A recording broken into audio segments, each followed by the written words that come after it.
Wait, you could hear me typing, but you can't hear my voice?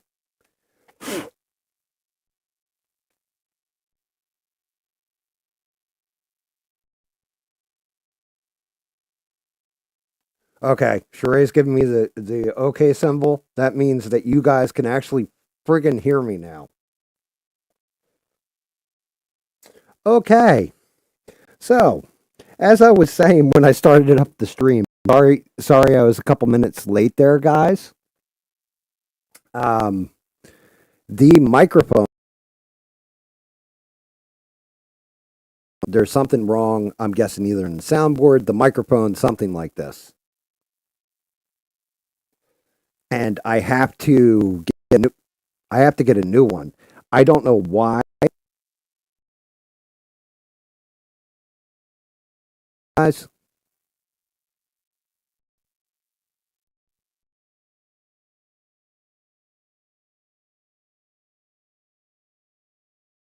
Exactly. But so I need a new microphone. Long of the short, I'm gonna have to buy a new mic because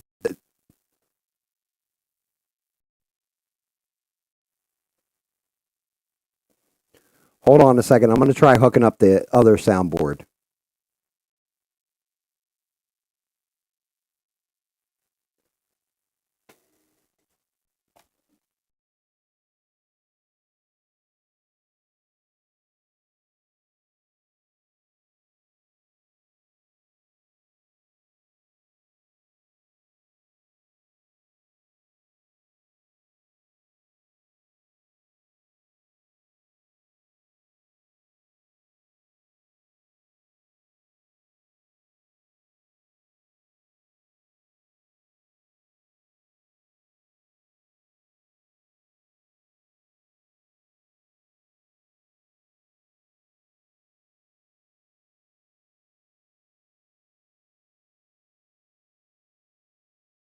Now, or is it still like roboting slash?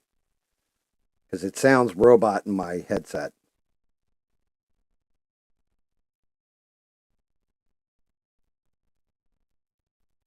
Yeah. So it's something I guess with the microphone and the soundboard. Something's up with the mic and the soundboard. And I don't think it's a broken wire.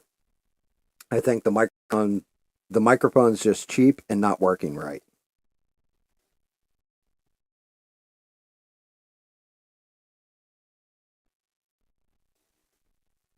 As a matter of fact, I'm going to try something right.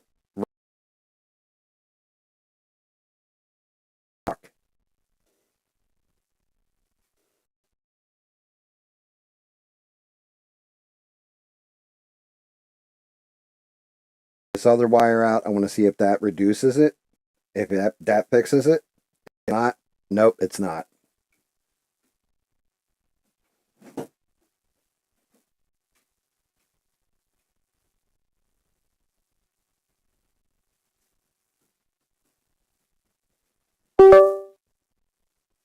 Dear Lord, that was loud in my ears. Yeah, I blame Friday fuckery as well.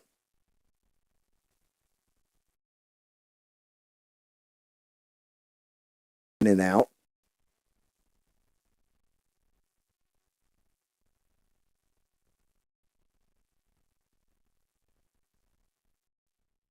Let me see something. That should be headset. This goddamn phone shorting.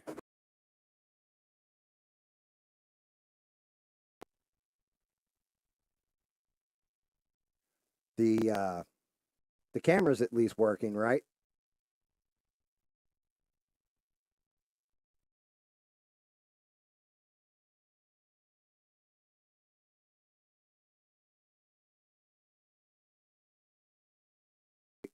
I'll get one this week.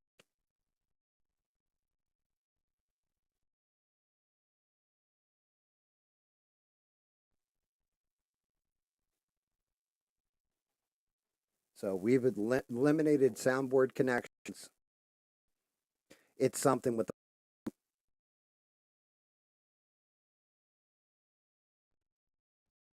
There's got to be a short somewhere in this damn cord. That's got to be it.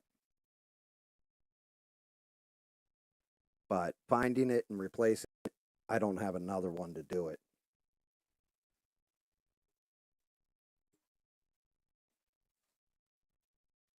Which is weird because I keep a backup airbrush, everything else, just not a backup microphone, right?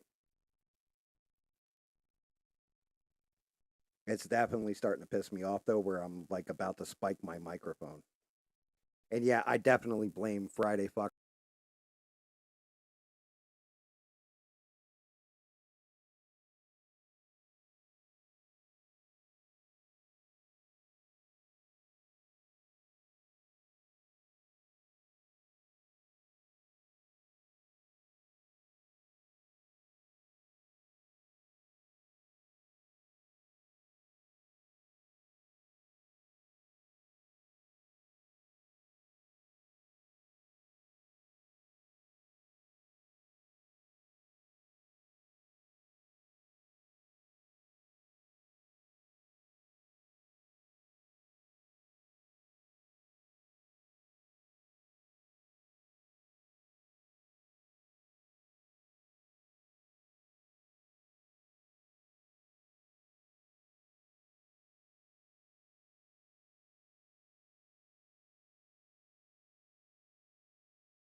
How about now? Can you guys hear anything now? Anything. I'll take anything.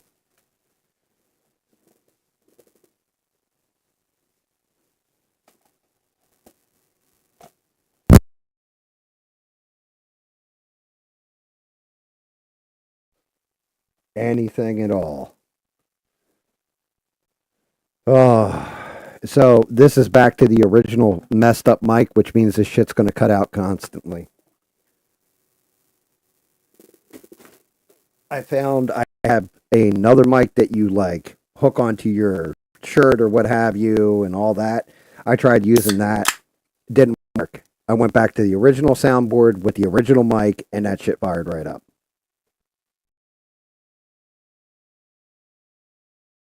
At all. Last time I had issues like this was when I was first setting up all the streaming software and everything else, and Devin and her husband kindly sat there here with me until we got it figured out.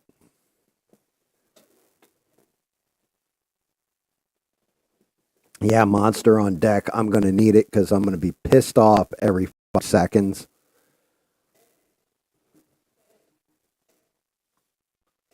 I mean, the only other thing I can think is maybe it is something with the PC regulating the electricity, but it sounds more like a dead short in the mic to me,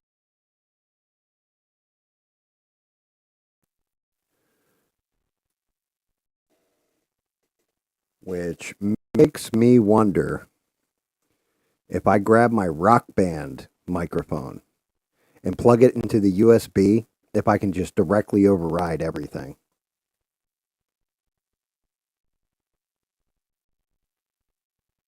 Nah, you're not the Jinx.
Okay. Can you guys hear me now?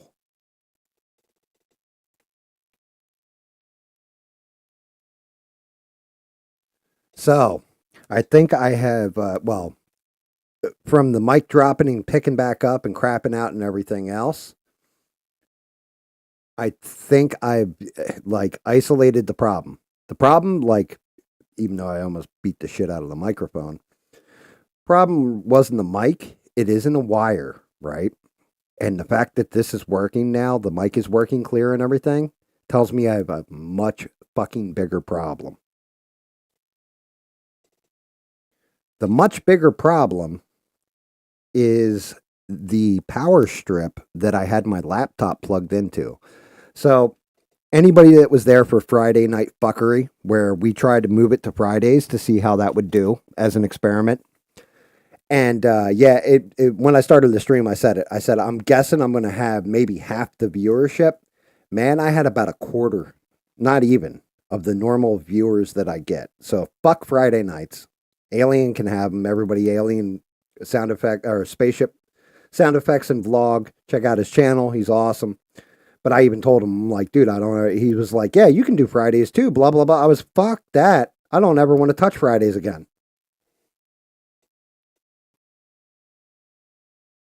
So, but I had my laptop on my computer desk, which is across the room, and I have 20-foot camera wire and a 20-foot monitor wire. And it was going past this one power outlet where I have a mini fridge, and that was making it crap out. So every time that the fridge kicked on, it would basically dead short the microphone. So today I picked up the entire laptop, moved it over to where the one monitor on my painting desk is, set it down, plugged it into the one power strip I have. For whatever reason, that power strip is not generating the right amount of power. So if there's a fluctuation in the power, it's sending it through the laptop's Jesus, what's it called? The charger, basically like the plug that goes into the wall that recharges the battery. It's sending a small voltage change in there, resulting in a change in voltage on the laptop, which drops the USB voltage, which then crashes the microphone again. And that's why it kept cutting out repeatedly, because that little drop in voltage does that. So what I did was I moved it over to a different outlet, and the shit fired right up. Dear fucking God. I like 2 seconds from just taking everything and just smashing it on the ground and like doing never, never, never, never, never, like like Hulk smash. Just losing my shit for a minute there, because I'm like, what the fuck? Like I can't spit out a sentence without like halfway through it, it's cutting out.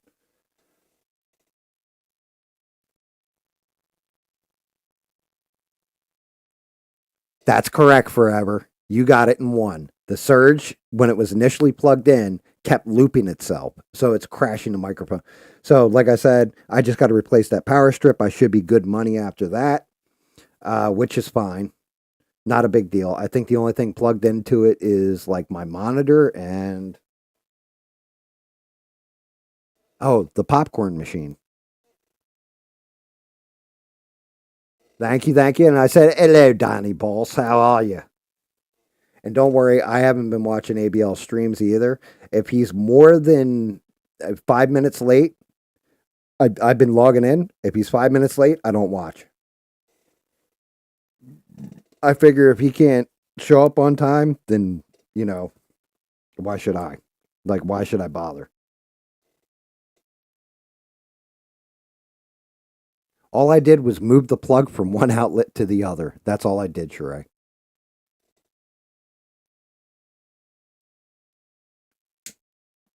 Yeah, Sheree, you're not wrong.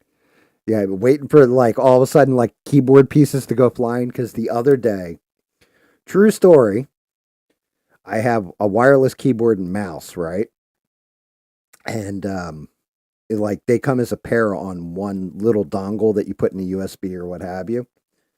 And the keyboard stopped working for whatever reason. So I changed the batteries, still not working. Like the alt key, the shift keys, like it just stopped working for whatever reason. I picked that son of a bitch up because I had a spare one and just took one hand on each side of the keyboard like this and just went snap and snapped it right in the middle. Keys went flying. My dog was like, yipe, and ran out of the room.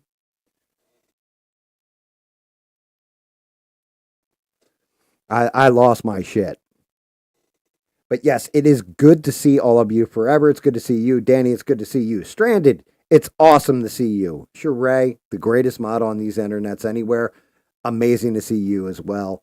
Um, Sheree and Stranded sat with me through Friday fuckery where the sound cut out, what, every 5 minutes? Something like this.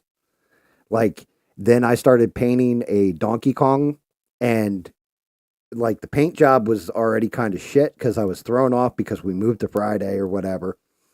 And then the next thing I know, the model cracks while I'm painting it and starts cracking out more. I tried, I was like, maybe I can repair it. Nope. So that one's listed as Donkey Kong fail or whatever. I had to change the video's name to fail because that's a fail. And I'm going to reprint that one and we're going to do it again. I think because I have the new printer, I'm going to go to a larger scale on it as well.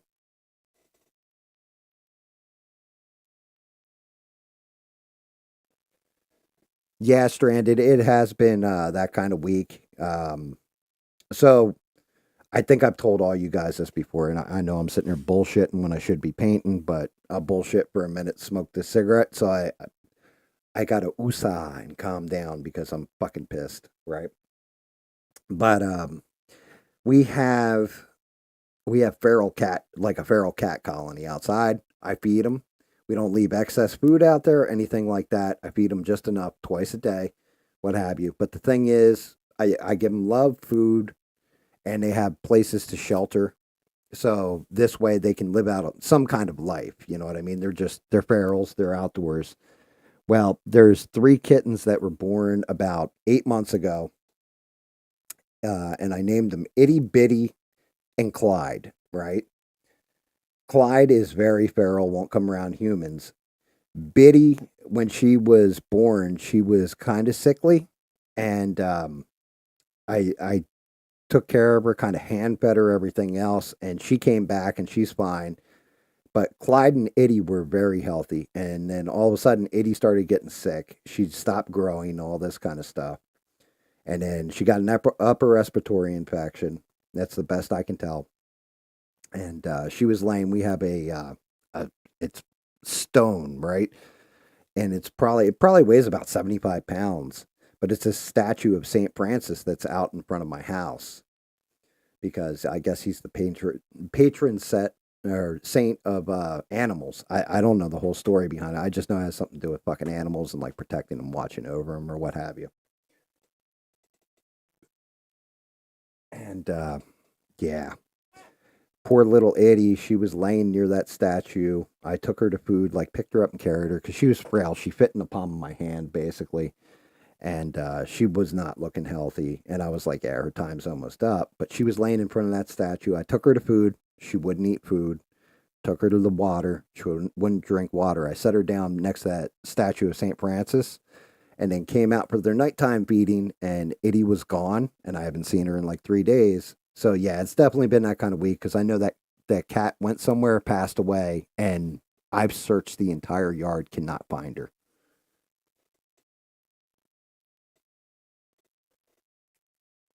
So yeah, it's been one of those kind of weeks, and then shit like this failing, stuff like that.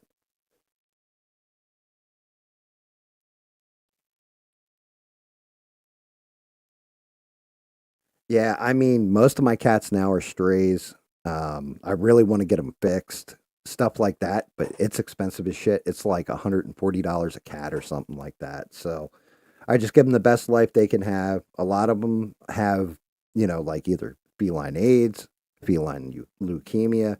They have something wrong with them. Like I have one cat that's obviously had a stroke because he has his head cocked to the side and just kind of walks in one direction. He's weird. I call him Leatherneck because he was always fighting when he was a kitten and always had his neck tore up.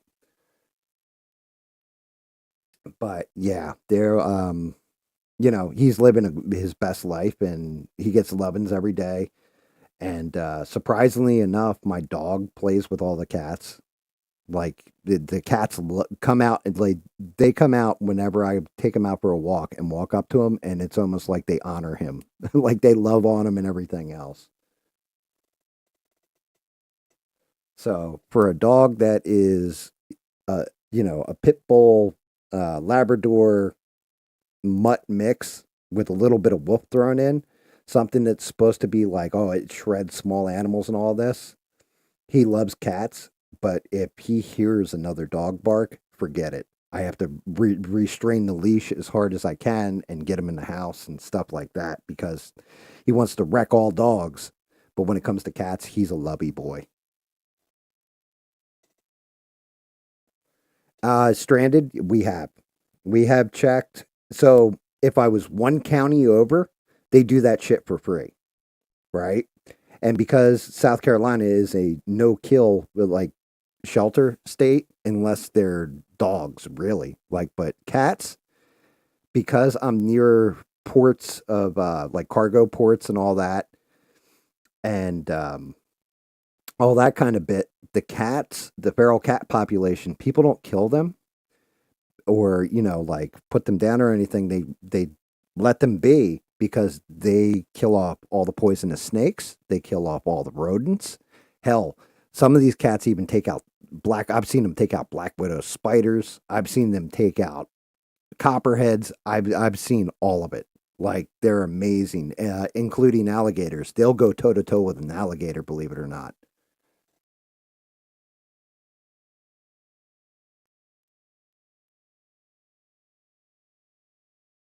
Yeah, Huskies, I know have a pretty good reputation for wanting to take out small animals. That I know.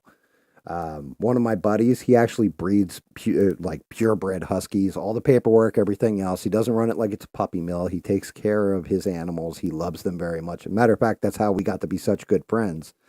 Was when we first met, we were playing a game where nobody trusted each other.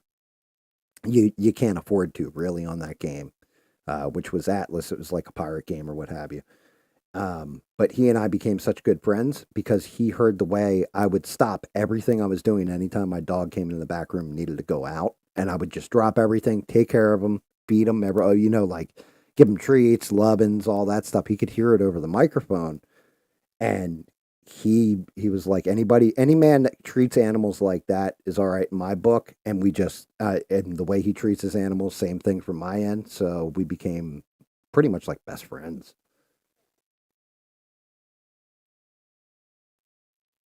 You would think it's brave cats stranded, but the fact that from the time they're kittens, like I go out there with the food and all that, and he's with me and he doesn't hurt them or anything else, they've kind of realized like, hey, this dog's all right. Like in a way, I think my dog might think he is a cat. Yeah, well, anybody that's cruel to animals, especially like, okay, let's get this out of the way. If somebody's hunting deer and they're hunting them because they're supplementing their food supply, they're and stuff like that, they're consuming all parts of the animal. Or they're hunting something down that's bigger than them, and they're giving praise to the land basically for providing for them. That's one thing. People that hunt shit for trophies are little bitches, in my opinion. And the reason why they're little bitches, it's like, oh, I shot a lion. Okay, well, this is why I don't like Donald Trump Jr. I went over to Africa. I shot a lion. Yeah, you shot him from like 12 miles away with a sniper rifle and a scope. It wasn't like you ran up on him with a pair of knives and said, all right, motherfucker, we're going toe to toe because that lion would have eaten you. Like, it just people that hunt them. Oh, I put the deer's head on my wall to show how big the buck was. Dude, you're a bitch. Like you're a weak man. Like that deer is it's a deer. It can't even fuck you up really.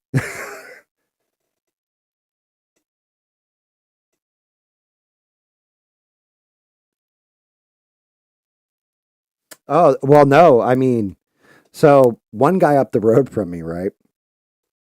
Dude's out there. I was checking my mail or whatever. Hey, what's going on, man? He was walking to his house, and I'm BSing with him, and we're talking about it because he's like, yeah, like the cats keep coming to my backyard, all this kind of stuff. And I was like, look, man, they keep alligators, snakes, and all that down. Oh, really? I fucking hate snakes. I'm like, yeah, me too. And 2 days later, I'm out checking my mail. Dude's walking down the road again. He's like, yo, bro. I'm like, what's up? He's like, yo, this one cat, I did like you said. I gave it a little bit of food. It's been hanging out and all that. I came out. I was like, oh, shit. I almost stepped dead nuts on a fucking rattlesnake. And then I realized it was dead. And the holes in it, I could tell the cat had fucking clawed it, chewed off part of it, and then left it for me as a gift. I was like, yeah, dude, that shit was chilling around your house somewhere.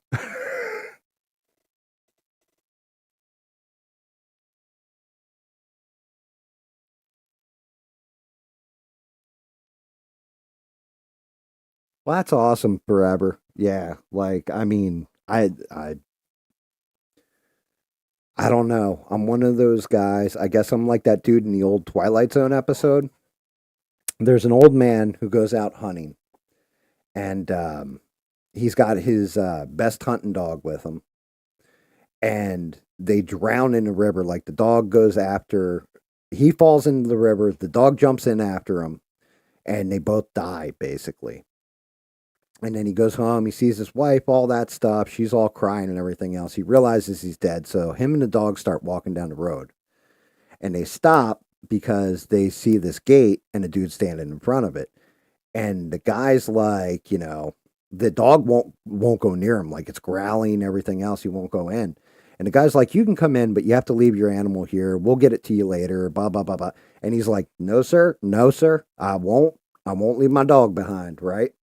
And then he goes, any place that's too good for me or too good for my dog is too good for me. So I'll walk down the road, see if I can find a different place. And he goes down the road and he comes up and the guy walks out from a gate and like pets the dog and everything else. And he's like, wait, I can bring my dog in? And he's like, oh, absolutely. He's like, we love animals here. He goes, yeah, that fellow down the road said he wouldn't be allowed and all that. And he's like, that's because that was basically the entrance to the underworld. And this is heaven. He's like, we love pets here. There's a reason why your dog didn't want to go in there. And he ends up going into heaven with this dog. But I'm kind of the same way. If a place is too good for my dog, it's too good for me in a lot of cases.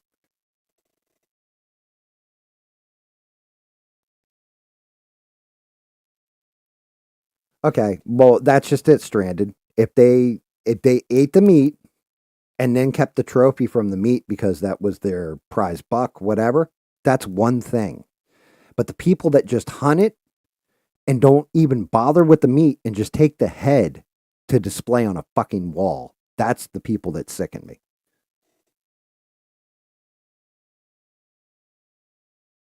Now, if we're talking about people that, like boar or whatever, there's a reason that people need to take out boar because they will overpopulate and everything else. Like, I mean, they'll have like I think it's like 6 or 8 little piglets, and those boar once they get into a pack will shred a person in a matter of seconds. Like they are dangerous. Yeah, yeah. I mean, I just I find it to be kind of a kind of weakness if you're like, yeah, I'm going to impose my will as a big strong man on some defenseless creature basically. And that's not to say like, there's people that shoot elephants or were shooting elephants and then getting like jacked up like the elephant kills them or something because they get stomped to death. And to me that's I'm not gonna lie, it's kind of funny because it's like, well, you didn't need to kill the elephant. So my brush cleaner is out in both things, so I need to refill it. Oh, as I just spilled my damn brush cleaner. The stuff I just put in that jar, I just spilled it everywhere. So, well, that's good. It means I'm starting completely fresh. But I got to fill up both of these.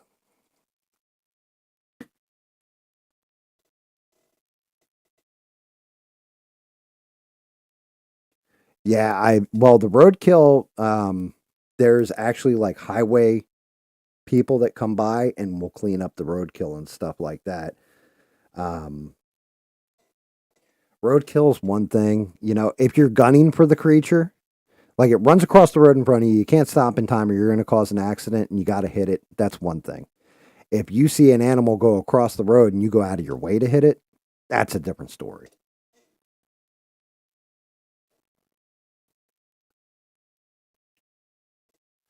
But yeah, so refresh on the brush cleaner for anybody who doesn't know.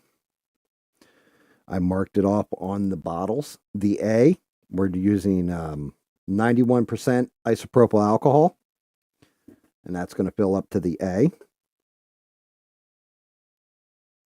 And you can go a little over, a little under, depending on the strength you want that brush cleaner to be.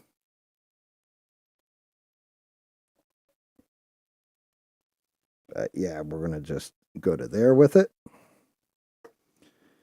This real difficult science here. Real difficult chemistry. People pay anywhere. I think I got a bottle of professional brush cleaner. It cost me like $20. This stuff works just as good. I I haven't had to replace any one of these elements. Like I'm getting low on the water end of it, but yeah, for about the same price, I've gotten gallons of the shit. So A is for alcohol. Then we're going to go up to the W line with actually Windex. And the Windex acts as a detergent. Like, so the alcohol cuts through the paint, all that crap. The Windex actually cleans, like, is a detergent for the brush and actually for the airbrush as well. Like, this is more of an airbrush mix than a paintbrush mix, but it works all the same. As my hands shake. So let's fill up our Windex. Oop, a little much on the Windex there on that one, but that's fine. So alcohol, Windex.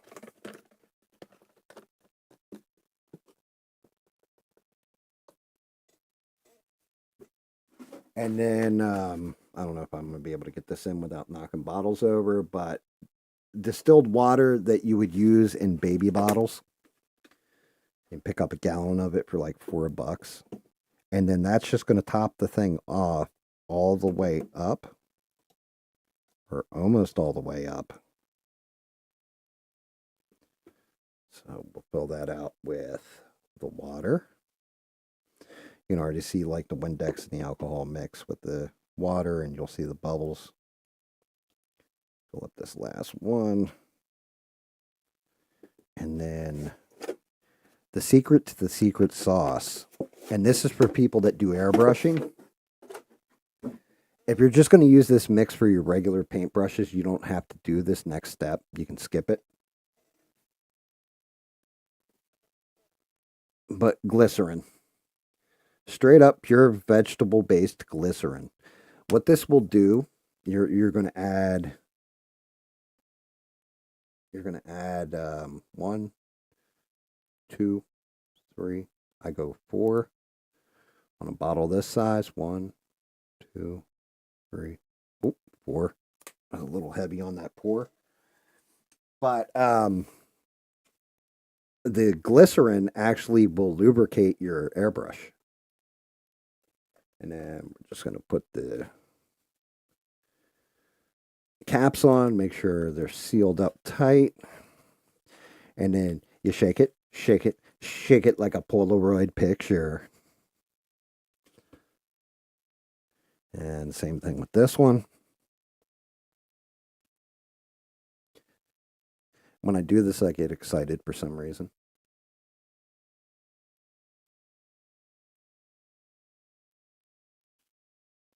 What's up? What's up?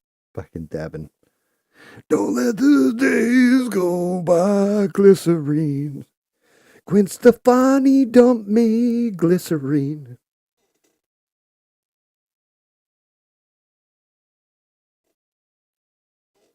So there we go. And that's all there is to that. Um, anybody that, well, anybody.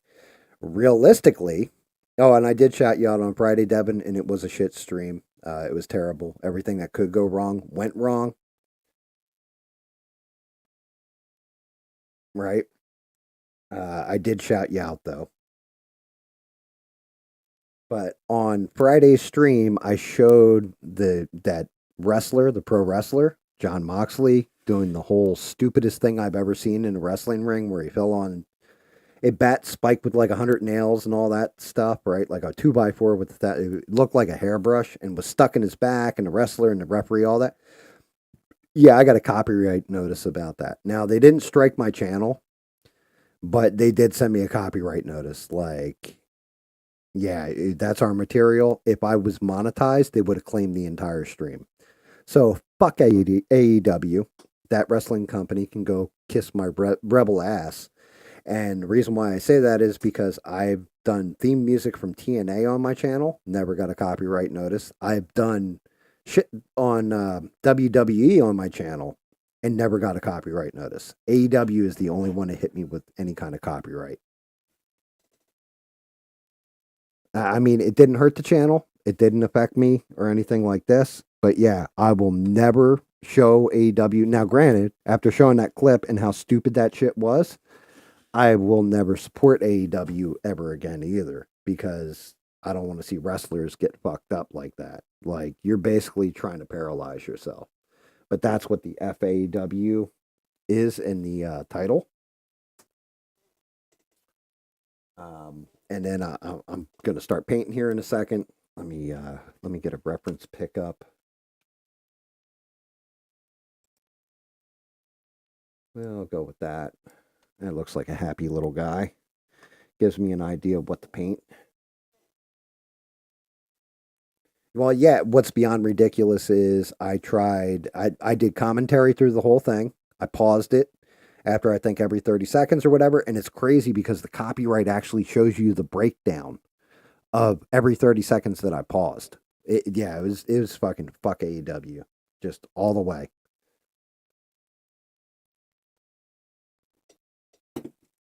And yeah, the spot was beyond ridiculous as well. But the other thing that I've got in the title is cross signals. So, and I'm sure you guys, everybody's talking about it because it's a giant scandal, right? But the whole Trump administration using Signal and then adding a guy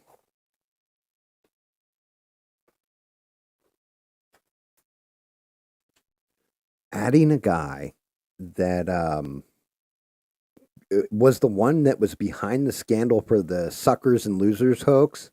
So anybody who doesn't know, supposedly Trump went to, I think it was Arlington Cemetery, and then he was by like World War I or II graves, and supposedly said that they were suckers and losers. People that were there said that wasn't true, but this one dude reported it. Magically, this guy ends up added on into a private Signal chat. Now, I'm not a genius on things, right? I'm a little tech savvy, but why in the fuck? The first part of this, why in the fuck are they even having discussions like that on Signal or any other? Why don't you just use AOL Messenger? Why don't you just use Facebook Messenger? Huh? Why don't you use Discord? Why don't you guys just start a Discord server and you guys can discuss all your military action in there? Now, you can say it wasn't classified or anything else, and yes, the attack went off without a hitch. Still doesn't mean that that shit should be available to the public, what you're thinking about doing behind the scenes.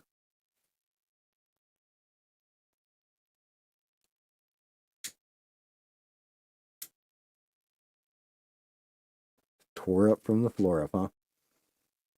But yeah, doing shit like that behind the scenes. I don't think that should be readily available to Joe Schmuckatelli because that's our military movements. So that's fuck up number one. Fuck up number two is how do you have a group chat and not know who's in it? Was it that big of a group chat? I'm guessing it might have been 10 people. So if you're seeing somebody's name on there, you know, wouldn't everybody hey, what's this fucking guy doing on here? How did he get added in? Now, oh, my mistake, guy might have been in my phone. Well, here's the thing. We know he reported the suckers and losers thing, so why the hell would you even have this guy's contact information in your phone to begin with? Okay? If let's say Devin doesn't like me, she thinks I'm a complete asshole. Do you think she's going to keep my contact information? Here's a better one for you, right? I've worked at jobs since I've been married, and I had a woman one time, and I told my wife about this when it happened, but I had a woman who kind of like flirted with me at work and then left her phone number on a piece of paper.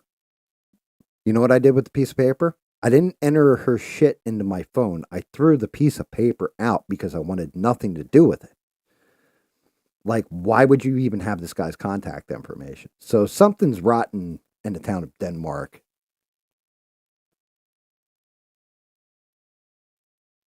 I don't keep anybody's number like that. I throw that shit out. I don't need that. If I don't want shit to do with you, then I have shit to do with you.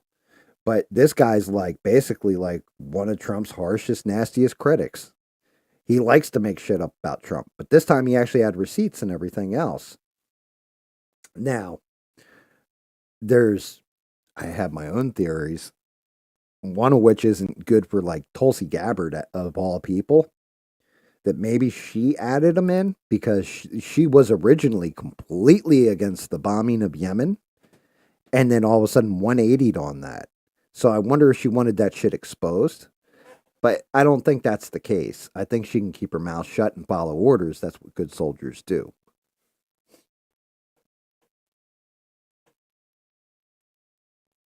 I knew it was you in a wig, David Mon. Speaking of which, David, you need to send me over your, and do that not here, but private message me and send me your address.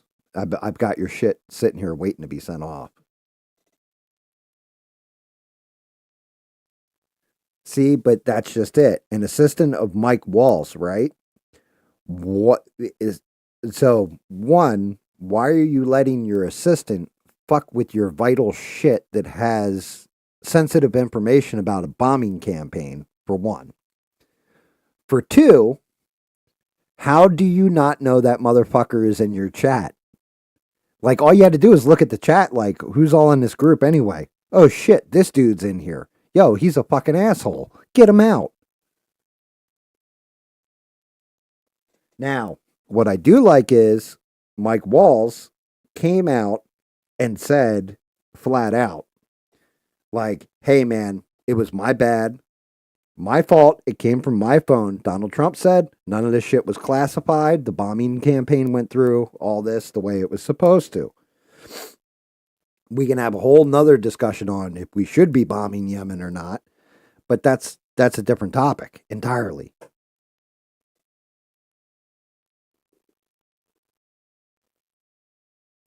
For me, Mike Wall, it all comes down to Mike Walls, and like this whole breach is on his watch and all that, and he owned it.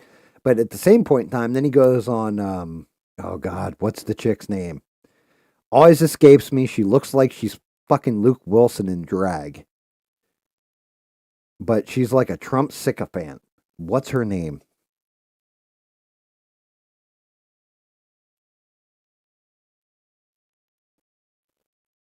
I'm sorry, you're a journalist. I definitely would have stayed in there to see what else I could find out, just because that's your bread and butter. Plus, you want to make Trump look like an asshole. So, I mean, let's call a spade a spade. If it was a Republican that was a Republican journalist in that chat, he would have sat in there too and done the same thing. Like, yeah, I don't think it's right. I think it's kind of greasy, but they both would have done the same thing to one another.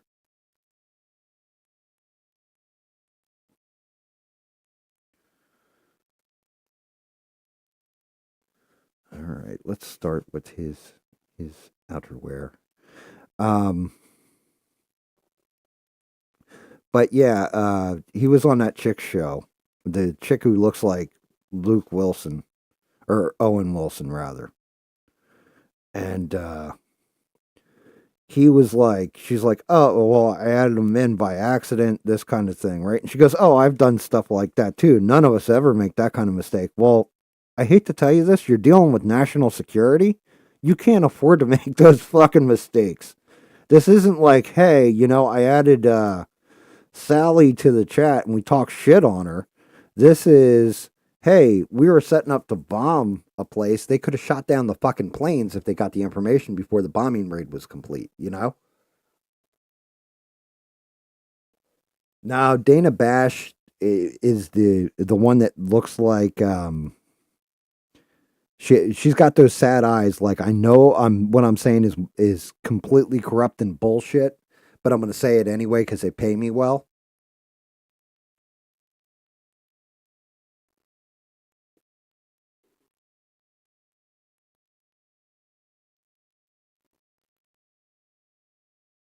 Fucking forever. That's great. Um, but yeah, then they start going into Hillary Clinton's emails and I'm trying to remember who else. It was Hillary Clinton's emails, Benghazi, all this kind of stuff. It was like, yo, if the Democrats, if we flip this shit around, this is the hypocrisy part of this.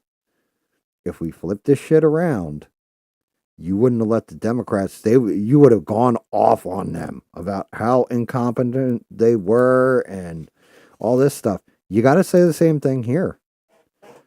You just got to call a spade, say that was a major fuck up, and move forward. I'm sorry, we fucked up. Won't happen again. We've corrected this mistake. Whatever. But don't try to play the what about game. Well, what about this? What about that? Don't. It just makes you a fucking hypocrite. It doesn't mean that you didn't fuck up.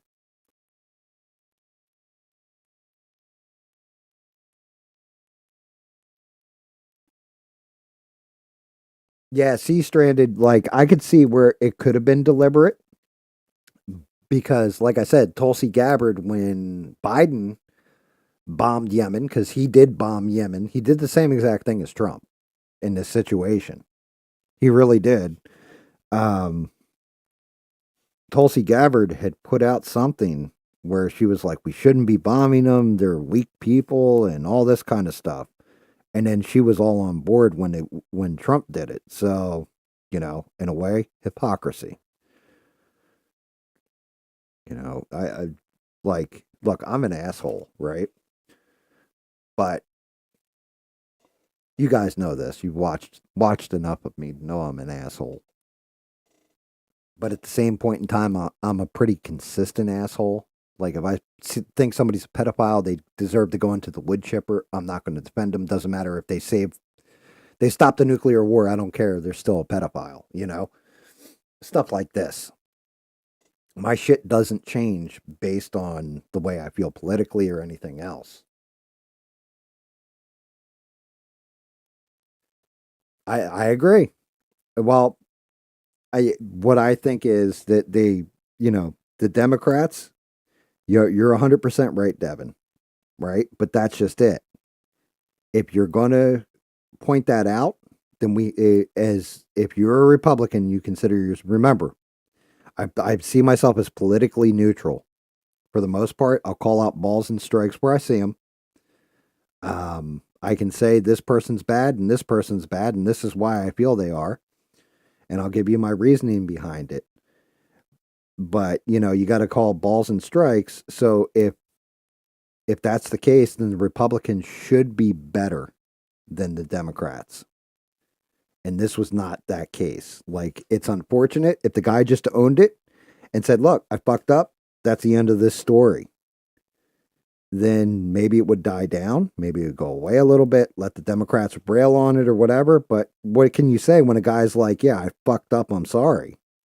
Well, you can beat him to death for the rest of his life, or you can just make amends with, yeah, he's actually sorry. He fucked up. He owns it. But if you start making excuses immediately after you say, I fucking own it, then you're not exactly sorry, are you?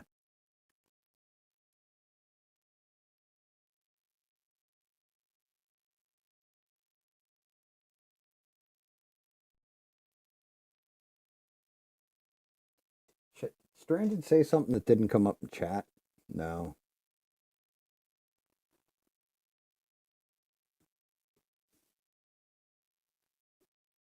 Yeah, like I said, even handed. So if I don't call that out, then I'm not being honest. Like, sorry, guys. You can disagree with it and you can not like it. I understand and I respect that. But that's just where I land on it is, I see a bit of hypocrisy there where it's like, just own it, man. I fucked up. I fuck up plenty, you know, and when I do, I try to own it. There's times where I've made excuses and stuff like that in the past, and then I realized, like, no, just own it, dude. At least you have the respect of being considered honest versus.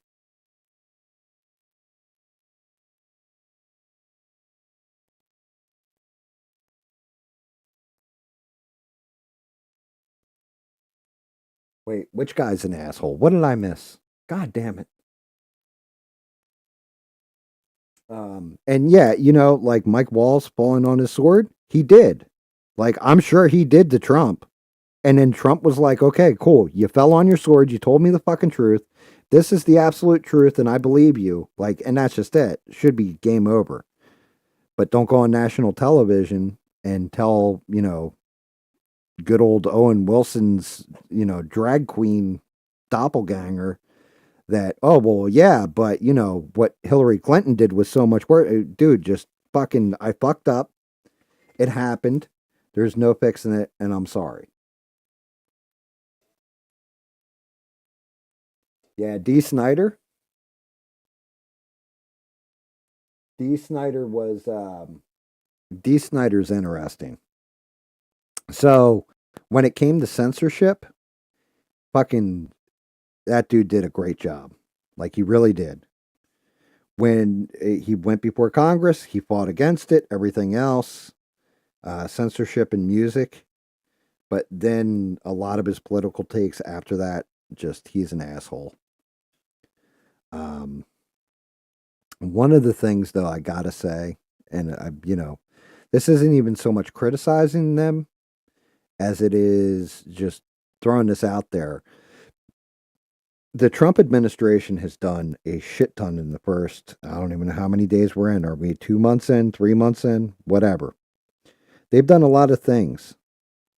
And they've tried to, they're like they're running on rocket fuel, knocking these things out, executive orders, all this stuff. They need to slow down a little bit because when you run too fast, sometimes you get sloppy. You lose your footing, you skip a step, and then you start to stumble. And I think that's where they're kind of hitting now is they're starting to stumble and they need to stop. Like not stop everything you're doing, just stop and look at everything you've done already and make sure that the plans are all sound, that everything is in line, that everything is working well, that all the gears in the machine are oiled and lining up, that you're not overlooking something.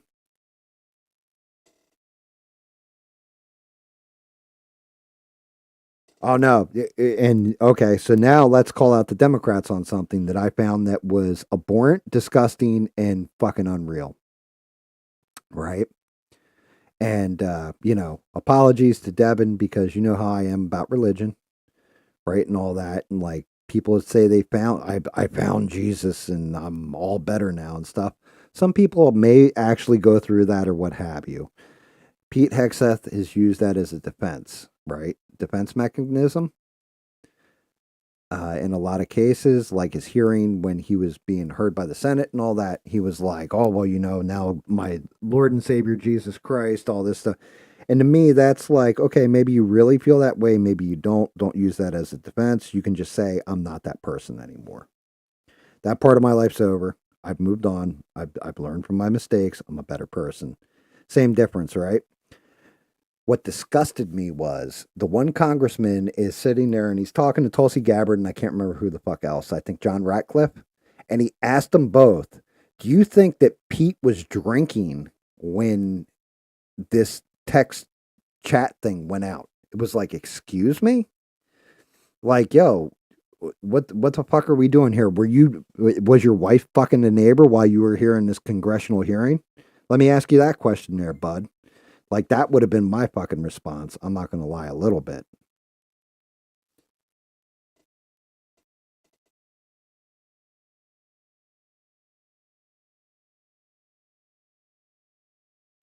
Like, you don't go there. You know what I mean? Like, to me, that was that extra bullshit that nobody needed. That, like, you're going to blame this on him drinking. Well, you're just trying to throw something out into the ether so this way the news runs with it or whatever. And granted, to their credit, the news actually didn't run with that shit. They didn't even show it except for, I think, like the off-brand news and Fox News or whatever. The conservative side showed that shit because they were appalled by the questioning. But the Democrat side could have jumped on it and been like, yeah, he was fucking drunk and all this kind of stuff and caused a whole like kerfuffle over it. And they didn't. They didn't take that bait. They just focused on, well, how the fuck did this journalist get in there and the actual fuck up at hand. And it is a pretty good fuck up. But yeah, like people do shit. I've said this on stream a whole bunch. People that know me in real life know this about me, right? I would drink a fucking fifth of Jack Daniels almost. Like, I'm going to say more than 3/4 of it a night before I passed the fuck out at one point in my life. I drank so much, I fucked my teeth up, right? I haven't had a drink in 13 years outside of a beer when my buddy Guido died. And that was just because, my friend died and I was basically pouring one out for the homie, um, so to speak.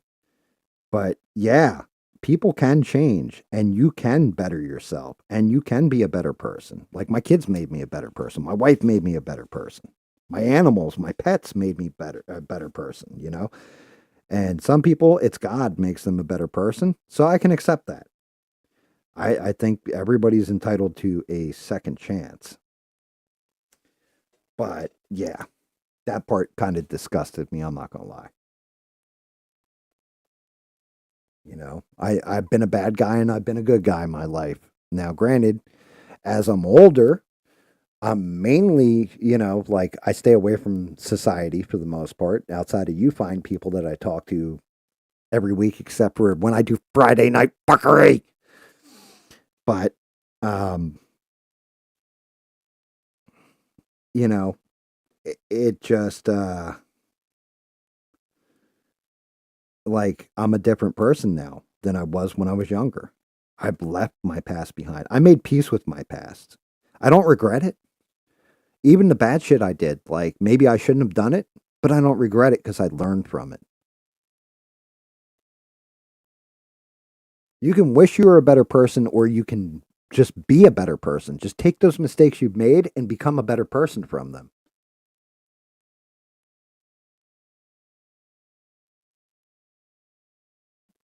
David, then fill a bottle with piss and give it to my friend. I meant beer.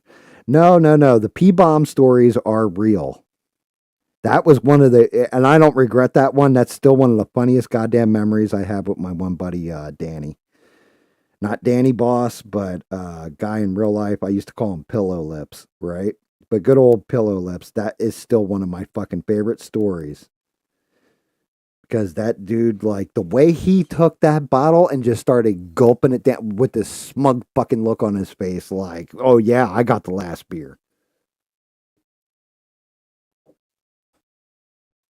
Yeah, Shrek. Like, um, but that's just it. Like, even my regrets, I don't have any anymore. Like, if I have any regrets, it's that I didn't have better dental hygiene when I was drinking.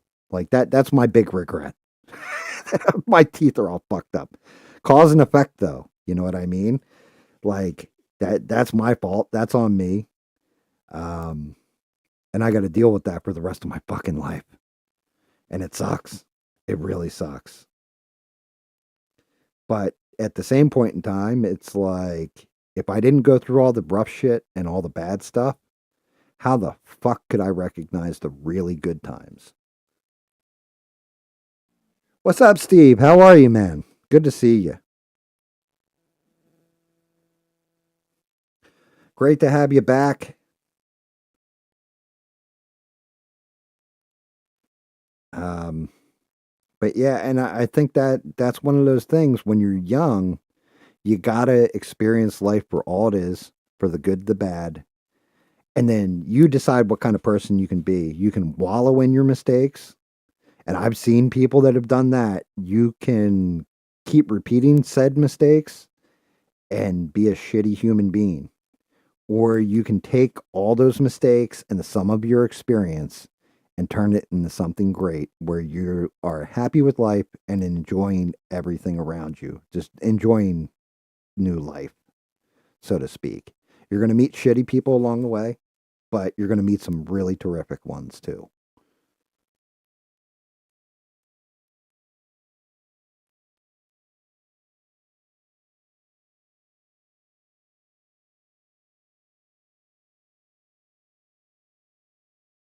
Yeah. The only one that I ever hold somebody seriously accountable for, and you guys know this, is anybody that does something fucked up to a kid. That's the one thing that I cannot overlook. Somebody could kill somebody else, right? And I'll ask them the reason they did it. If they did it because it was fun, okay, you're fucked. Like, you're a bad person, right? Like you're just fucking flat out evil. But say it was, they were going to hurt my wife and my kids, and I had no choice. They were physically harming me. They were, maybe you had a reason, but there's no reason why you take a kid's innocence from them. Like that's just my point of view on that. Like, and that's one that you can't walk back from. Like you can't come back from it. Like, well, like I knew she was only like 10 years old or something, and I did this, that, and the third to her. Like, dude, you're fucked up.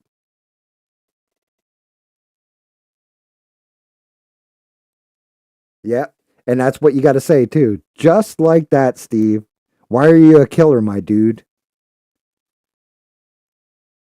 I mean, I've met many people that have done that kind of deed, and some of them it was matter of circumstance. Some of them was military service. Some of them was while I was defending my home.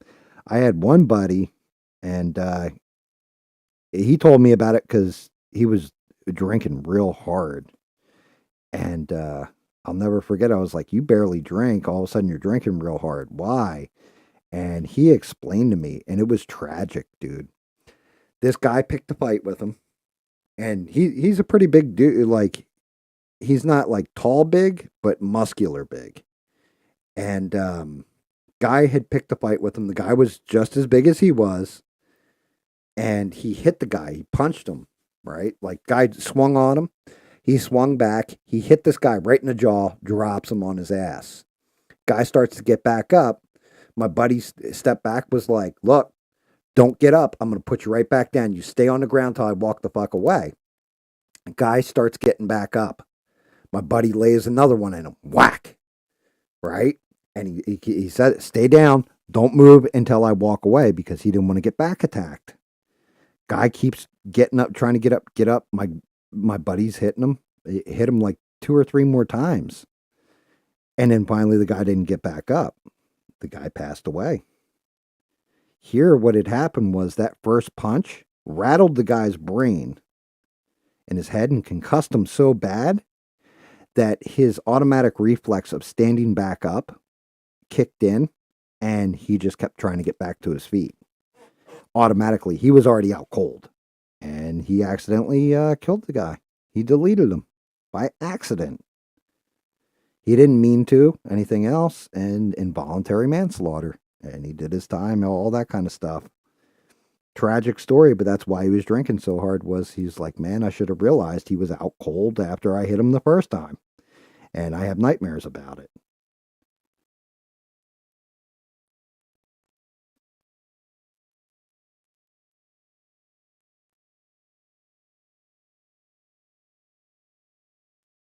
Oh no, my favorite story when it comes to a pedophile is a guy came home, and I want to say this is in Texas. Dude comes home, and I don't know if it was a neighbor, a family friend, what the fuck it was, but guy was legit in the middle of molesting his son, like his young son who was like 8 or 9, and he took the guy out in the yard, I think at gunpoint, and told him start digging. Gave him a shovel. Guy dug basically his own grave, and the dad shot him, and they let him off. They said nope, it was temporary insanity, and completely threw the case out of court.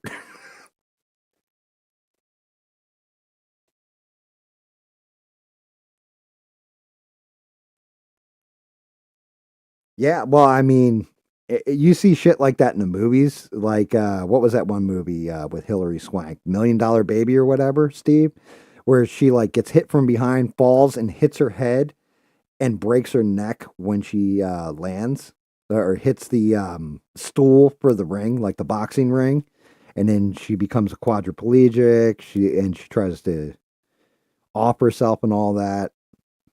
So yes, that kind of shit does happen. I mean, I've been hit so hard that that I've actively almost shit my pants. I've gotten punched in the stomach. My buddy Guido punched me one time so hard in the stomach. I swear to God, I was like, "Oh, I gotta go to the bathroom," and ran to the bathroom. I almost shit my pants. I mean, you can. A matter of fact, one of Guido's favorite things to do to people when we were doing Jeet Kune Do, you can punch somebody if you go just below the belly button, like the top of your knuckles or whatever. So like if you're throwing a square out punch, so punch like this, squared out, like straight up. Top of your knuckle hits them right in the belly button, and the rest of the knuckles follow through, and you can tell I'm missing like my knuckles or whatever. Um, if you hit them right there, you'll hit their bladder, and if you hit it hard enough, you can make a person piss themselves. And Guido used to love doing that to people he would spar with. He would specifically aim right there for their gut because you're not you basically causing an involuntary spasm, being like, "Oh, bro, you just pissed yourself. What the fuck?"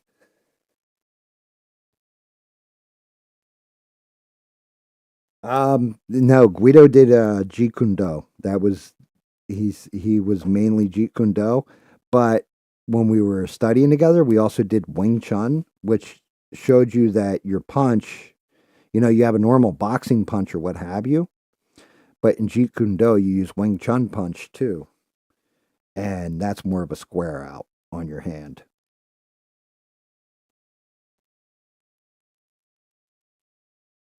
And Guido was spelled Gweedo,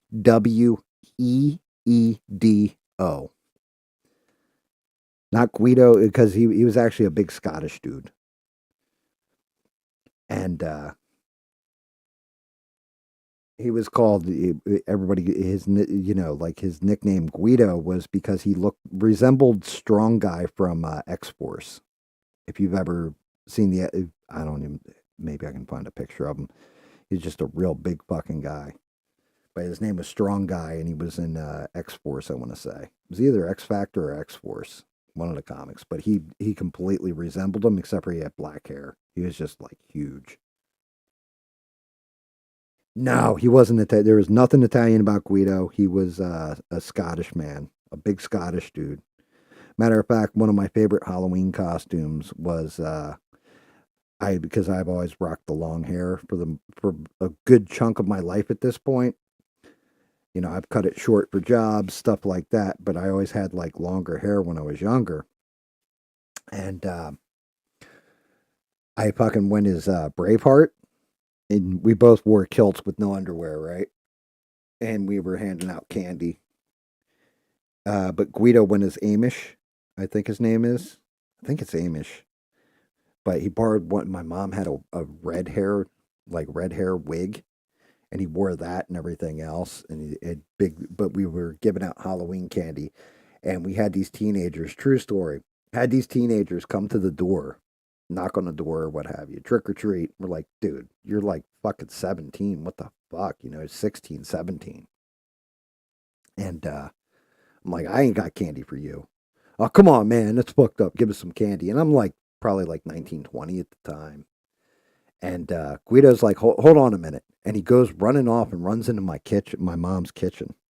And he comes back and he puts these red cubes, like red foil cubes. He goes, there you go. There's candy for you guys. Have a good Halloween. They go walking off. I'm like, what the fuck, dude? Like, why would you give these guys candy? Like, they're way, it's for kids and stuff. Like, why the fuck would you? And they're all laughing as they're walking away because they think they got one over on old GAM here, right? Guido goes, man, they're going for a shock when they throw one of those things in their mouth and realize they're bouillon cubes. Yep, beef bouillon. And he went right in and grabbed them. He's like, yeah, they won't know the fucking difference till they pop that shit in their mouth. I was like, oh God. But that's the kind of hijinks and fun we'd have, Like we do crazy shit too, but it was definitely a funny one. Definitely one of my favorite Guido moments.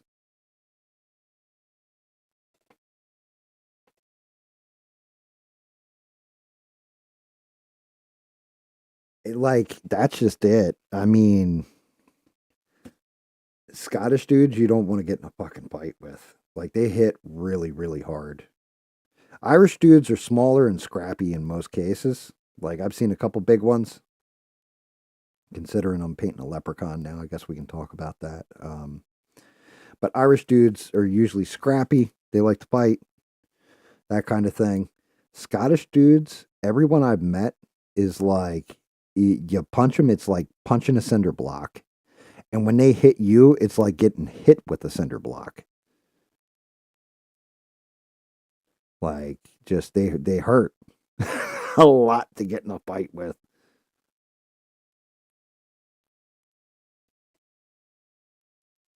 No, no, that was my buddy Jake. He grew up on a horse ranch or whatever, throwing hay, all that. He was actually like state champion wrestler uh, up until I think it was, yeah, right before high school, like up to eighth grade. I think he had only lost one match or something. He was actually one of the best in New Jersey at the time.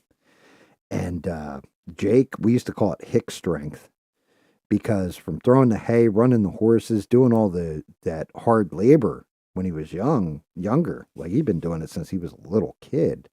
He was fucking tough as fucking nail, like tough as nails. He got in a fight with my one buddy Murphy, and I'll never forget. They were in a pretty good tangle, fighting back and forth, up and down. We used to call it the hills, right? It was these big dirt hills that everybody go ride their bikes, but also if you're going to get in a fist fight with somebody, you would go to the hills and throw down. And the fight was going back and forth, back and forth. Murphy's holding his own. Next thing you know, Jake sneaks behind him. Like he threw a punch at Jake. Jake dipped that punch, got behind him, and grabbed him around his waist and did like a German suplex, like the back suplex right on the fucking street. And it was the end of the fight. Like it was like, wait, you're doing good up until that point, dude.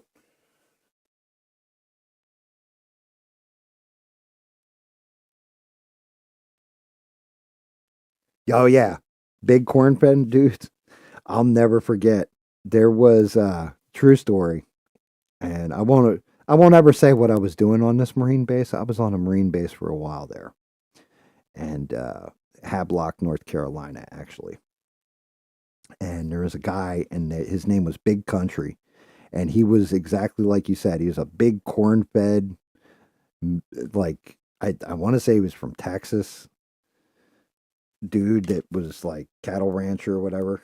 Shit, I don't know if you guys can see that. One of the supports is still back there. I got to get it out of there. Um, there we go. Um, but he didn't want to go on deployment. So the guys decided, well, shit, if you break your collarbone, then you won't have to go.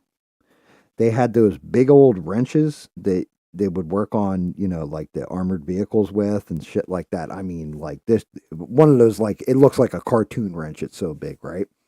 Dude wound up as hard as he could and smacked this guy in the collarbone. Wham! Didn't break his collarbone. Guy's like, oh, winds up again. Wham! Oh, wham! Oh. He's like, he goes to hit him again. He's like, fuck it, I'll go on into deployment. I'll go on into deployment. Stop hitting me.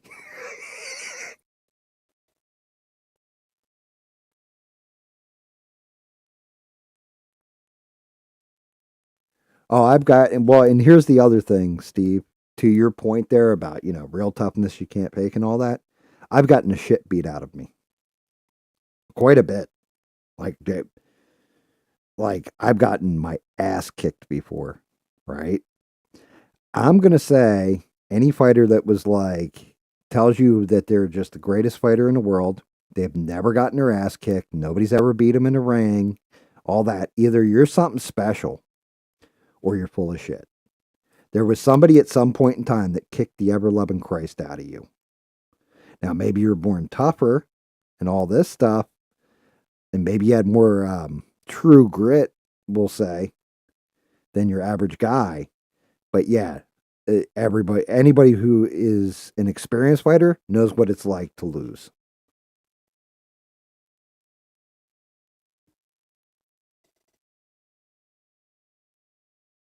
And forever, that's a brilliant thing right there. Stomping on the arch of somebody's foot and breaking it. Yep, that's a good way to escape a fight. People don't even think about that. That's actually a good thing. But yeah, I've definitely had my fucking ass kicked in once or twice. Like really, really bad. Like blood coming out of my ear. Shit like this. But you gotta learn, like you're not gonna win every fight. Anybody that thinks they can, when you lose, it's gonna shock you. I've taken a shot and gotten knocked out. Actually, two people in this world have knocked me unconscious.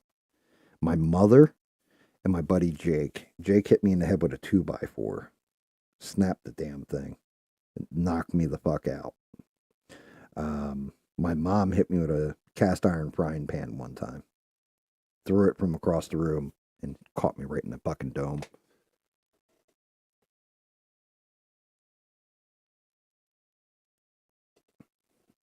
Like, yeah, well, I mean, me and Jake, we used to have throwdowns because I'm one of those assholes. Like, I've always been skinny, lanky, and all that, so I'm super fat. I'm built for speed and endurance. Well, I was. Now I'm kind of old and fat, but I was always built for speed and endurance, and I could take a pretty decent beating. And my buddy Jake was always very strong, not as fast, but man, when he'd land a shot, or like my buddy Guido would land a shot on you, you knew it. It shook you, like your knees buckled. You know what I mean? Like that kind of punch. So yeah, and my buddy Danny, Pillow Lips, man, that dude, he was a knockout artist. He knocked the shit out of people in a bar, like the local bar that I worked at, all the time. Like, I mean, really beat their ass.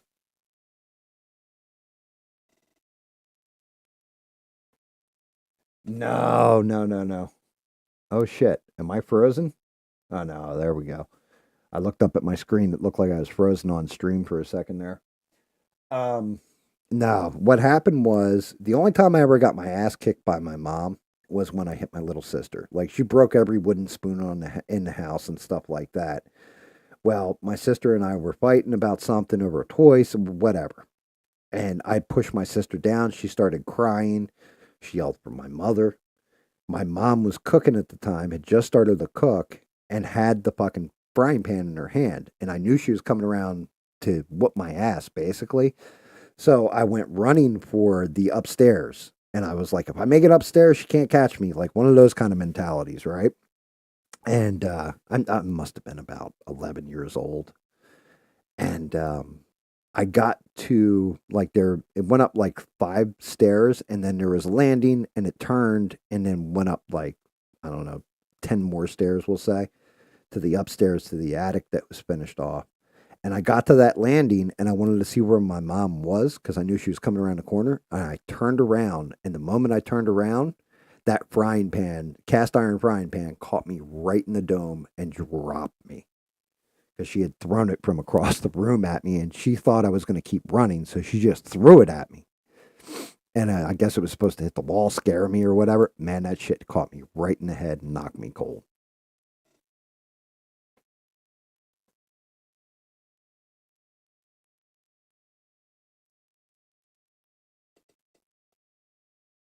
Shout out, by the way, everybody. Alien Spaceship Sound Effects and Blog has just entered the chat. Make sure you're going, checking out his channel. He learns something new every stream. He plays eclectic video games, as we all know, and he's real knowledgeable about trial coverage, all that stuff. Great guy. Love the guy. Love his content. Should make sure you guys check him out. I shouted you out once already, Alien, but man, you're here, so I'm going to shout it out again.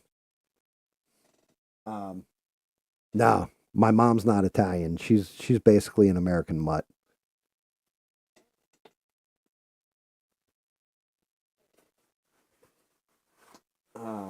And I can go round for round, grit and all that. I got skillful as I got older. Now I'm skillful at a point where I let myself get old and fat because I don't have to. How do I put this?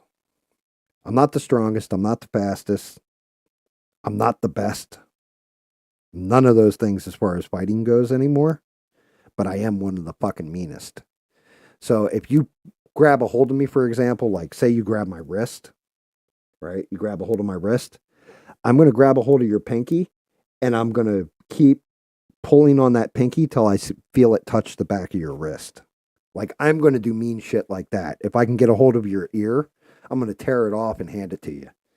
Your eye, I'm going to take it out. If I can punch you in the throat, punching you in the throat. If I can hit you in the dick, I'm kicking your balls up into your...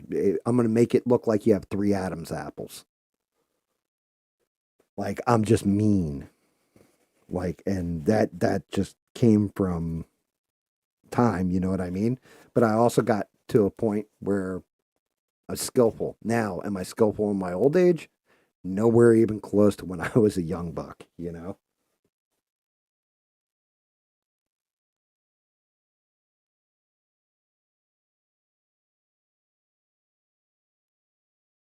Yeah, oh yeah, Steve. See, like I used to do that. My body, like my head said, it's that "I ain't as good as I once was" song. You know, my body just can't do it anymore. Like I can't. Like, for example, and I'll show you guys this. And I mean, I've shown this a bajillion times. And matter of fact, you can probably see it in the model while I'm holding it and trying to paint, right? But my hand kind of vibrates like I'm trying to hold it steady right now. See how it kind of vibrates? My right kind of does it. It doesn't do it if I'm laying my wrist down now so I can hold it steady. But if I just hold it out there, it's because I have spinal damage.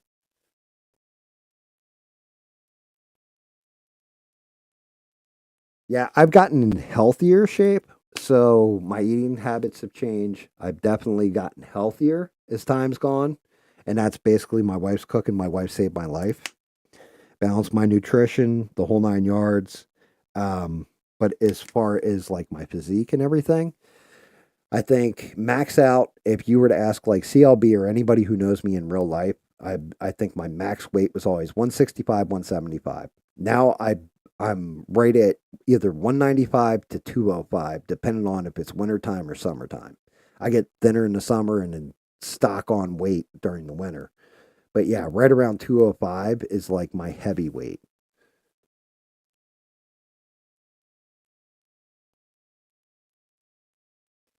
You know, to me, it's interesting and weird all at the same time that my body's kind of taken on this. Like I was actually, I've tried putting on weight my entire life and couldn't until I got married and ate my wife's cooking. And she knew how to stack. Having my wife, living with my wife for all this time now, she is basically like my nutritionalist. um, fitness instructor, all that, meal planner, the whole nine yards. Like I don't need to go buy the meal in a bag thing. She does that shit. She just goes, okay, this, that, and a third. This week you're on steak, next week you're on chicken, and then you can eat a pasta meal here or there, and we can get fast food once a month. Stuff like this.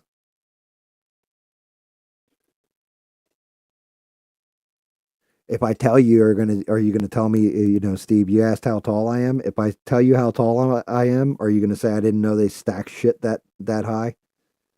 Is it that old joke? No, I'm just kidding. I'm 6'1". I'm 6'1".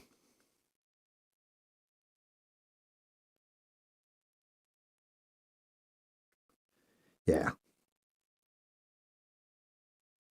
yeah. I'm average size, dude.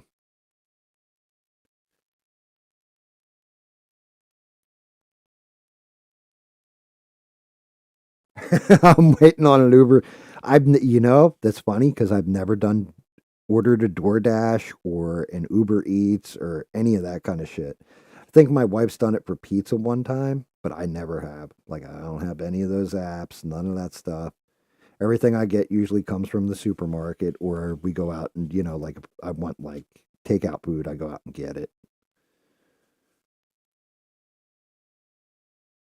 Like I'm not into I never understood that. Well, I can kind of understand it. I know people that are trapped indoors or what have you, but I never understood why it's like you can't go get something. If you're elderly, that's actually a super thing. But if you're younger, I never understood it. Like, why don't you just go out to the store, or learn how to make it at home? I mean, there's entire YouTube channels just on art of cooking, stuff like that. There's some fantastic recipes online that you can do.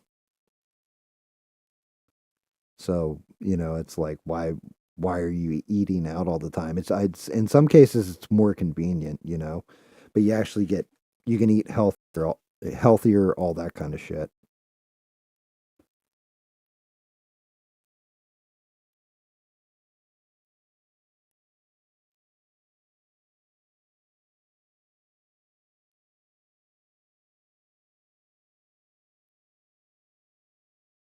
Yeah, see, like I don't know. I go through phases. There'll be times where I'll go in. I swear to God, I do this, and I don't know why the fuck I do this. I'll go in and I'll be like, "Oh, look, a loaf of bread there, like Wonder Bread or something, right?" Like odd chance that we get Wonder Bread. Usually, it's like all these multigrains or whatever. But I'll go in there and I'll eat like half the loaf. Like I'll just sit there and toast it and power it down. And then there's other times like I'm currently going through where I'm just like, yeah, I don't want any fucking bread. Like I don't want to eat any bread. I'm not in the mood for bread. Fuck bread.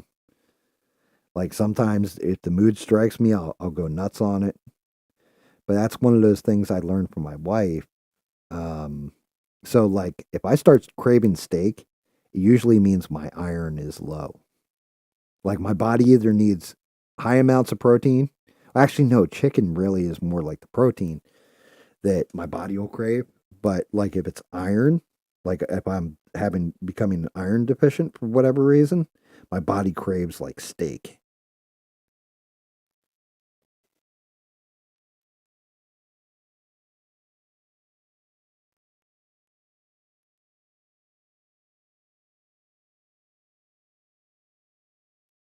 You know, it just the thing is, food is definitely redonkulous because we keep receipts for everything for the most part, and plus some of the places we shop they keep like your what you bought in your history. Like oh I bought X amount of this or I bought that, and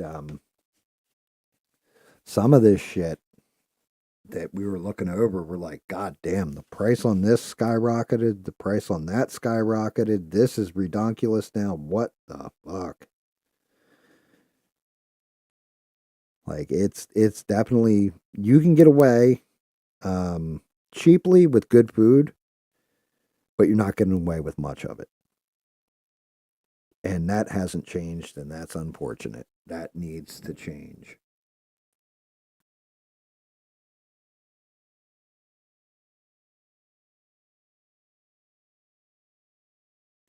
Yeah, well, if you want the truth, I think we're scraping nuts on a recession, Sheree. I think we are about to hit a recession. I think we're close. I think that while Trump is doing the tariff thing, which may help, initially it's going to hurt a lot.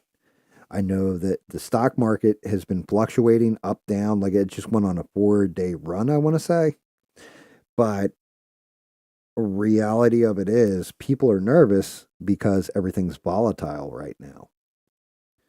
So until everything kind of normalizes, it's going to be kind of touch and go. Price is going to be up, they're going to be down.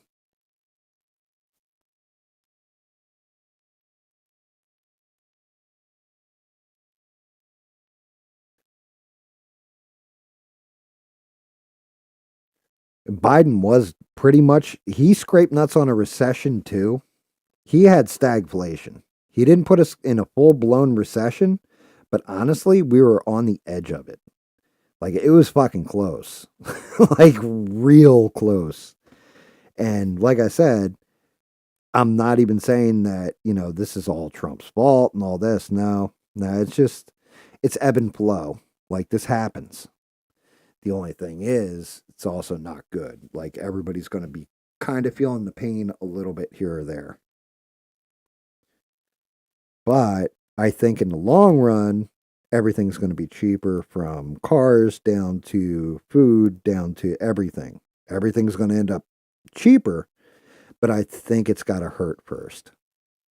I don't think we're going to be able to just, hey, we're going to skip right over this bad part and go right to the good part. Like sometimes you got to take that ass whooping to enjoy not feeling pain, you know?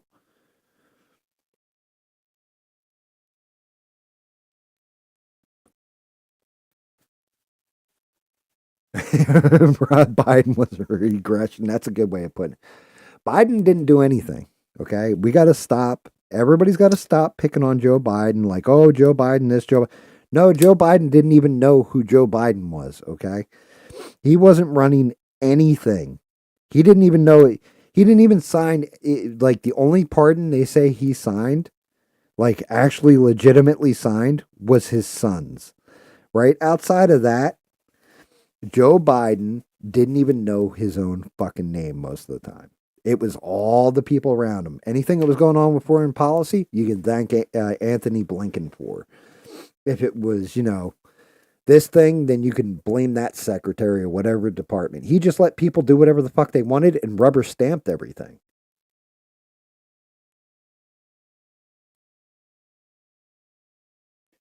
Yeah, cutting welfare, but see, like, I mean, I'm of two minds on that cutting welfare for people that can work. Okay, yeah, you're a 20-year-old dude and you're getting welfare and you're because you don't want to work and you're dodging the system and you're playing the system. That's one thing, right? But a single mother raising three boys on her own that's working three jobs and still needs that welfare because she's living somewhere where she can't afford it and can't afford to move somewhere where she can afford it, that's a little different, you know?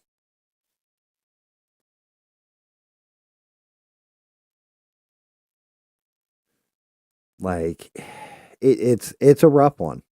Some people are in dire straits right now and they need a hand. It's the people that look to live on welfare that we got to worry about. You know what I mean? That's where I'm at with you on that one, Stranded. It's like if your biggest goal is, hey, I'm going to make the government pay for all my food and all my shit, that's a problem. But if you're like, hey, I can barely make it through and I need a little bit of help, yeah, it's a little different.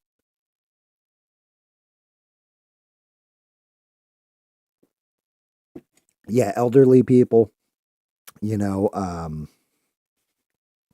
elderly people, shit like that.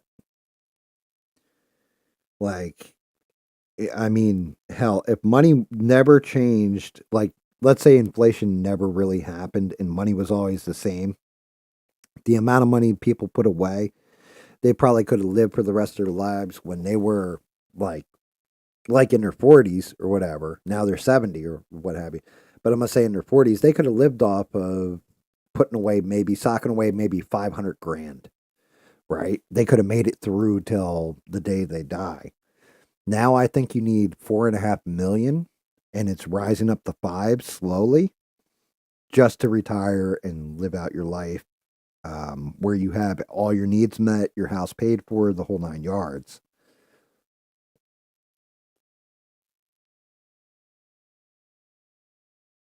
Yeah, and that's the other part of it. Like, so that's one of those things. I hate to say it this way too, because it can be Republicans as well. But that's one of those things with the Democrats. Democrats want you on welfare.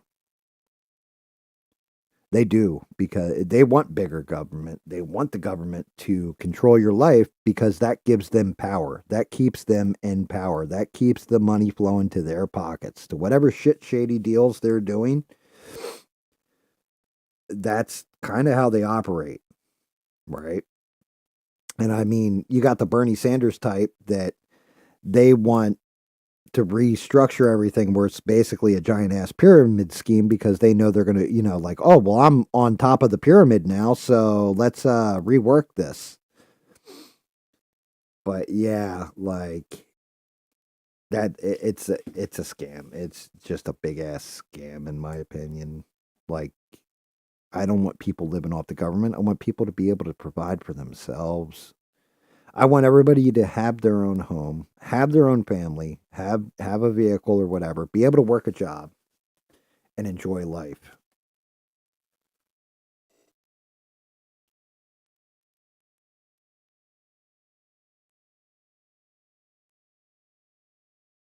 Yes, and I 100% agree, Steve.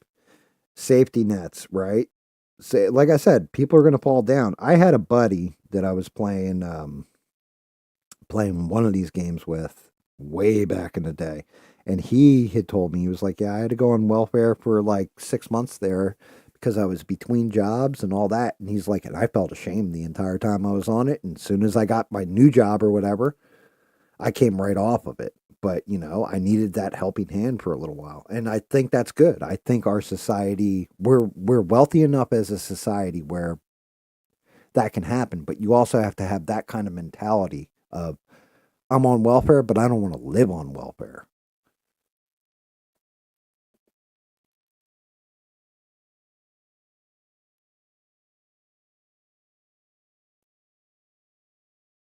I agree with you, Steve. Um, but at the same point in time, if you got somebody who's made some really really poor life choices, like hey, crack is a thing for them and it's damn tasty to them and that's their favorite thing to do, maybe they deserve to be in a tent at that point or a rehab. But I that's one of my things is I also think, and I'm in that camp of taxation is kind of theft. Maybe 10%, 15% of every dollar you make, okay, we can give to the government. And that's it. You don't get anything else. No extra sales tax, none of this. Just let's give 15% and we'll call that a day.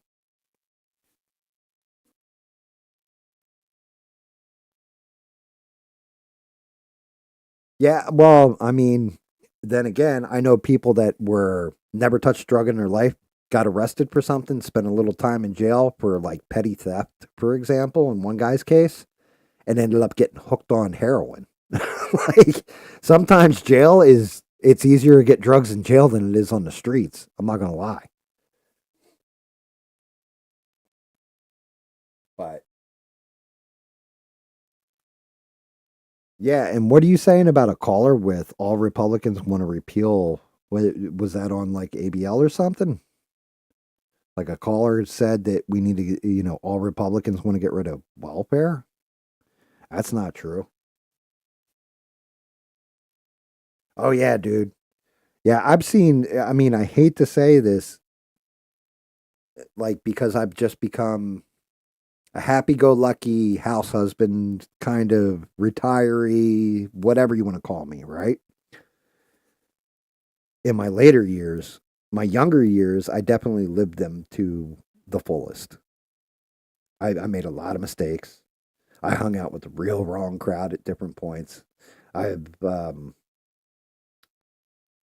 I've definitely hung out with bad guys, and I've hung out with really really good guys. I've hung out with the poorest people. I've hung out with the richest people. Like, didn't matter your skin tone, didn't matter any of that shit. I just had some of my own morals of, like I can't hang out with somebody who's ever done shit to kids.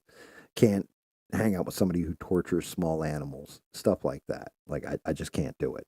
It's no, I have, but I have hung out with people of different stripes my entire life, and I've learned a lot from people I hung out with.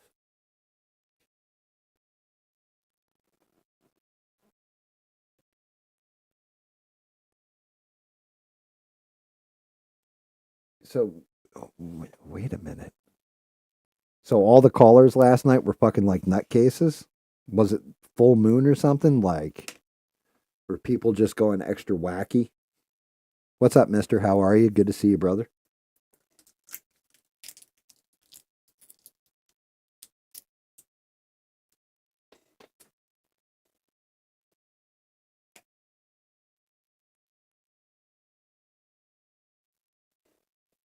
I did have a guy who punched out a horse once. His dad's prize colt.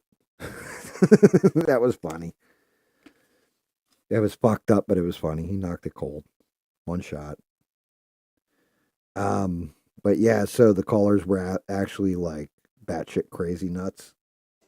Sure, I like this green on here.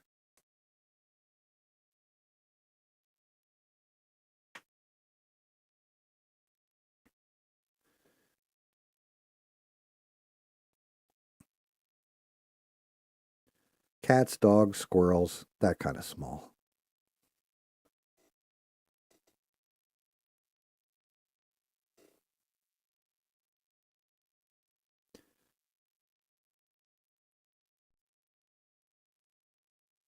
Hell, I hate snakes, and unless it's deadly poisonous and it really poses a threat, I don't even kill those anymore.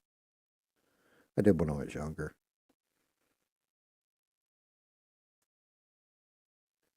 Well, yes, but the whole thing is that could be a villager from somewhere, especially if a witch turned them into a newt. How will you ever know if they got better? Yeah, this there's a little bit too much blue. This green is pulling. I definitely wanted a difference in the pants, but I don't think that's the right color for it. I thought those were oxalotls.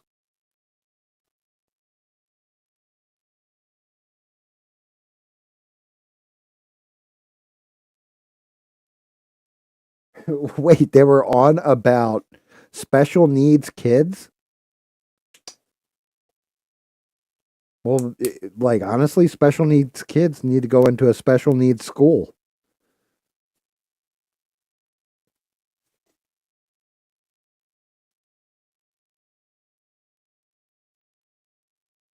I know 70 and 80-year olds that still work, not because they have to, but because they enjoy working. Like it gives them a purpose in their life.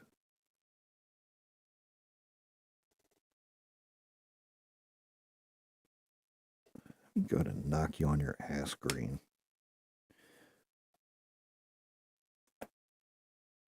Let's try this instead.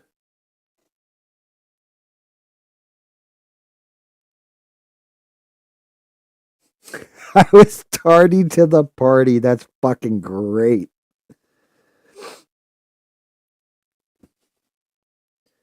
Yeah. Special needs. I mean, it's you need a special kind of teacher for special needs. Like that's I'm not going to lie at all. I see if like honestly, if you wanted to get into the education system and make money and always have a job, Go take classes on how to teach special needs students. Because I know when I was looking at one ads and stuff like that, like classifieds, maybe about 3 years ago, there was like 10 different positions for different schools around here. I was like, damn, is there that many kids that have like Down syndrome and shit? Or is it that they just can't find people with those credentials, the right credentials for it? Because I know you'd have to have a special, like, I wouldn't be able to, I'd get fired day one. Like, I wouldn't even make it out of training. You know what I mean? Like, I'd be doing, I'd sit there and be like, the wheels on the bus go round and round. Hey, Philip, don't forget your fucking football helmet.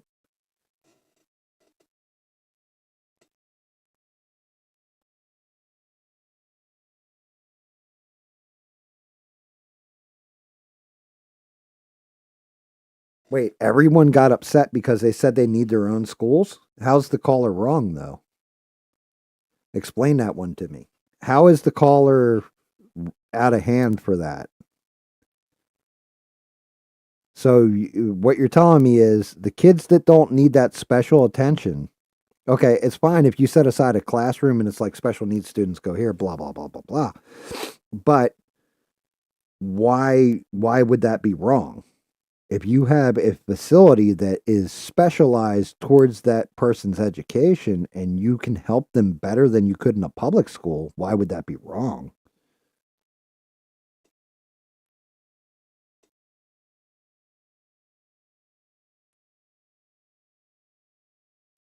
Yeah, and you're not wrong on that one, Stranded. You're absolutely right.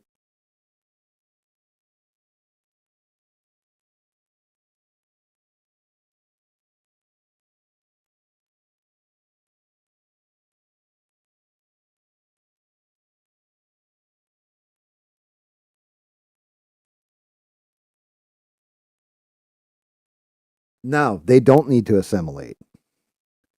Now, see, like, this is that bullshit, right?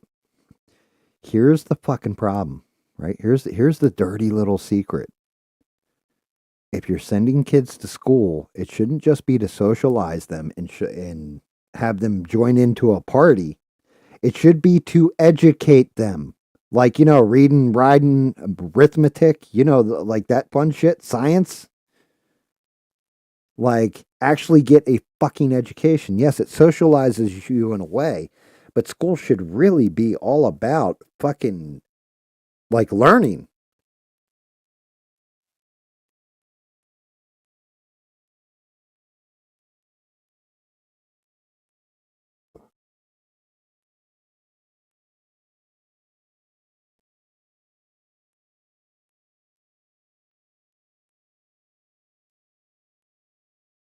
No, you'd be fucked too forever. And I know that shit, like, I may be cracking jokes and everything, but that's because nobody in here is really special needs. I got a brother who's special needs. I'm not gonna lie. Not gonna lie at all. I do have a brother who is special needs. And you know what he did? He went to a special needs school that it cost my dad a shit ton of money. He didn't go to regular ass school. He went to a special needs school that matched to his whatever his problem is.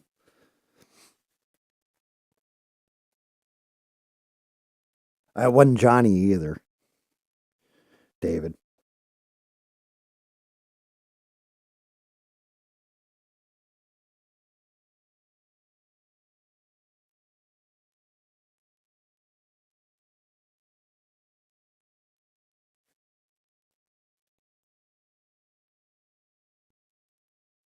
Class clowns or bozos. Nice, mister. Um, yeah, see, that's just it. So then why they like it sounds to me like the people that were calling in had nothing to talk about on whatever topics he was discussing last night. They had like nothing to add to the conversation really. So rather than calling and just, agreeing or disagreeing, they just called the bitch.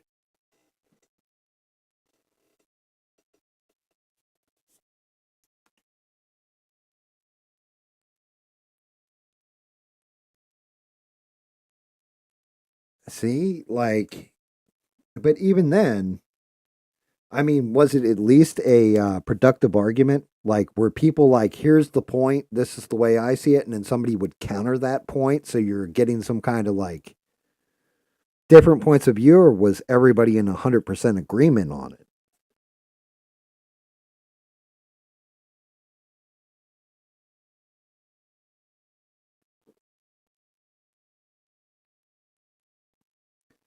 Now, ABL don't give a shit. ABL's just like, I got people viewing, I got people calling in, and I'm making money off this shit, so doesn't really matter. Like that's probably, I'm going to say, more than likely his take on it. Like, if I were to guess, I would think that's how he's thinking about it. You know, you get arguments like that, and it does drive viewership. It does, like, there's a reason why Piers Morgan's doing well.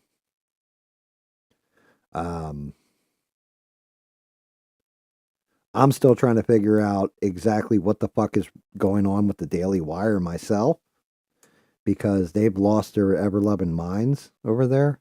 Like, I don't know what the fuck. Ben Shapiro's getting worse and worse. Like, it's starting to get bad. Like, stupid bad.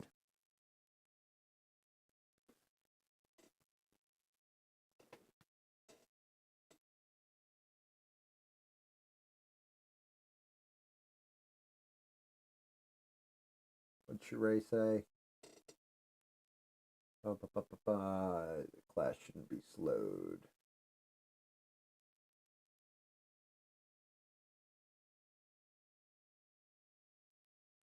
Right. Well, and there you go, Stranded. That's 100% correct, right? Like I said, if it's recess or something, or it's something like this, that's fine. Have them go play with other kids. They can share Pokemon cards, shit like this. When it comes to your actual education, taking a step back and having to slow the class down to one specific student is like, it's not fair. How's that fair to the other kids that don't have a disability? You know, I think that's the nicest way I've ever said that. But it's true. How's that doing justice? How's that boosting people's scores? How's that doing anything productive? If anything, you're making the class, you're lowering the class to the lowest common denominator.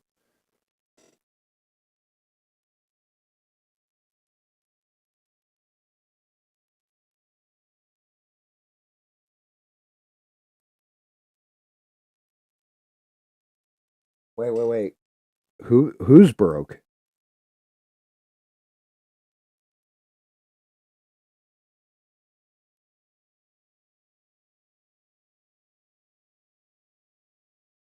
Oh, I didn't hear that they were broke. Like, that was a rumor that they were going bankrupt.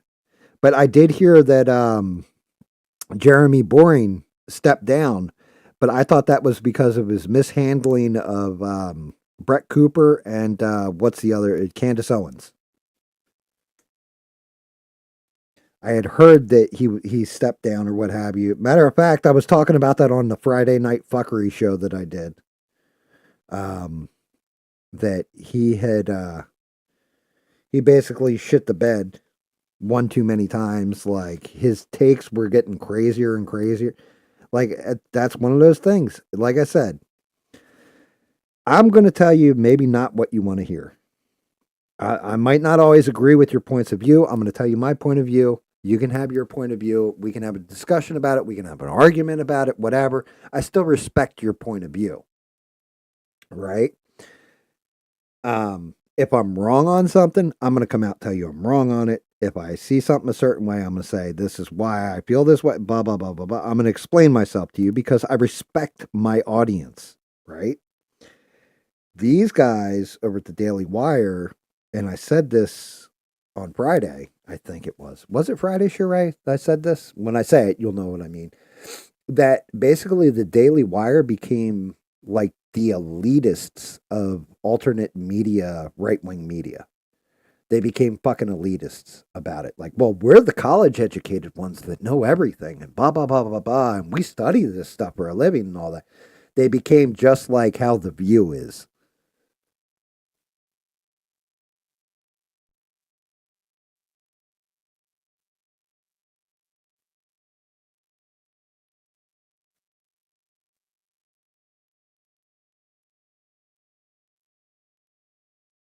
Hey, you watch it from a skinny game playing dork, mister. But like I say about the quartering, some of his stuff's informative and fun and stuff like that, but he looks like that guy at a flea market that is going to sell you knockoff Japanese Power Rangers. Like the Timu Power Ranger set. You know what I mean? Like he doesn't have the real Power Rangers. They're like $5. You take them out of the box and the arms fall off and shit. Nerdrotic doesn't play video games at all. Nerdrotic, Gary Beekler, actually a decent dude, but yeah, he never played video games in his life, really. I think he's tried playing them once. Yeah, Nerdrotic, he owned a comic book store. He was well, he is a felon, but he went to jail for a while there. He had a drug problem and then turned his life around, started doing YouTube and took off from there. Be honest with you, he was the first one to call out Doctor Who. Him and what the fuck was the other guy's name? I can't remember the other dude's name. The other dude's a Canadian dude. Bolstreck. Bolstreck was the other guy who called out Doctor Who, but they called Doctor Who when it first started to decline a little bit, like, yo, this shit's getting bad. And they were huge fans of it. And yeah, he just kept going and made a name for himself.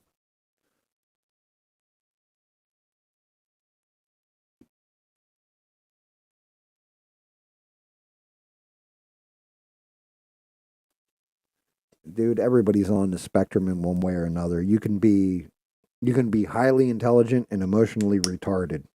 And I'm using that in a clinical sense, not calling somebody just, a slur or something. I mean, legitimately emotionally retarded. You can have all the emotions in the world and be intellectually retarded.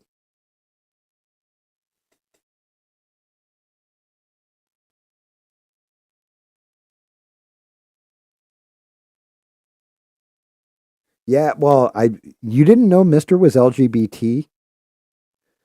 He actually falls in the QIA plus part of that.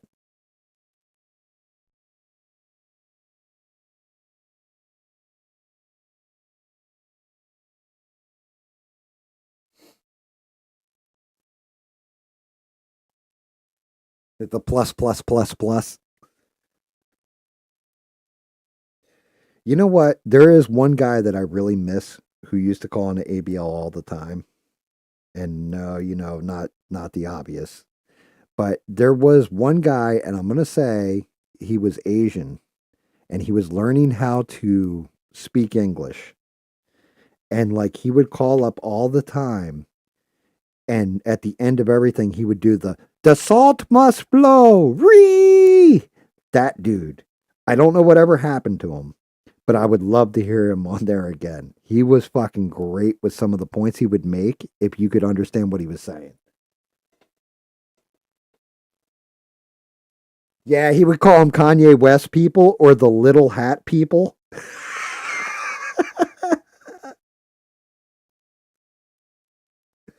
He was fantastic. And it was like, oh, you obviously are listening to ABL and Salty Cracker. I don't, that's just it. He never gave his name. I don't think we ever asked for his name or anything else, but his English was getting better and better every time he'd call.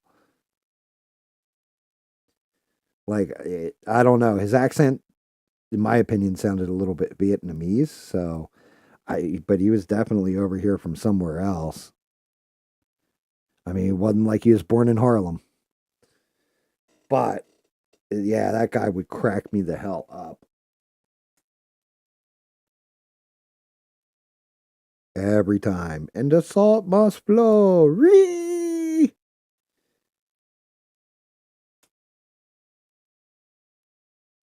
Yeah, exactly. Yeah, he definitely Vietnamese. That's exactly where I was. Dude, you don't remember him, mister? You've been in like ABL forever. So I figure you would have probably heard him. I know Devin knows. Devin knows everybody, like their real names. She has everybody's address written on a blackboard. I'm kind of thinking that Devin might be part of the CIA. Like just putting it out there. I know a couple CIA guys, and Devin might just be part of the CIA.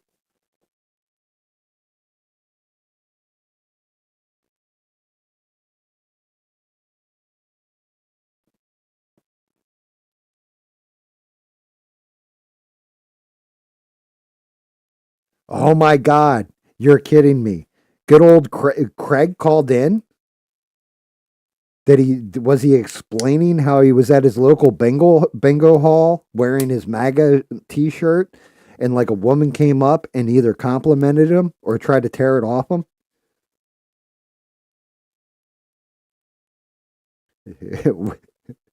What was it, Steve? It was always weed and coke and suit and tie guy, right?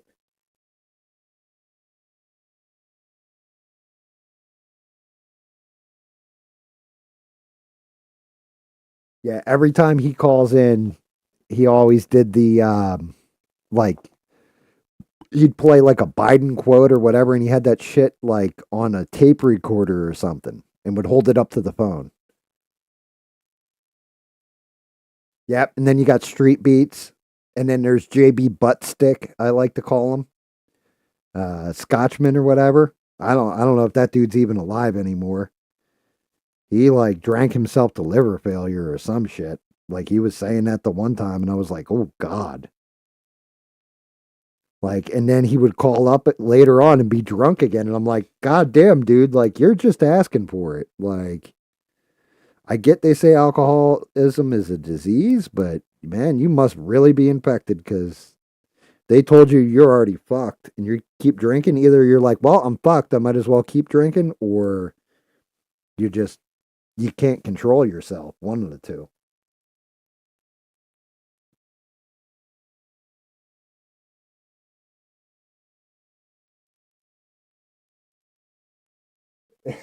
Mister was like, "Is this weed and coke?" Nope, nope. Weed and coke is Lothar. Uh, I don't even remember Lothar the Libertarian or some shit like that.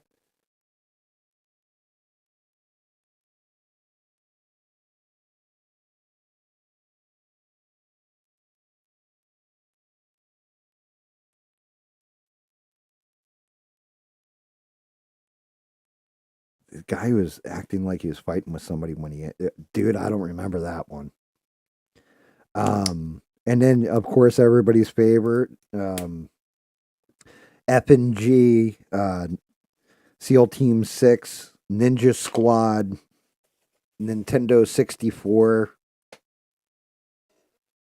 Like he hasn't called in a minute, I don't think, unless he called in last night or a couple of these past shows that I haven't been in. But yeah, as far as I know, he was went to go live in a tent. I think Steve.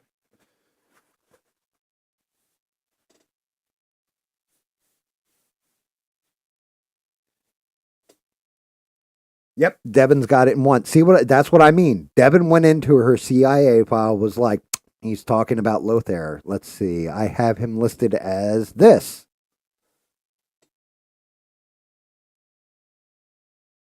Yes. Yes, he calls in and fucking exactly.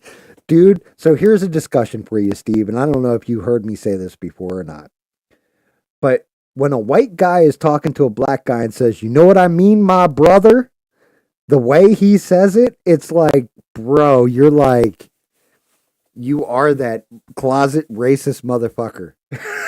You just are.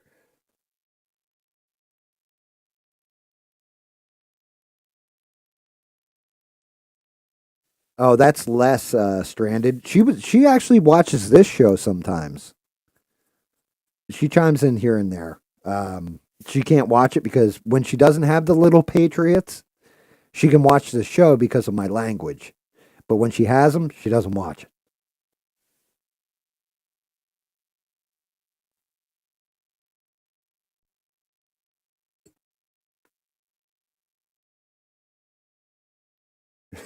That's fucking hysterical, mister. No, I mean, look, when I'm talking to D, I'll say brother when I'm talking to him. Hey, brother, what's up? Right? But I say that to everybody. Like, I fucking like, I'm not saying it because of his skin tone. Like, you can tell, like, the only reason why F and Q, Airborne, fucking PlayStation is just like, yeah, I'm gonna say, you know what I mean, my brother is because he's gonna say some shit that, he's trying to prove he's not racist when he is. Like, I don't know how to describe it. I've just met people like that in my life, and you know it when you see it.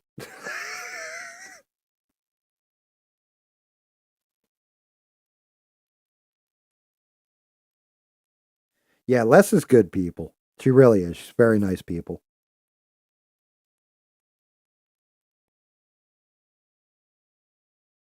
Yeah, yeah, I always like when Alien calls in. Alien calls in. ABL was using him as a show ender for a while there.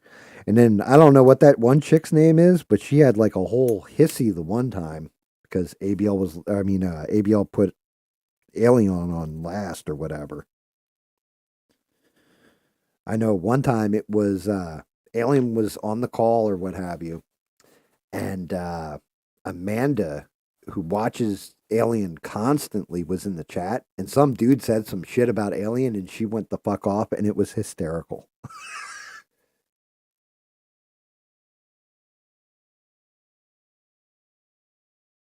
Really, what was the racial slur, Sheree?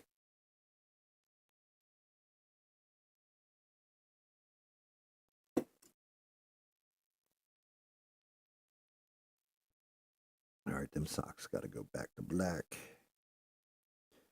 We got skin tone, we got belt, we got shirt and beard and face and eyebrows and all that fun shit. All right.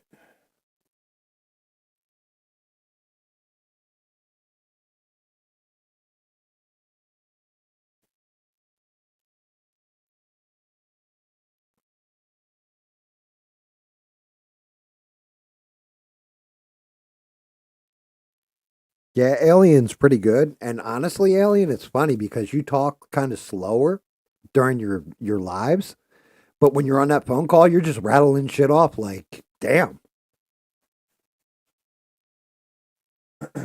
Yeah, Steve's not wrong. God damn, man, I missed you guys. I will never do Friday night fuckery ever again. Alien, Friday nights are all yours, brother. My shit was so cursed on that Friday night. My viewership was fucked. My video was the least viewed video I've done yet. Like, just never again. The microphones broke. Everything failed. The model broke.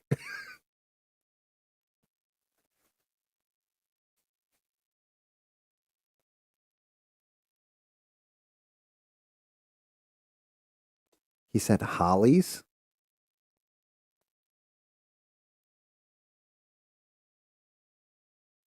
Were you guys talking about like Hare Krishnas or religion or something? Hollies. I've never heard that one.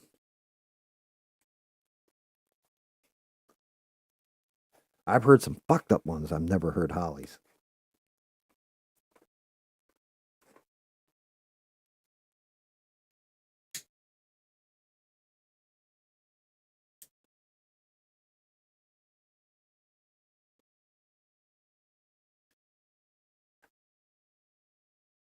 Pokemon pack codes. Are you talking about that shit North said? Dude, that man was probably talking out of his ass.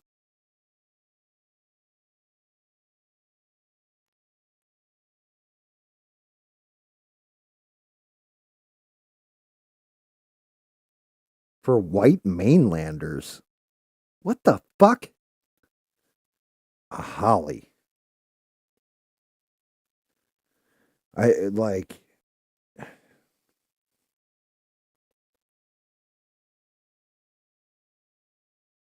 if slavery were still allowed in the United States, he's definitely somebody that would own slaves. That's all I'm saying about that. I'm not saying he's racist. I'm just saying possibly.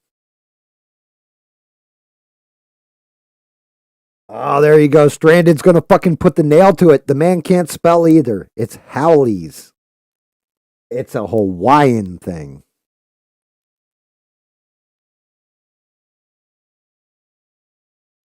And Mister's got it too.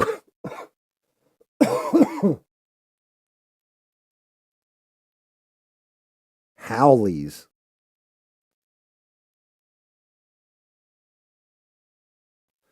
I mean, I'd own a robot. That's about as far as I go, though. I I'm sorry. You know, I, I, I can't do that. Just wham, bam, thank you, spam. What the fuck does that mean? It's apparently a slur for basically like how Mexicans call white people gringos.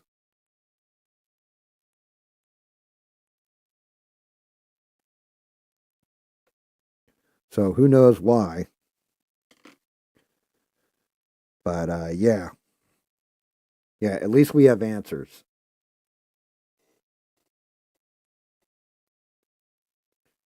Yeah, I've never heard that shit though ever in my life.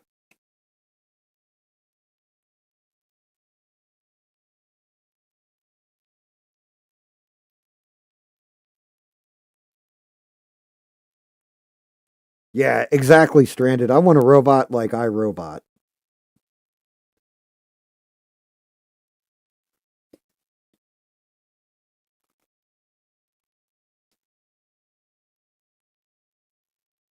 Weedos? I don't fucking know. I don't know.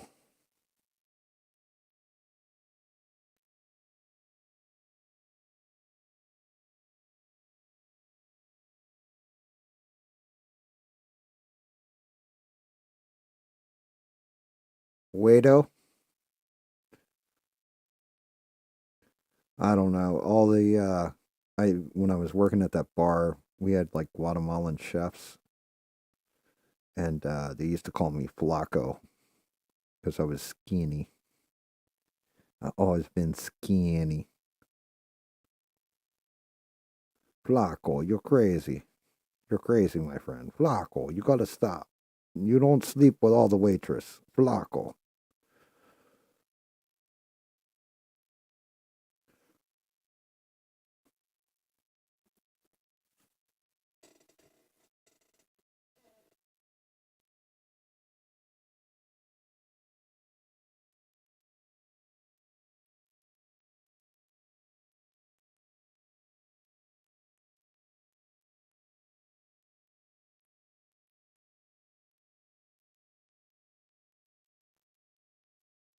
Wait, beans went off? Jesus Christ. I stopped going into ABLs because he's late all the time, and this is the shit that breaks free. What the fuck? So what the hell happened with Bina now? I'll never forget somebody, it was fucking hysterical. I about pissed myself. Somebody one time said it's a Bosnian breath mint and then explained what he meant by that. And like Beans was all pissed off, and I was like, it's just a figure of speech. Like, it's okay. He didn't mean anything. He doesn't know you're Bosnian.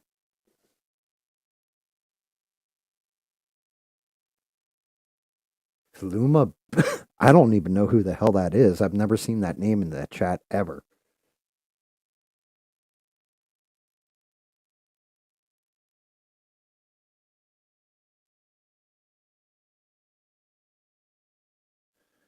That's not Bina's place to really defend that, you know? Sheree going off, I'd understand. It's like saying, you know, oh well, this, that, or the other is fucking crazy. That's not my place to defend it. That's, you know, All just remember, my big thing is don't ever say all.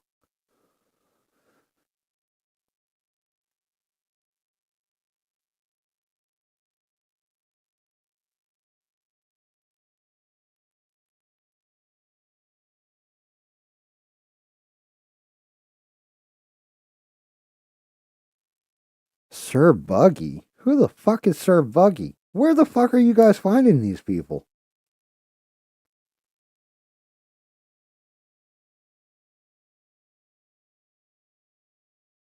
Yeah, what the hell? Well, you got to remember, you probably didn't see him because Sheree catches that shit and annihilates it immediately because she's the greatest model on the fucking internets.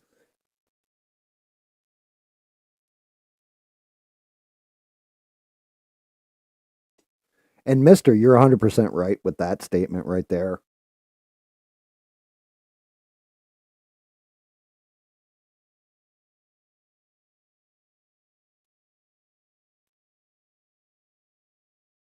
Oh, so he's like super anti-Semitic then. Man, what?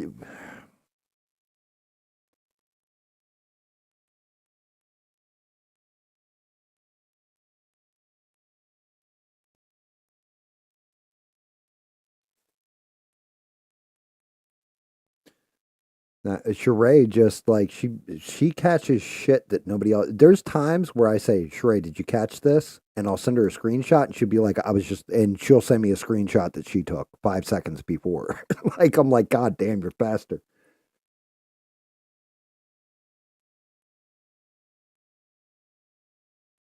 I don't lurk. I'm either active or I'm not. You know what I mean?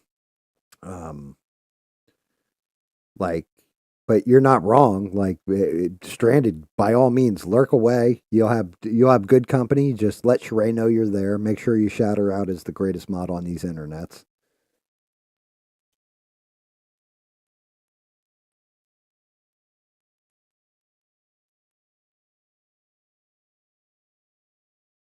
Oh, he's got Goy Burger in his name. Yeah, that is a slur. Yeah, Goyim, basically like not. Well, maybe he is small hat.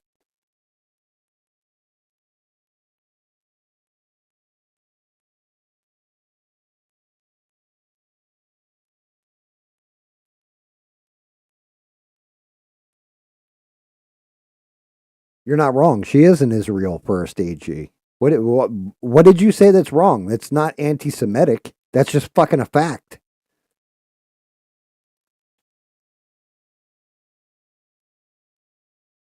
Pam Bondi is 100. A matter of fact, 90% of the Trump administration's Israel. Well, not Israel first. A lot of them America first, but there's a good chunk that are like Israel above everything else. That's just facts. No, Steve, you didn't say anything fucking wrong.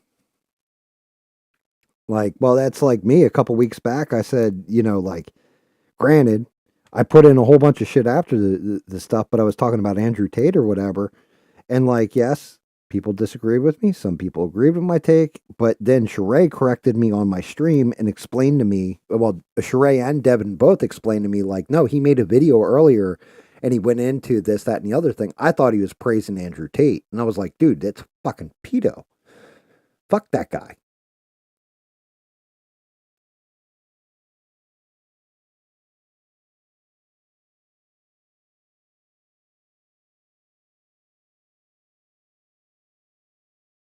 Yeah, my one buddy, he would call people that. He was Jewish, and that's fine. I never took offense to it. Like, didn't matter to me. But yeah, I don't see where that's offensive saying that the Trump admin is pro Israel. Yes, they are. I mean,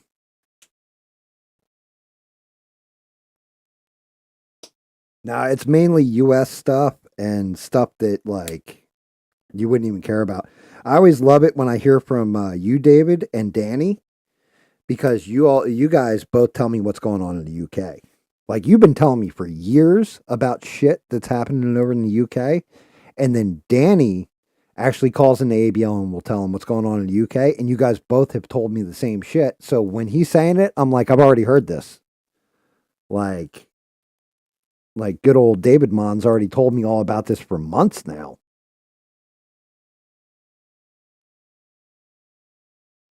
Yeah, see, I've known it, Sheree, but that's because of David. David's been saying this shit for years now about everything that's going on over there and all that. And he's not one to go into like say here and start putting it all in the chat or do a voice chat over. But if you're in a conversation with him, he'd be like, "Yeah, this shit's going on, man. This is fucking this, that, and the other thing. This is some bullshit." And like he'll just lay it out to you. But yeah, I've known for a while, like stuff over in the UK definitely has gotten tragically bad.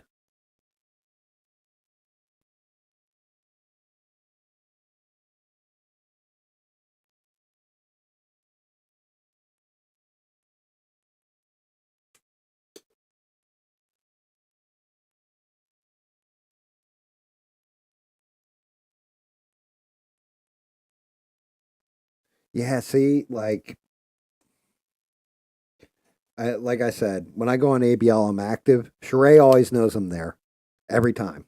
Because the first thing I do whenever I go on ABL is Sheree's the greatest mods on these internets. Everybody give her a shout out immediately. So she always knows I'm there. Um, even if other people don't realize I'm like actually there. If I'm like playing a game or whatever. But since I play my game and all that stuff, and all that shit happened with the Andrew Tate thing, I don't do that anymore because it was just like not good.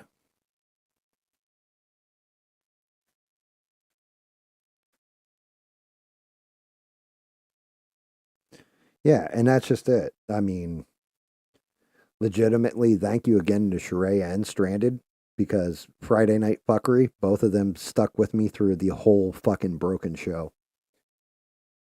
So shout out again to both you guys. You guys are awesome. And funny enough, Alien, Stranded didn't even like come on Friday to watch me or anything. She came on and hopped into my shit because she was waiting on your shit to start.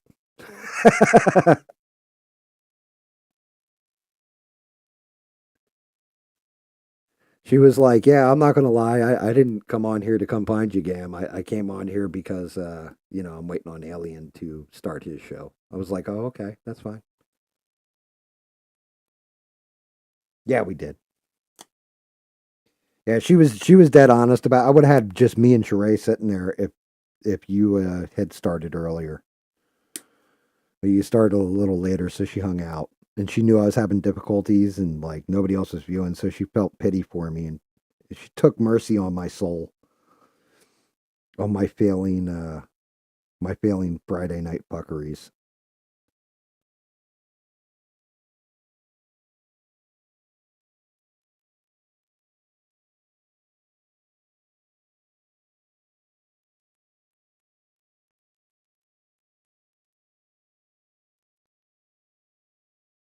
I mean, I wasn't mad about it. I was fine with it because I kind of figured that. I was like, this is an experiment. We're gonna try this. Four or five different people said there, oh yeah, you do it on Friday. We don't have to work on Saturday. We can stay up and watch and interact more and everything. Not one of them motherfuckers showed up. Not one.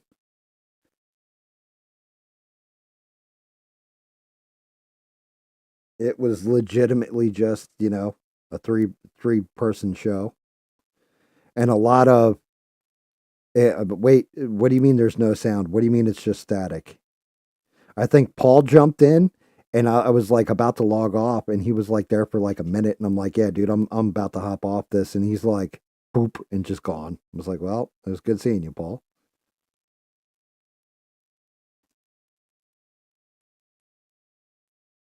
Yeah, we did have some fun. It was entertaining.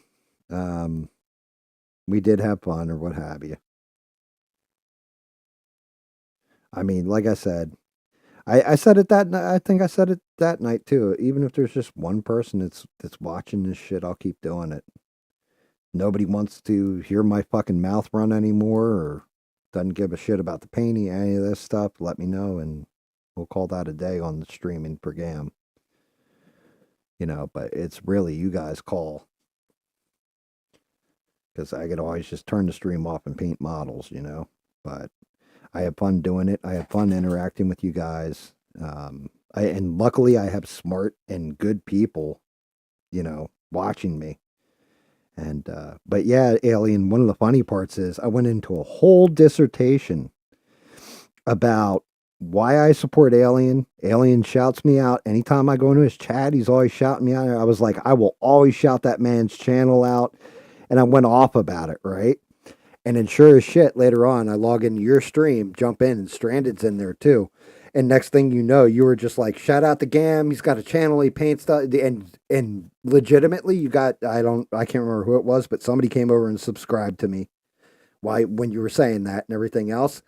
And I didn't even know that at the time, but I had said to Stranded, I think you remember this. I was like, Stranded, now you understand why I always shout Alien out all the time on my streams. And she's like, oh yeah, 100%.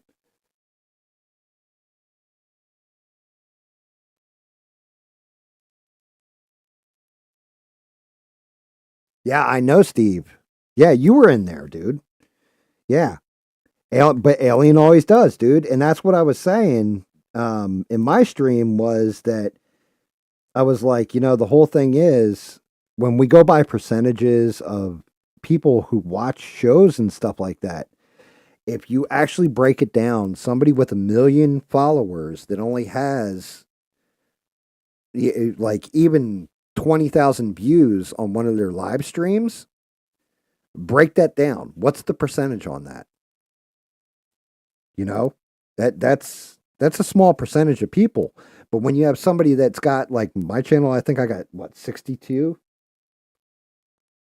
63 now. So yeah, somehow I picked up another person subscribed to me. Thank you for that. Um, but I have 9 to 12 people in the chat on most shows. So right there, what's the percentage on that? Like 5 people not showing up for one of my me doing this shit could be fatal to me streaming at all. Like if I was banking on this.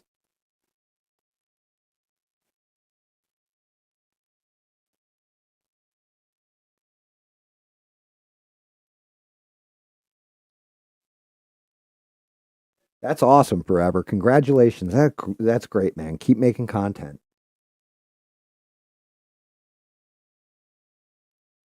I mean, my big thing is Sheree, like like not gonna lie at all. You are like a godsend when it comes to this shit. Because I'll say something to you. I'll be like, hey Sheree, remember this? And I don't even because I know I'm not gonna fucking remember. And every time, like, boom, stream starts, and you're just like, talk about this, talk about that, talk about the other. It's like, thank you so much. I would have fucking completely forgotten. But yeah, I mean, that's just it. We're smaller streams, but I started this shit like actual live streaming. I want to say less than a year ago, right? Probably like almost a year ago at this point. We're getting close to almost a year. And like I keep like I started I want to say it was like 23 subs is what I had and I'm up to 63. So it's growing. And like honestly, I love interacting with you guys. And some people are going to show up, some people aren't, but there's always something going on. The chat's always moving. The entire stream is basically like I said, I could go paint this fucking thing by myself and just really concentrate it, focus on it. But instead, it's so much more fun sitting here and just watching the chat generate shit. Like I covered the shit I wanted to cover or the stuff that I saw in the news, and you guys are just like, "Oh yeah, did you hear about this fucking wackadoo caller who wants like her retarded kid to play with the other kids? The only thing is, he like keeps running his head down the lockers, shit like that. Like we just go off here.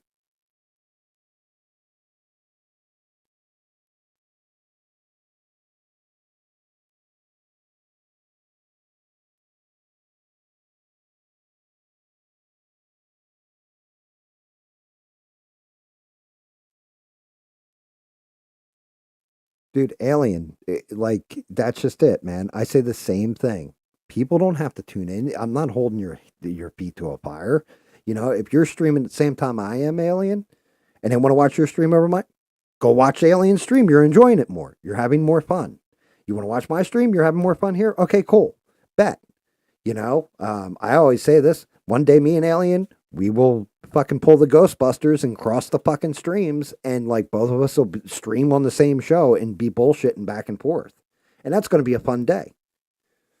But it's, you know what I mean. I'm always going to give you a shout out, 110%, because you were always there. Just like I gave Devin a shout out earlier when my mic wasn't working, and I was like, man, I feel like I'm back when before I started streaming, and Devin and her husband sat here with me for what, 3 hours, 4 hours, Devin? Just, hey, can you guys hear me? Can you hear me? Can you hear me? And Devin's just going, nope, can't hear you, Gam. Can't hear you. And like she was in a voice chat with me and she couldn't hear me. But just sat here and was patient and helped me. I'll always fucking like appreciate that shit.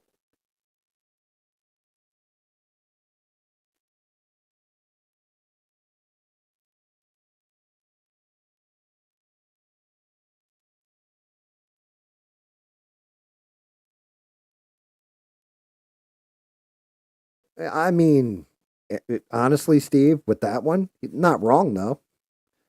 If if it's distracting from the class, then you're basically sacrificing an entire classroom of people for one person. You shouldn't do that. But I can see, like I said, you go to recess or something, let that kid play with the other kids. That's socializing them.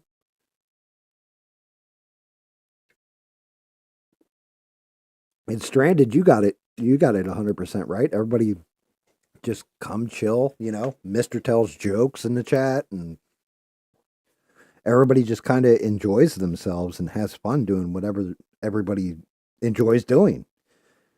That was kind of the point of the stream. You know, like the real point of the stream was to show people painting on the cheap, but the side effect ended up being the main drive point for even doing the streams, which is everybody has a place to go, blow off steam, say their piece, speak their. I'm not going to say speak their truth, but speak say their opinion. You know, some are going to get lambasted for it if you're talking about, you know, the Great Reset and they're putting chems in the clouds to turn the frogs gay. Like you're going to go into that shit. Okay, yeah, you're probably going to get your balls broke, but you're still entitled to your opinion. You still said it live on a stream. You know, everybody just have fun with shit and take a break from life for a couple hours. Enjoy yourselves. You know, whether you got kids, don't have kids, you're working a shit job that, you know, pay undervalues you and treats you like hell, whatever. Enjoy yourself. Like relax. It's your fucking stream. I just happen to be the one that's got the room and the camera going and the paint's going, you know. But it's really for everybody else to have fun with.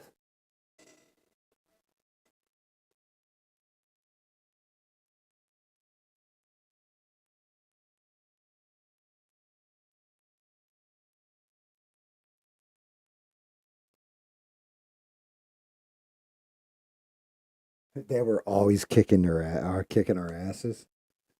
Oh, well, you know, what can I say? It made you tougher though.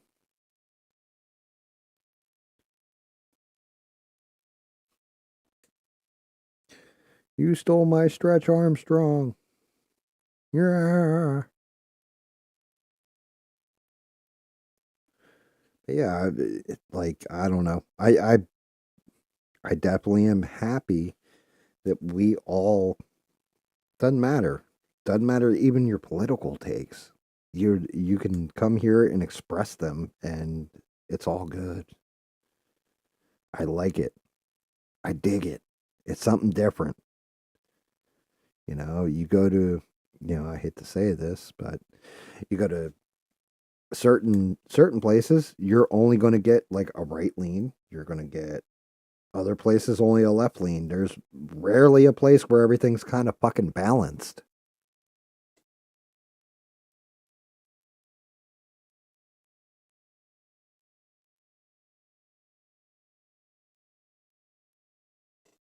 That's awesome though, Stranded.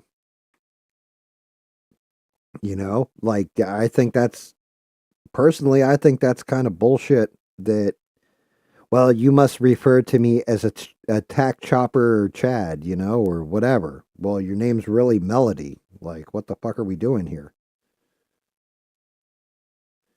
You know, like, yeah, that's you can't placate the kids. You're supposed to be disciplining them and keeping them in the fucking line, not playing into delusional fantasies of, yes, you definitely have a penis, my girl. You know, I mean, if a girl does have a penis, that's an extra $10 right there. But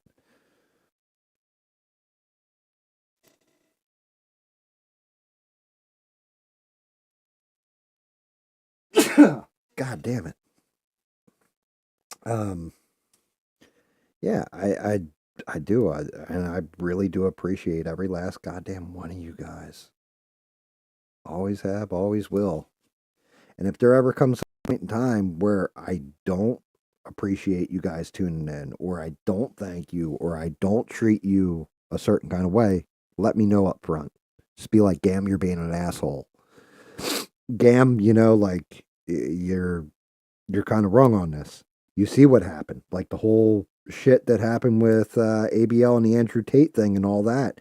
I'm like saying my piece and going to fuck off, and then Sheree's just like, yeah, but that's not what he was saying. This is what he was saying, and Devin's like, no, no, no, you missed this part of it, and I'm like, okay, now it makes sense. You're right. I'm wrong.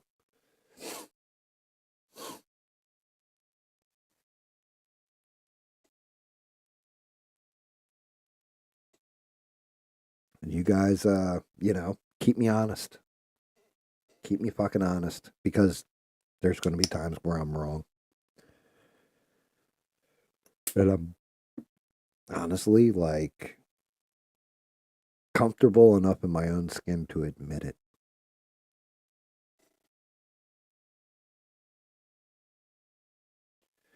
Yeah, like I get where he was saying now. I didn't at the time. I was like, dude, what the fuck is wrong with you?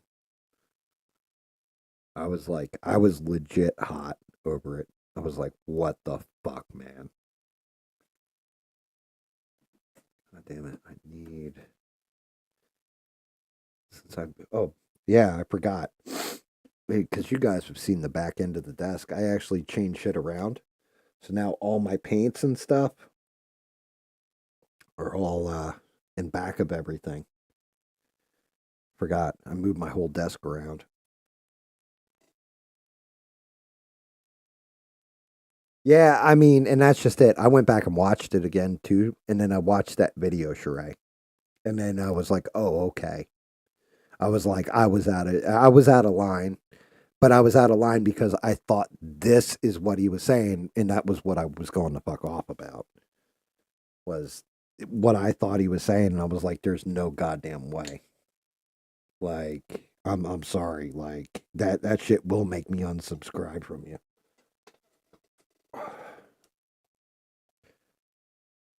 You know, like saying the Holocaust was a good thing. All right, well, I'm dropping my subscription to you now. Like shit like that. I can't I can't ride with that. Just no. That's too much.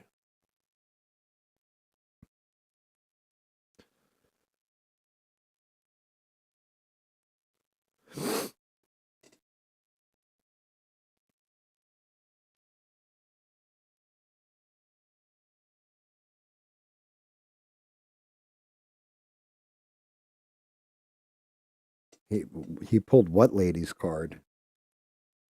The one that about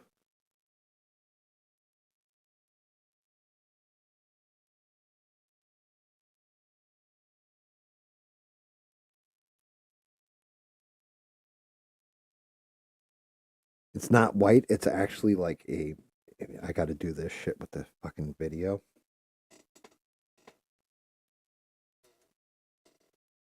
It's actually a skin tone, but I got to layer it. So this is second layer, and then I'll go third layer on top, which will be lighter, but it layers on top the hot pink and then makes it look fleshy once it's done.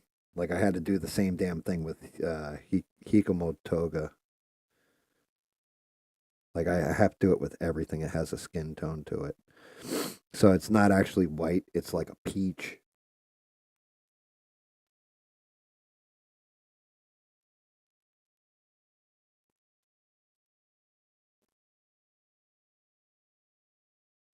Yeah, I mean, so yeah, and I went off on Matt Walsh too, because that was the part that pissed me off was that he thought I was talking about Matt Walsh, like he had said something out of hand about Matt Walsh, and I was defending Matt Walsh. I'm like, no, he's a soft bitch.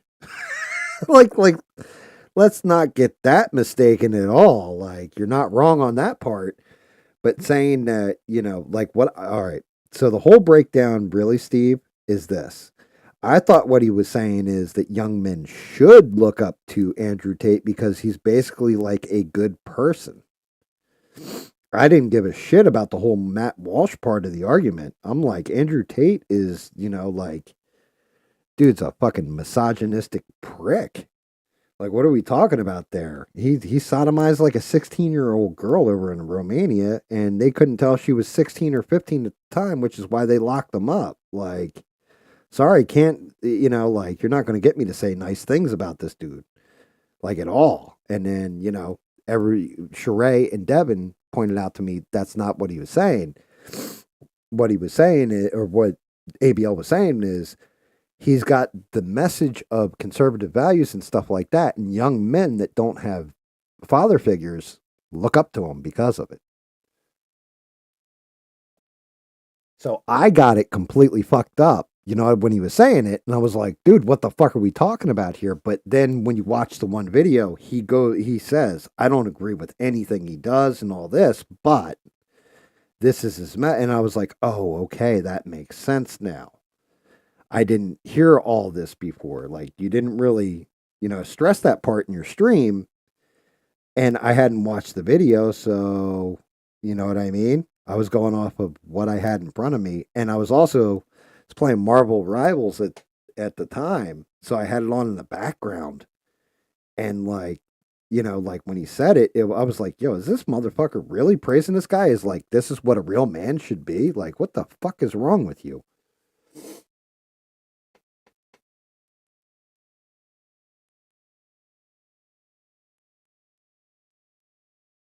Yeah, I mean, I don't know who that is, but I'm sure you're right. Like, I mean, the tough part of Andrew Tate doesn't impress me at all. Like, you know what I mean? For me, it's like, I can see where a kid sees money, riches, and hoes, and it's like, oh, look, he's got all the hot girls. Oh, he's got the hottest car. Oh, he's got all this money. Oh, everybody knows who he is. All this kind of stuff.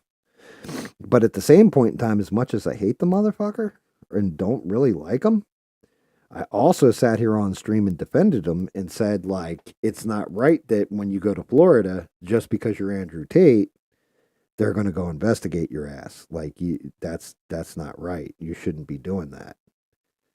Like, you don't say, who's the man here, show me the man, I'll show you the crime. You say, here's our evidence, and here is who it is, and we're investigating it.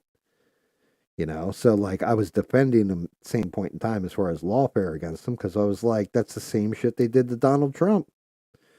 Like, that's not right. But yeah, there are guys out there with good messages, and you know like it goes into what I say, all, like what I said at that point in time too. My whole thing in it is, if you're actually like a real man, then you're a protector. You're not a predator. You know what I mean? Like, that's how I always saw it. Like, I never looked up to somebody who was like, well, I can destroy all the weak people in front of me, and I can, this, that, or the third. I always looked at it as, you know, do they protect the innocent, the weaker? Like a real man steps up and protects the women and the children, protects the crops, protects the animals, livestock, and stuff like that because it's weaker than him. He should be stronger than it. He should rise to that occasion. And I kind of went off on my own little tangent. And then, like I said, fortunately for me, greatest mod on the internets and an amazing person named Devin pulled me back to Earth with it. And we're just like, yeah, but that's not what he was saying.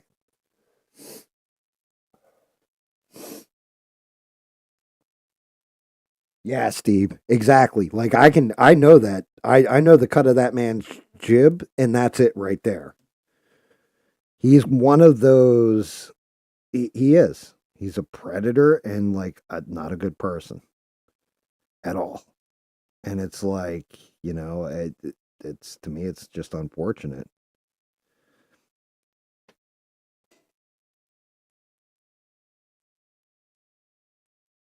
I wouldn't worry he'd try to kill you, but I definitely wouldn't leave my kids around him. I wouldn't leave my wallet in the same room with him unattended. Like he seems like that kind of fucking like shady as fuck.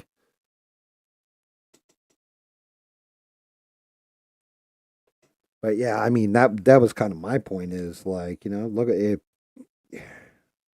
I should be nobody's mentor. I'll put it that way because even though I believe in stuff like that, I'm not one to mentor anyone. I'm not one to teach anybody anything. Just ask David Mon. David Mon's been playing video games with me forever and having conversations with me forever. He'll tell you, like, yeah, don't, Gam will give you some advice, you know, but I shouldn't be that guy that you take it from either.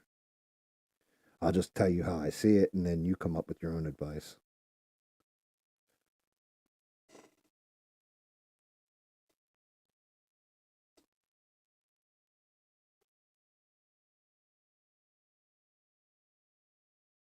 Yeah, I actually did. I listened to a little bit of Kevin Samuels, and I have heard him before.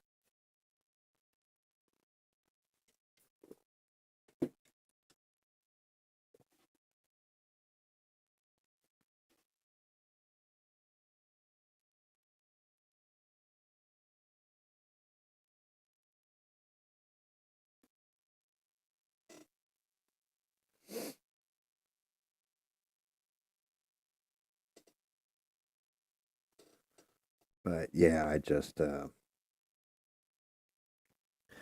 don't know. It's a shame the world we live in where, I, I don't know. This is just me. This is my fucked upness. So I think I told you guys this.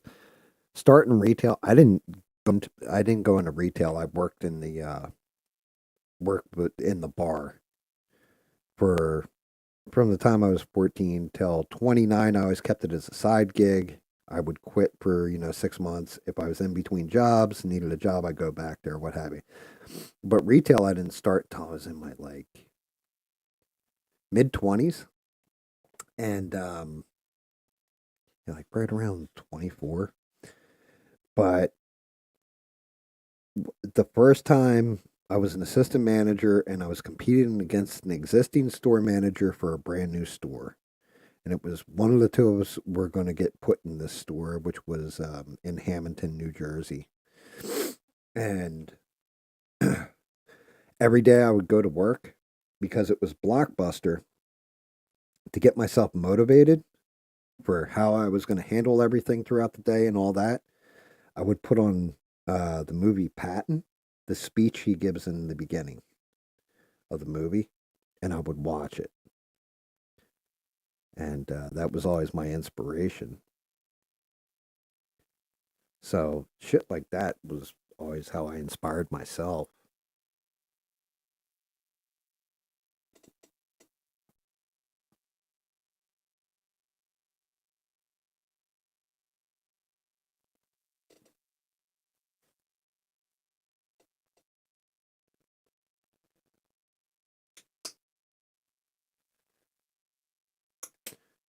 Yeah, that Patton speech by George C. Scott in the beginning of that movie is Fucking, if you haven't seen it, it's tremendous. It's one to get you up and fighting.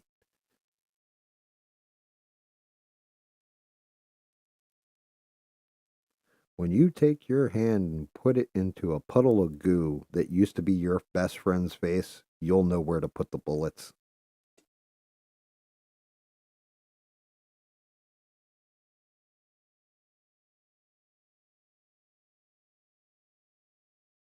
Oh, damn.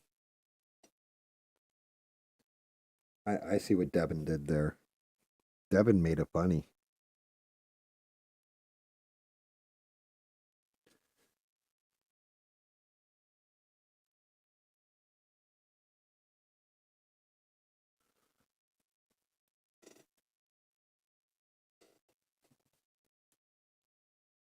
Skin tone, all about the skin tone.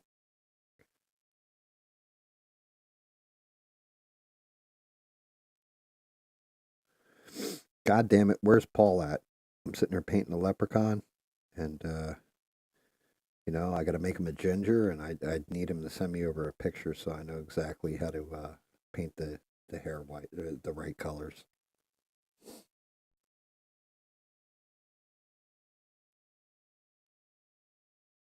Oh, yeah, I can't fuck with cologne. Shit makes me sneeze. I've got a big, sharp, pointy Pollock nose.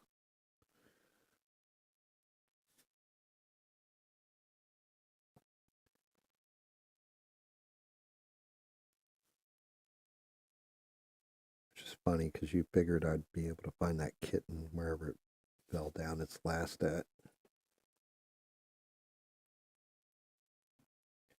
Dear Lord. Are there really 9 of you guys out there fucking listening to this bullshit? Where the hell is Beans tonight? Still pissed off about last night, probably.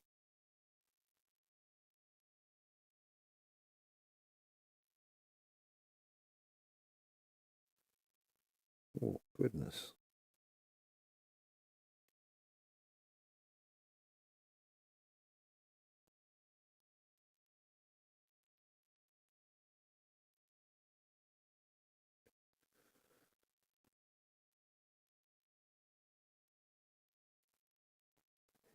If I was on a poll, then I would be Judy Bagwell. Let's see if any of you guys get that reference.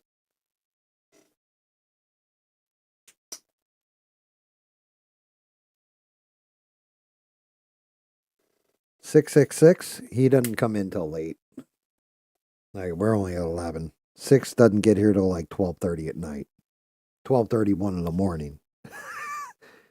Right when everybody's signing off and going to bed or whatever. That's when 6 shows up. Pop in like, oh shit, what's going on, guys? I mean, he could be entertaining people too. He's got his thing going. Which, still waiting for a new drum video from.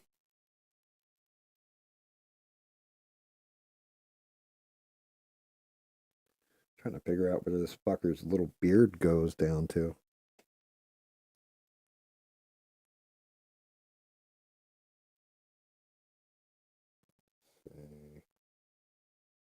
There it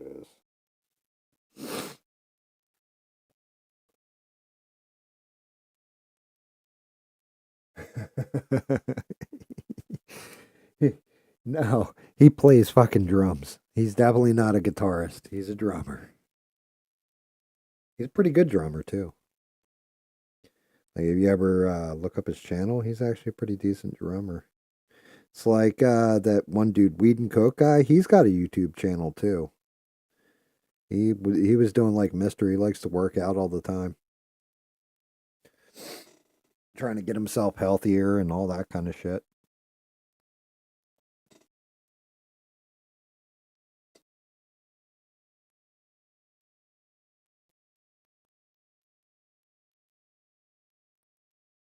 Who sticks in? Oh, dude, yeah. You know what? I saw him on something, and I was like, "Why do I know this guy? Like, why do I know his name? Not even like his face or anything." I was like, "Why?" And I was like, "Oh, Devin talks about him." It's like Devin's got a crush on him or something, if I remember correct.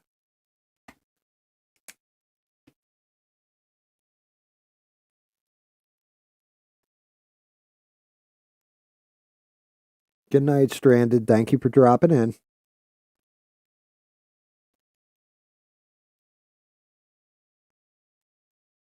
Wait, is that a thumbs down or was that a middle finger? Which one was that, Devin? I couldn't tell.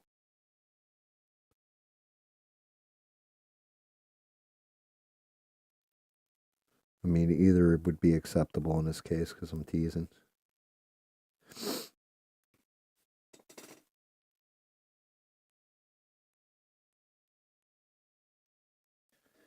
I still got pink poking through.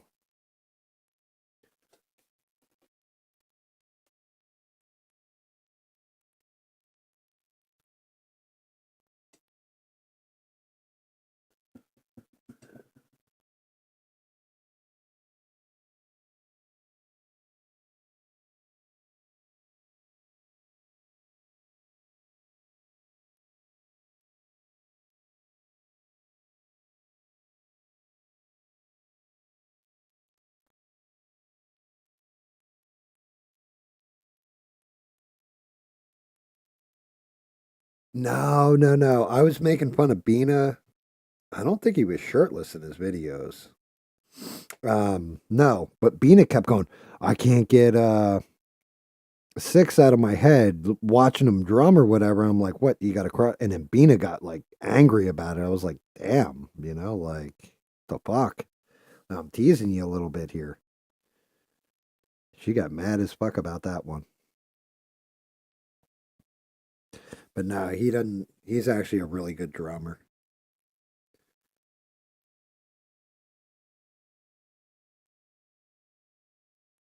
Like he says, well, I only play other people's shit and this, that, and the other. And I'm like, that's okay. You're playing difficult. You're playing hard mode, buddy. Like, not missing. I can't do that shit. You can definitely tell I got no rhythm.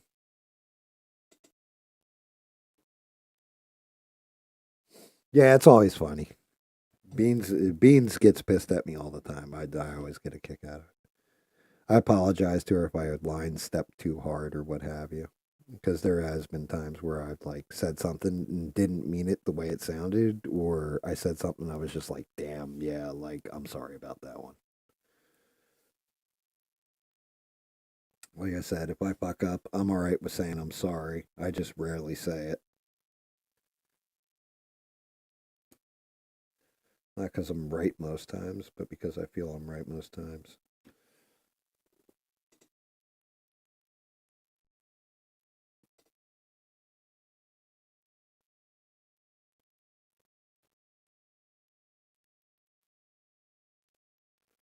Here's one we can talk about.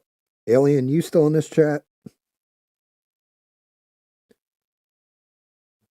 Do we still got Alien with us, or did he log off to go stream or something? Just curious. Because,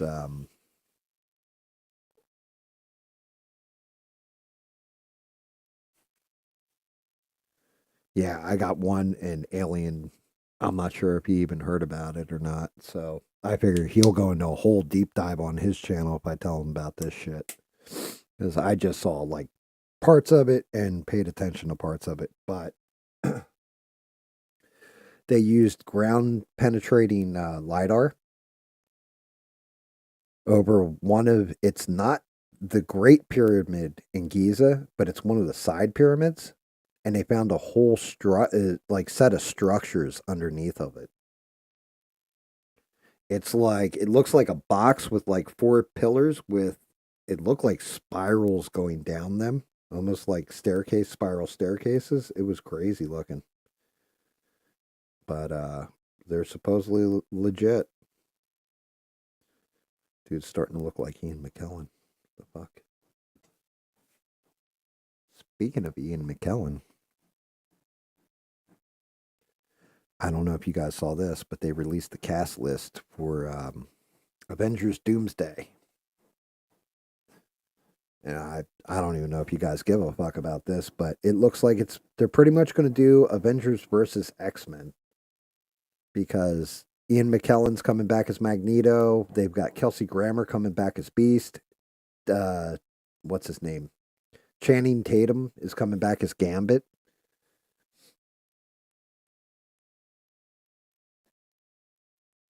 But they got yeah, you're right. Right now he does kind of have that Abe Lincoln look to him, doesn't he? This ugly motherfucker. Um yeah, they've got a whole bunch of them. Like a whole bunch of different shit. Like all the people that are in that upcoming movie, the Thunderbolts, they're all going to be in it. Um yeah, definitely interesting. It's going to be interesting to see what they put together and see how bad they shit the bed with it. Because I'm not going to lie, I have this feeling that it's either going to be amazing or it's going to be total shit.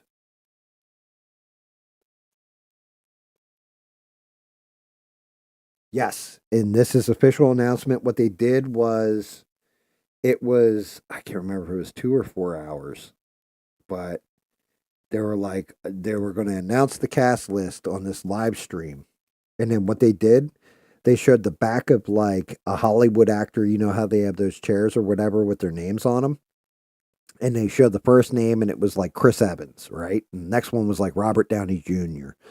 And then every 10 minutes they would go to another chair, like pan the camera very slow to the next chair, and they had all the different actors' names on the back of these chairs. It was like get somebody who's either got it in fast mode and sums it all up for you real quick or whatever. It was painful to watch. But yeah, they Ian McKellen, Kelsey Grammer, like so all the Fox mutants from the X-Men franchise, Marsden, so Cyclops. Um, then they had like whatever her name is, Pew that plays the new Black Widow that sucks. Um, all the different people from like Avengers and everything else. Like all their names were on the back of these chairs. And it's basically like it was the cast announcement for the upcoming. So this is official.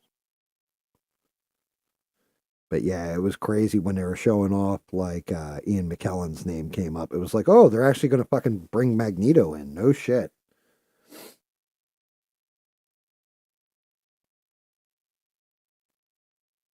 Pew pew. Yeah, like well, her acting is pew pew. She's like the little fat Black Widow with blonde hair. She was in the actual Black Widow movie and in the what you call it too. The upcoming one, Thunderbolts, which it's like you go from ScarJo to this like little chubby chick. She's chunky.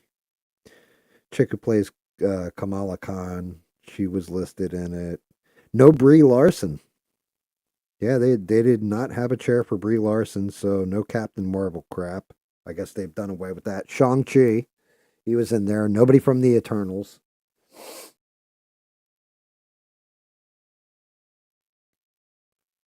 I'm pretty sure what I can't even. Why I fucking hate it when this shit does this.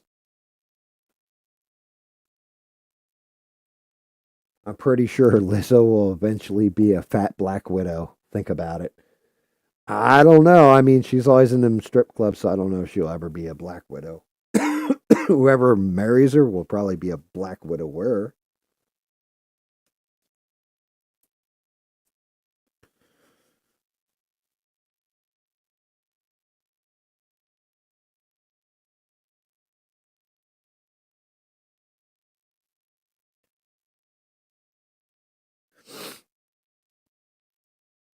But yeah,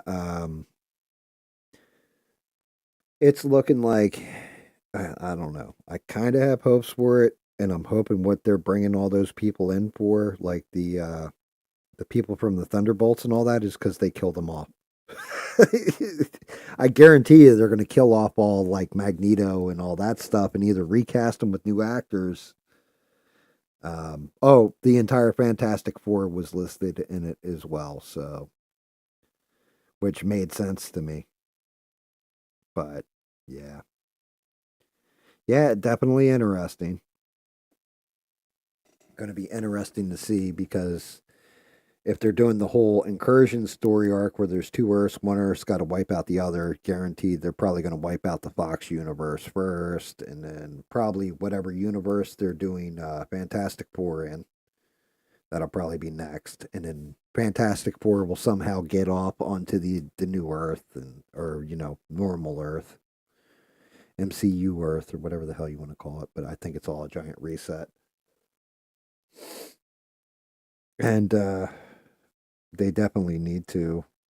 That's like so. Unfortunately, Daredevil isn't terrible, and it isn't super great either. Like the Daredevil Born Again on Disney Plus.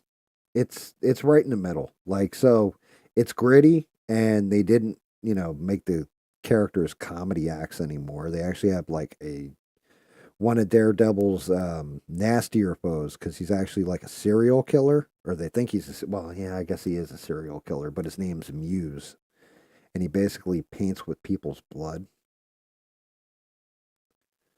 Um, and on the show, they just made him like typical bad guy, so it was unfortunate. They really could have gone into like a Hannibal Lecter kind of thing with it, but the show nobody's watching it. Like it's not bad. I'm not going to say it's amazing, but it's pretty good. They just nobody's watching it. So if nobody watches the good stuff, that tells me when the bad shit comes out, like Thunderbolts, nobody's buying a ticket. Not unless they're super into Marvel shit, where you have people like I watch stuff after the fact, but people who actually go, I want to go see this day one and go buy the ticket and all that stuff and the popcorn and take their girlfriends with them or their boyfriends or whatever.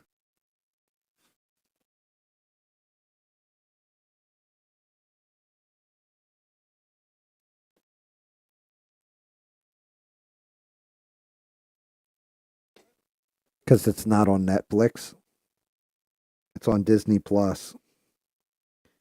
Disney Plus does publish their data. They announce which shit is most streamed, least streamed. But the data's out there.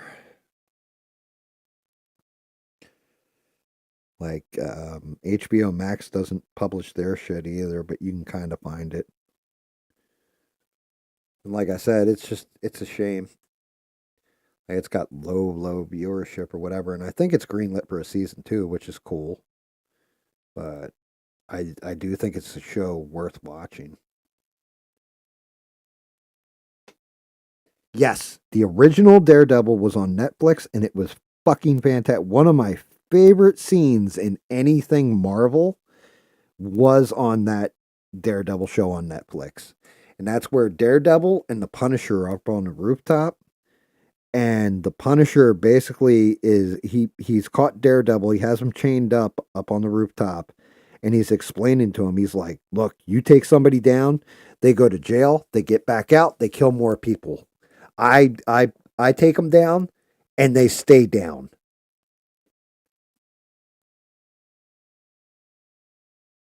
No, it hasn't been around for 10 years yet. Um, God, I don't know because they did Daredevil. What did they do? 3 seasons of it? Yeah, second season was the Punisher. Third one was the Hand. Or I think they did 3 seasons. It was either 2 or 3 seasons on Netflix. Then they did 2 seasons of Luke Cage, or a season of Luke Cage, a season of Iron Fist, Jessica Jones, and then they did the Defenders. And then basically Netflix refused, like Disney wanted some astronomical number to keep that shit on Netflix. So Netflix let the rights default back to Disney, and Disney like has they've done some shitty things with Kingpin. They put him in Echo and some other show, and it was terrible. Like, I mean, it was just bad the way they used him. I think it was the Hawkeye show too, but it was terrible the way they used Kingpin. And then now he's kind of returned to form. Like, it's Kingpin like you wanted to see him again.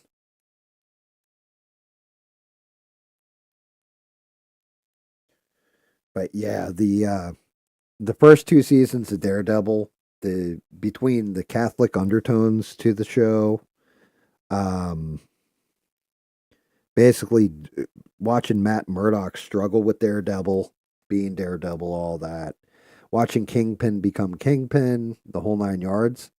It is they're fantastic. Fucking what's his name, John Barenthal as the Punisher. He is the only Punisher at this point.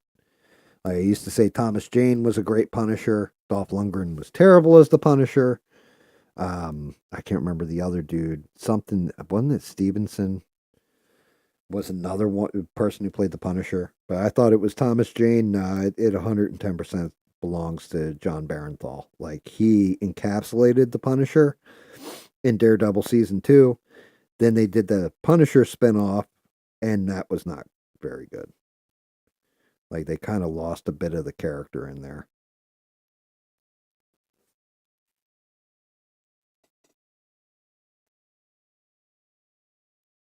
Yeah, I mean, so with superhero stuff, if it's done well, I'll watch it.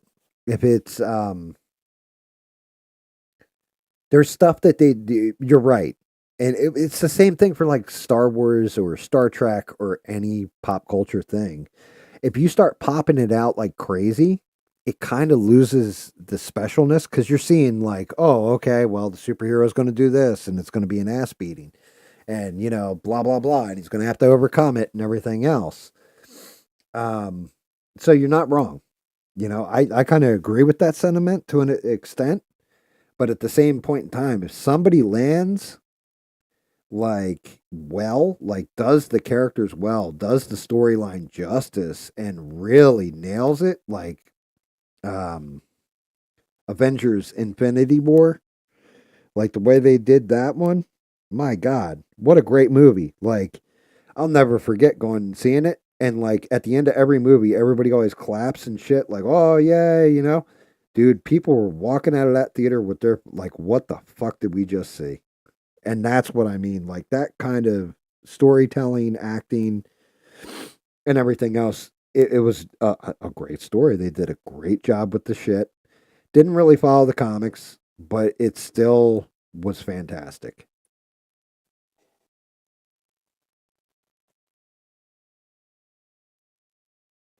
Yeah, see, like I never watched Mandalorian.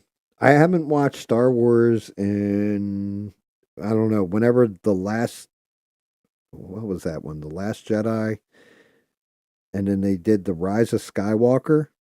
I watched The Last Jedi and I was like, "Oh, I'm fucking pretty much done with Star Wars." And then they came out with that Rise of Skywalker and I was watching reviews about how bad it was. I was like, "I wonder if it's really that bad." I watched I think a quarter of the movie and just turned it the fuck off and haven't watched anything really Star Wars related since. Like I've watched snippets from The Mandalorian. Like they did the whole scene where Luke Skywalker comes in and all this stuff, and that was kind of cool. But I didn't watch the entire show, so I have no idea what season that was, what the fuck the context of it was, anything.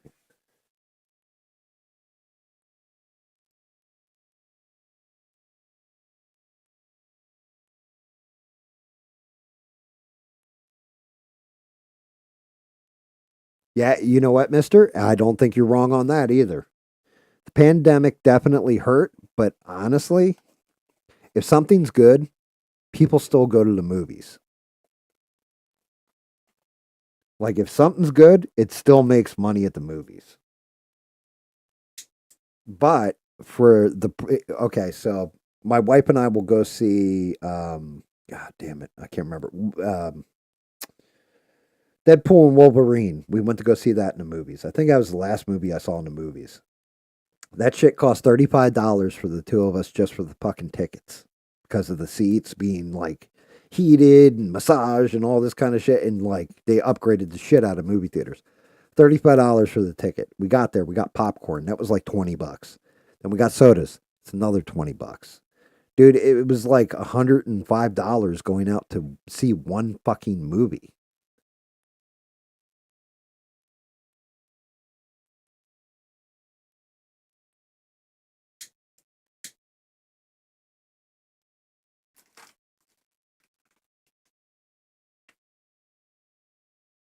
Yeah, I see. Like that's just it. I always go to like nobody's ever really on their phone or anything when we're in the movies. Everybody always turns them off. Everybody's pretty respectful down here, but there's also not a shit ton of people in the movies. Um, like it's definitely gone the way of a dodo. But that's also like, I mean, give me the quality movies that have come out that have been fantastic lately. There's one here or there. Like out of every 50 movies they put out, there's one maybe that's any even worth the getting off your ass to go to the movie theater. Otherwise, you just wait for it to hit streaming. You pay $5, watch it in the comfort of your own home. Oh, I've got to take a piss. Pause the movie. Oh shit! You know what? Let's go smoke a cigarette. Pause the movie. You know, like it. And I just bought a 65 fucking inch TV for I think it was $420 or something like that for the Boneyard. Like my wife was like, "You want the 75, the 85?" I said, "No, I'll go with the 65 because anything above that, it's too big for the fucking room. It's too big for the wall, you know, like it doesn't look right."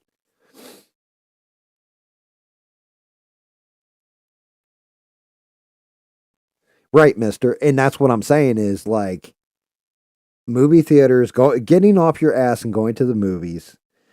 It's it's lost that flair when we were kids, you know? Like dude, I remember going to see everything in the movie theater and hopping between movie theaters to watch other movies. Like you missed the first 5 minutes of the movie or whatever.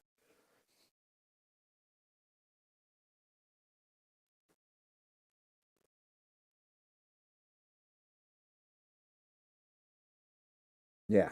It's just it's bad. Um, you know, it's in Hollywood, like I said, Hollywood what they just put out what fucking Snow White that had all that controversy behind it and nobody went to see it. Like they're like, I can't believe this bombed. You know, you guys are all racist because I guess the main character is like Hispanic or something. Like, no, I just don't fucking want to see it. It looked like shit.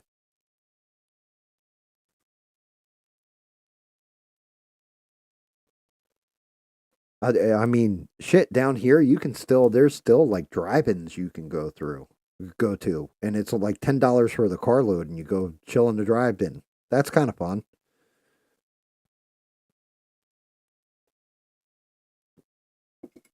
It's just back in the day, we used to all anybody that's ever been to a drive-in, you used to have the speaker that detached, and you hung it on the window, and you rolled the window up, so this way you had the speaker in the car or whatever.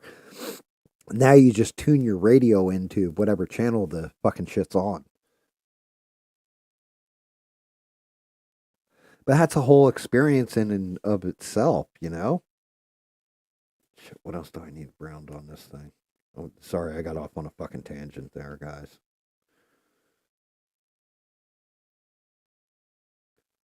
But yeah, it's if you're gonna put out shit quality movies, nobody's gonna want to pay the fucking price to go see them. And then on top of it, you know, you know what I really care about when I before I go see a movie, how the actor in the movie thinks I should vote because that's what they believe in. Yeah, I really give a fuck about that. Like, dude, you're playing it like you're basically pretending to be somebody else on a screen that, you know, I could probably make it home now with AI and in a costume that half the time isn't even fucking very accurate and cosplayers do a better job with. So, what are we talking about here?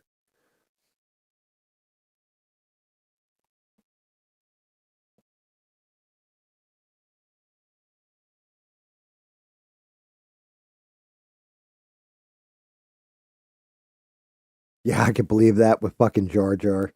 Yeah, and you're right too, mister. They don't release comedies.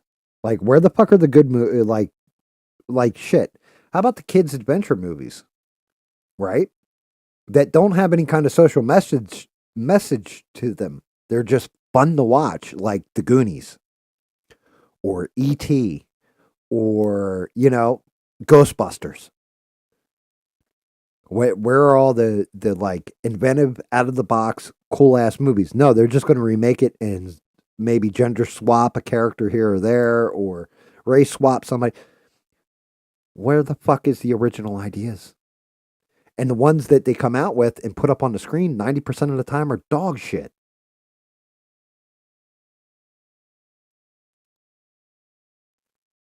Oh, I could believe that, dude. I'm not going to lie at all. Bagum D, who's in here, I had never seen Step Brothers. And he was like, he called me an asshole.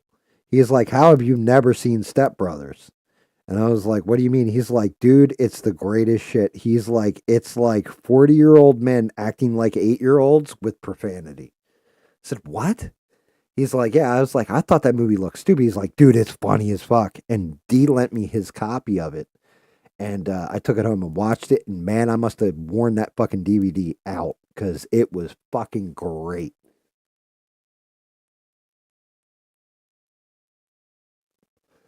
Step Brothers was hysterical. Wedding Crashers, when that had come out, that was pretty funny. The first Hangover, when that came out, that was good in the theater. I'm trying to think what the other ones were that have come out. But now the sad part is this. When did Step Brothers come out? What, 20 years ago? 15 years ago? It has to be at least 15, if not 20 years ago for D to have lent that shit to me. That's what I'm saying. Like, the problem is that they can't do comedy like they used to because there's always some group of people now that is too sensitive and it offends them. Like, oh well, you don't understand. They're making fun of, like, you can't do something about Mary right now because they make fun of have you seen my baseball? Have you seen my wiener? Like that whole thing would be like, oh, they're abusing a what should I call it? They're abusing a person of special needs.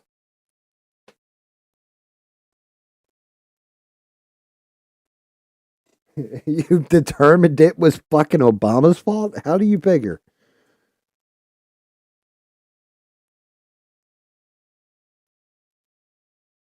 No, because it's after 2009. Dude, Tropic Thunder, my favorite part in that, everybody's always like, "Oh yeah, Robert Downey Jr. and everything. He was fantastic." My favorite part in that movie was going into it and then when they call up the movie producer and having it be Tom Cruise. And he's like, he goes, I want you, where's the gaff at? I want you to walk over to the director and punch him right in the fucking face. And he's like, he walks over and he shrugs his shoulder and punches him in the face. He goes, punch him again, harder this time. I was fucking dead.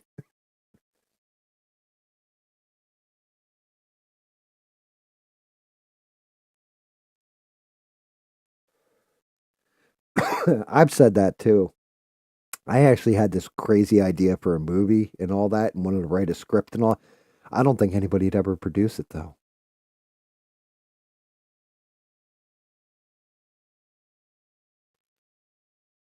I should probably write it all down and then read it on a stream one time and see what you guys think. But I have an idea for a movie that I think would be fun. It's funny, it's brutal. Definitely horror. Well, kind of horror. More like how Evil Dead was. Like so splat stick kind of horror. But yeah, it definitely would probably get me canceled.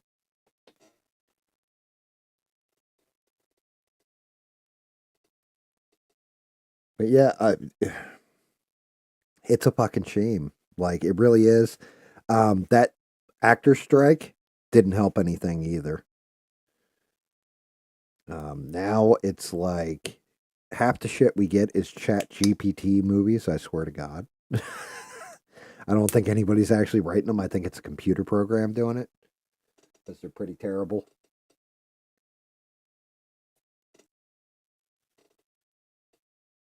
Let's see. That's all going to be gold. Buttons all have to get done. Is that all the browns? Okay, now I can go to lighter brown.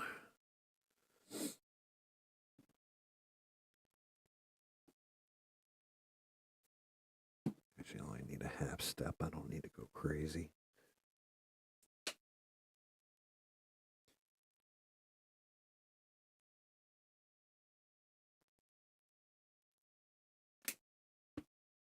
But yeah, they just, I don't know. There's so many old classics too that people either haven't seen or haven't seen in a while. So when you end up coming across one, they're fucking hysterical. Like, oh shit, I haven't seen that movie in years. Like Big Trouble in Little China. Anytime that's on, gotta watch it. Hell, there's movies like I was just reading an article. I wanted to say like I was taking a dump or something and flipping through like the little shit that pops up on Google, no pun intended. But people are still debating the ending of the movie The Thing. John Carpenter's The Thing. Like which one was the actual alien and which one was the actual human.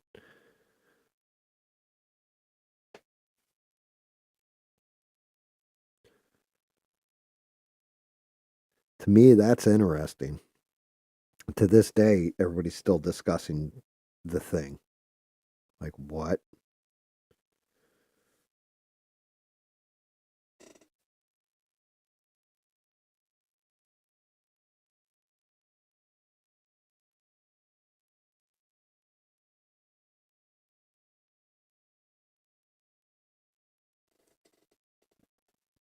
I mean, I guess anything that they can get their hands on. I don't think they've ingested everything though, because we would be able to we would be able to know if there was aliens and shit like this because I'm sure there's stuff out there. Like it's just what they were able to get their hands on.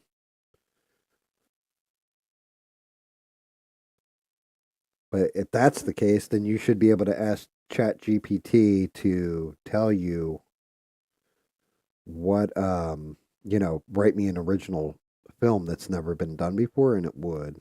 It'd probably be shitty, but they'd do it. Because most stuff all falls into either hero's journey or, stuff like this. Like there's certain archetypes for storytelling.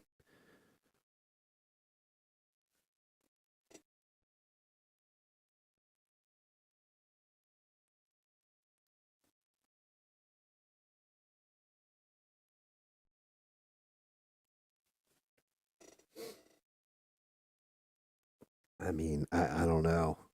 I don't know if I believe they've ingested all of it.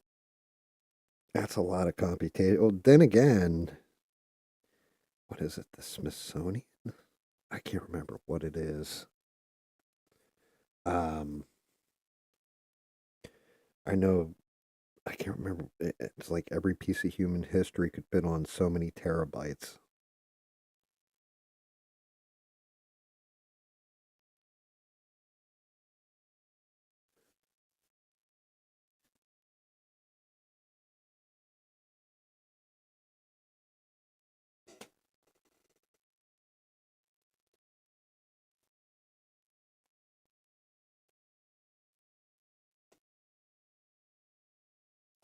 You're right. I mean, we only have written language up to 10,000. Well, I mean, other than, unless they let that shit in the Vatican vault, their shit it hasn't disseminated. You know what I mean? Or every government file and all that kind of stuff. So there's definitely some stuff hidden. That's where I was kind of going with it. But I'm sure it has fucking eaten through a lot. But that's a lot of computational power to be able to nail that stuff out.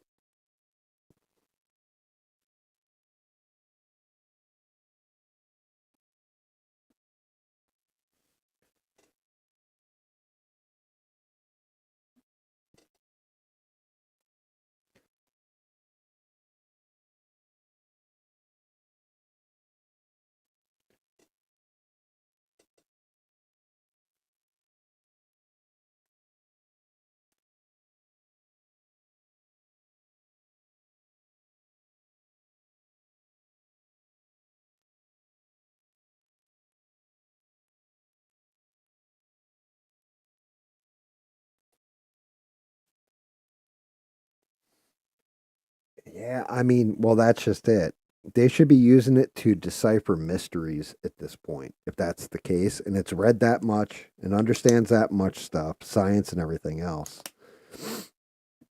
Like, shocked. There's a lot of shit I'm shocked about. But one of the things that shocks me is how they're not using AI. Like, they use it medically here and there, but how is no geneticist programmed in human genomes and legit had it just tear apart genes on a consistent basis until it can determine every part of that gene? You know what I mean?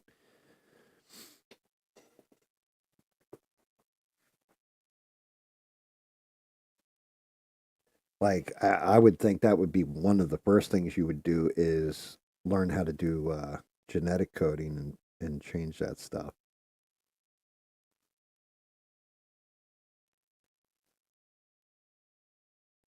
I'm just going to pull this highlight around the belt on his hat.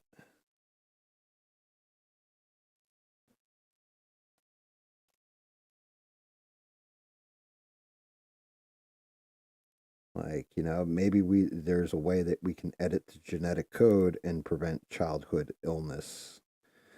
Or, stuff like RFK saying shit like, vaccines cause autism, or we believe that. Why not have the AI break all that down and be like, prove it ipso facto, Like, is that true? Is it not true?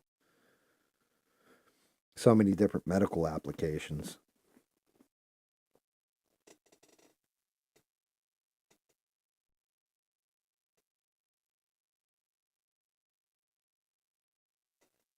Only if you have infinity for those monkeys to hit the keys. I mean, technically, I guess in infinity, the monkey could put together a story, but in a time frame of even 10 years, you might get a couple written words.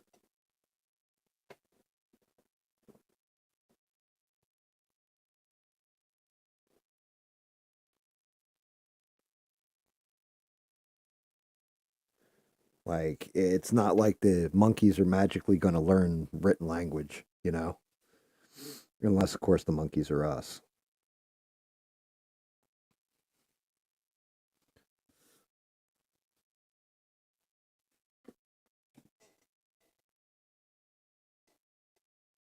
Let's see. Go with the dark gold on the buckle. We'll go with dark gold.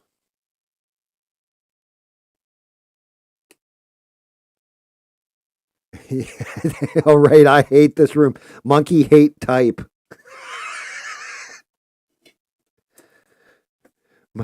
Monkey butt stinky.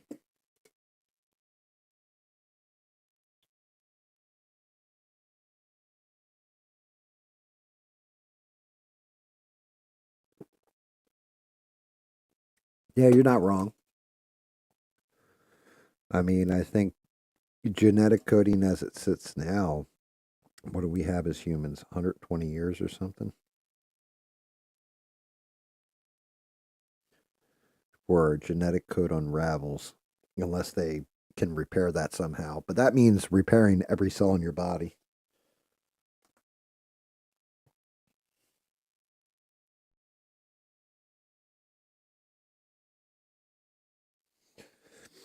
Hell, we got people in this country that, in this world, that can't even tell you the difference between a man and a woman. And we want them to fucking, like, use these advanced tools for something special. Like, I don't know, advancing humanity. For fuck's sake, our own government couldn't get fucking two astronauts home that were only supposed to be gone for, what, 8 days and got stuck for 8 months or some shit?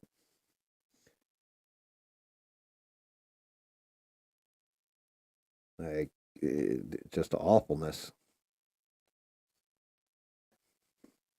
We are kind of fucked up as a people.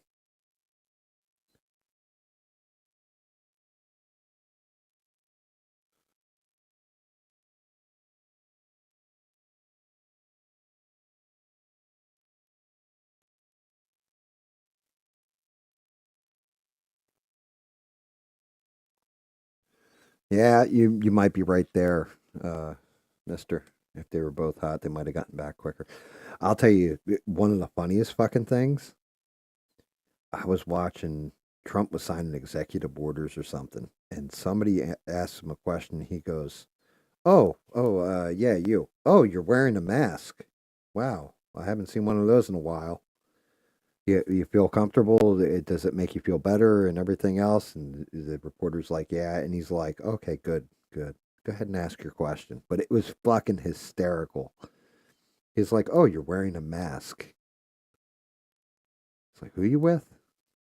Does it make you feel better? Does it make you feel comfortable? Good, good.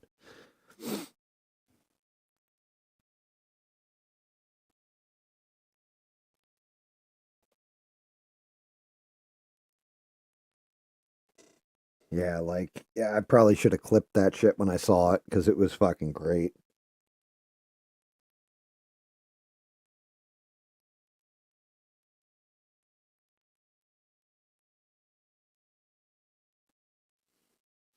I still, that stuff cracked me up too.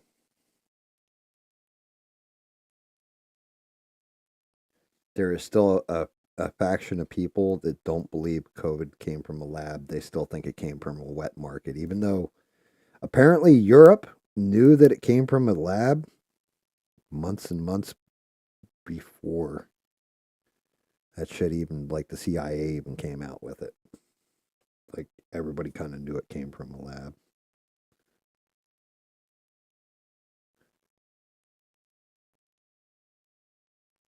So, yeah, there is one more here.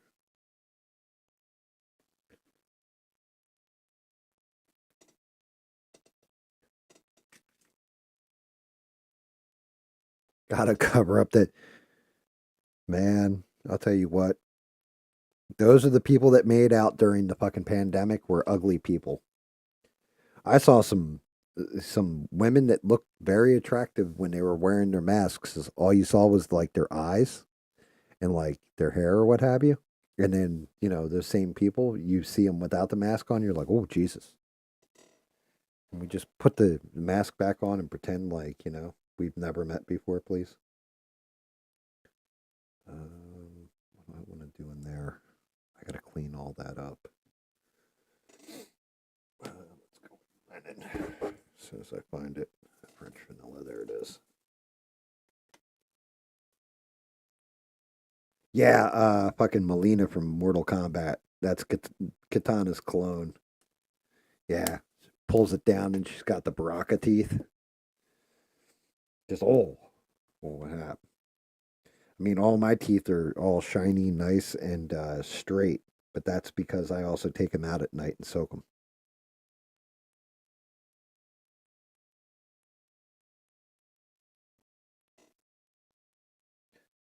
That's one of those other things about having my fucking upper teeth all ripped out. I can tell you now, whenever I spot somebody who's got either dentures or um, like dentures and what you call it, implants. I can spot them from a mile away now. I'm just like, oh, you had a good dentist, you had a bad one.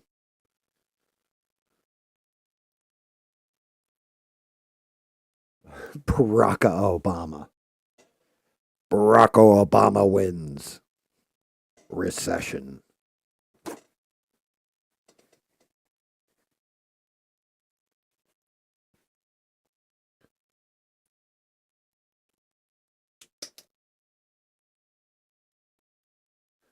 Ouch, that hurt.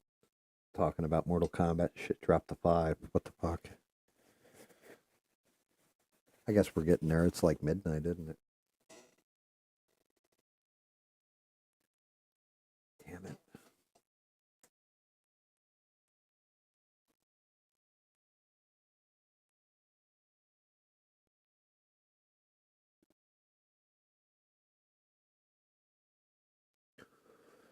Oh, dear Lord. So, what else is going on, guys? How's everything going? You still traveling, mister?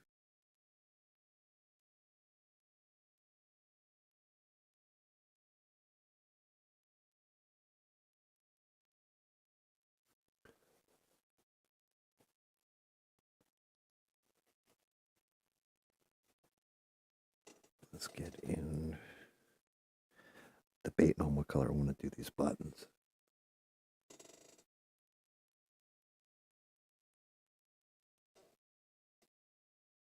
I'm thinking a knock you on your ass kind of green. Like lime green. A little brighter than everything else. God damn, it's bright green. Yeah, I mean, it seemed like you were traveling all the time. I was like, I haven't seen Mister around in a minute. I just figured you were like, I'm tired of GAM shit and stop watching the show. But I was like, maybe he's traveling.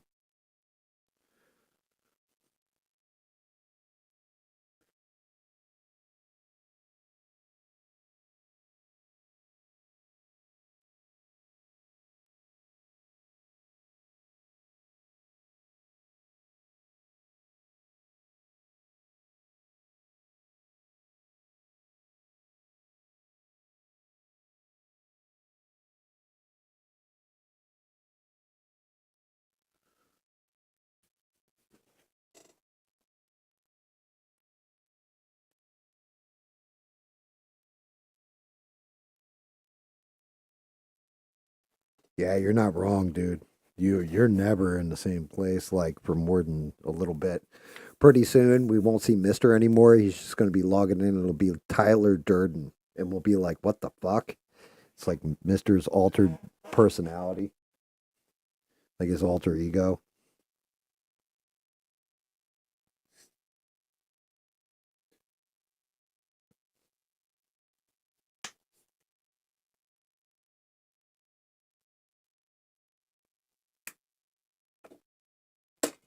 Hmm. I have a feeling I should have done this one before the 17th too. By the way, guys, but just didn't play out that way.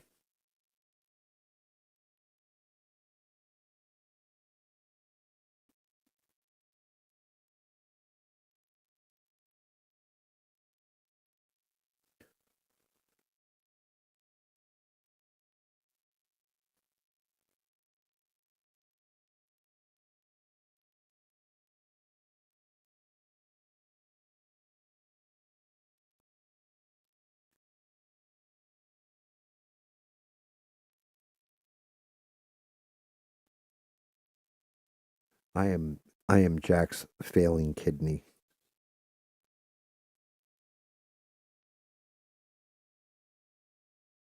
Oh yeah, I saw that, dude. I saw they added through the Fire and the Flames. Is that one free to play or is it pay to play?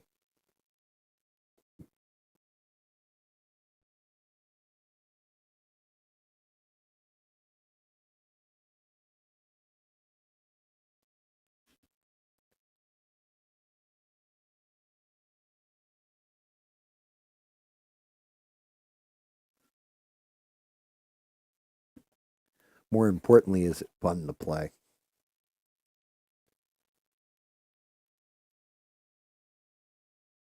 Ah, dude, you mean I've got to grind that shit out in order to play it free? How long do I have? How long before it comes off?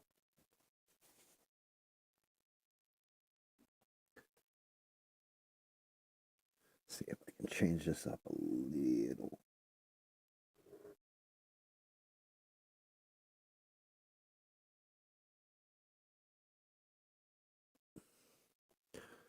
Little loopholes. Yep.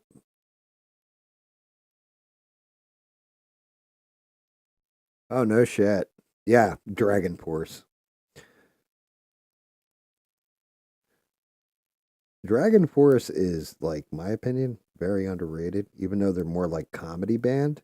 Like the music they play is fucking fantastic in certain cases. Through the Fire and the Flames being one of the prime examples. Fly ever free, we're free before the thunderstorm.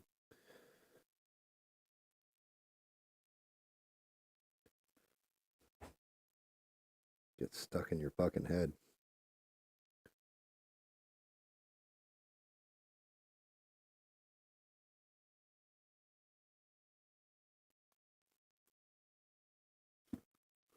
All right, so we got his shit. Did I blow out there? I did. I did.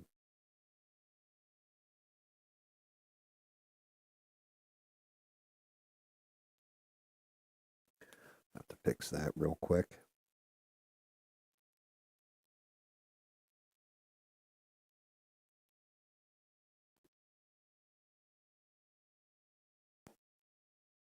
Oh God. So there's only 3 days left. That's like Call of Duty. I'm not going to finish. I'm not going to buy the next pass because I didn't finish this one. Like I stopped playing it. I still haven't even finished the Easter egg quest for that last map. I got to the end and was fighting the Sentinel artifact or whatever, and I was just like, yeah, this is fucking. David wasn't lying when he said doing like when they drop the bosses in and you got to kill them to get the Sentinel artifact part. That was a bitch. I kept getting wiped.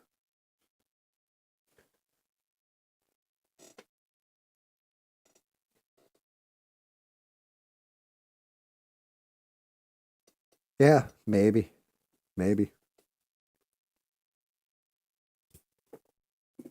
I mean, I'm not gonna lie. Fortnite, since they did the Doctor Doom one, it's kind of been shitty since.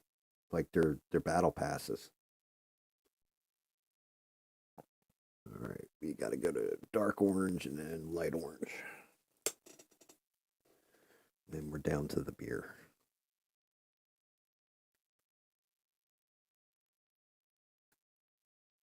Ooh, that didn't look healthy.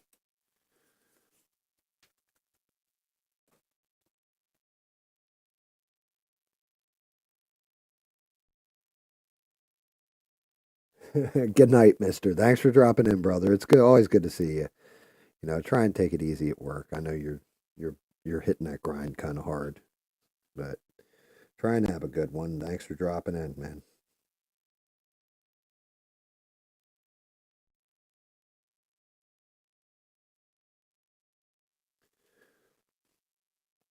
God damn. I don't know if that orange is going to work.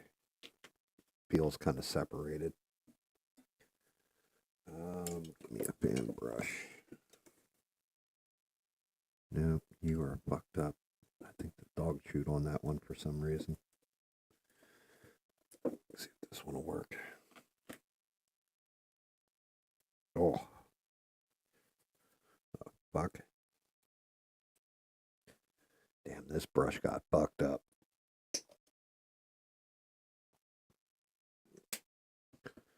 We'll fly ever free, we're free before the thunderstorm.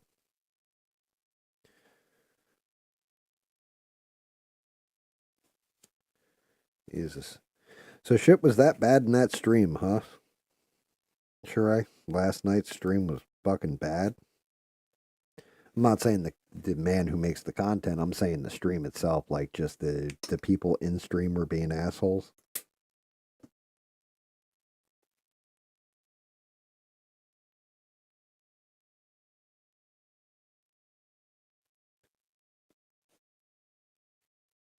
It was eventful. You're too polite sometimes. Then again, I guess that's why you're a great mod, because you have to be objective.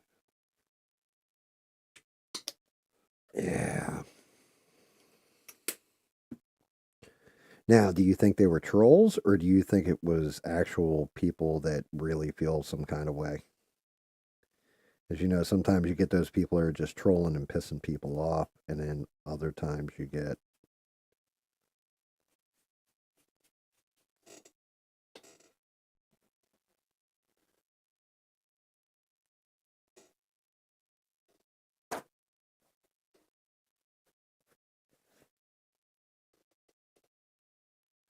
Man, the regulars were being weird too. That's definitely crazy shit. I do think it's funny though when Steve's just like suit and tie guy called in last night, and I'm like, oh, I know exactly who that is. Craig from Wild and Wacky Atlanta. Like it was so bad, but he's always complaining about how bad it is in crime and all that shit. It's like, well, then move, motherfucker. Ain't nothing holding you there. Never understand that.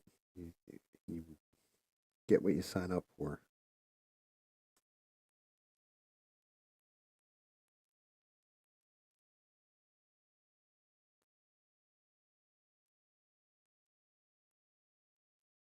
Infighting. Yeah, you know what? That is one of those things that seems to be happening all over the place too.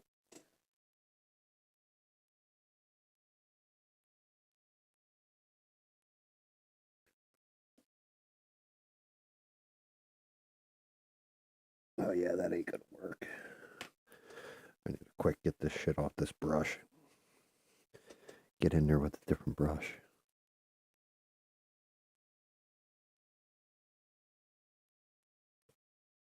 Yeah, the regulars infighting, that is weird.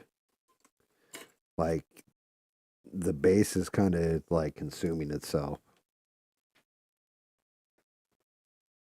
But like I said, that doesn't seem limited to just one side of this conversation either.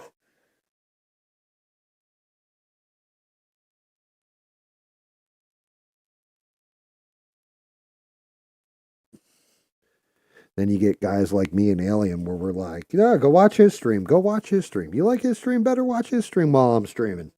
Like, what the fuck?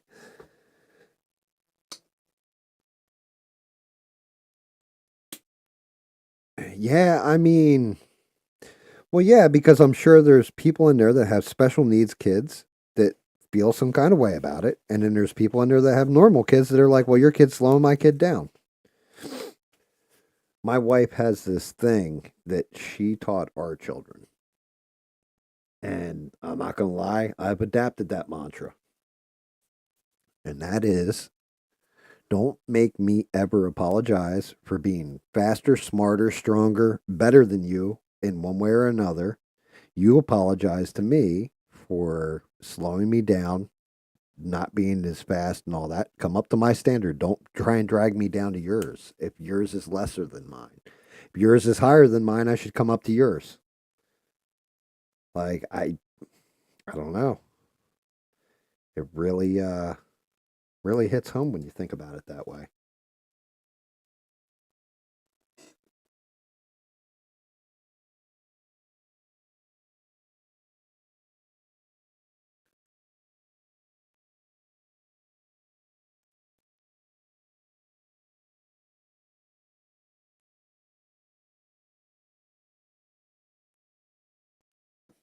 Damn it. Knew that was going to happen.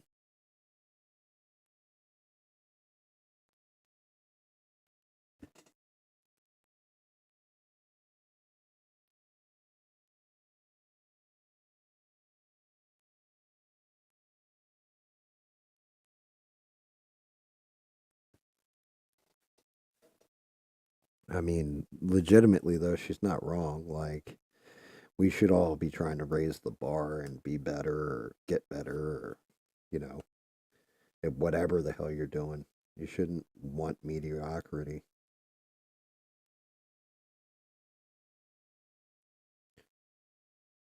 Like, I mean, for Christ's sake, I had to listen to David sing all the time. I want to be the very best.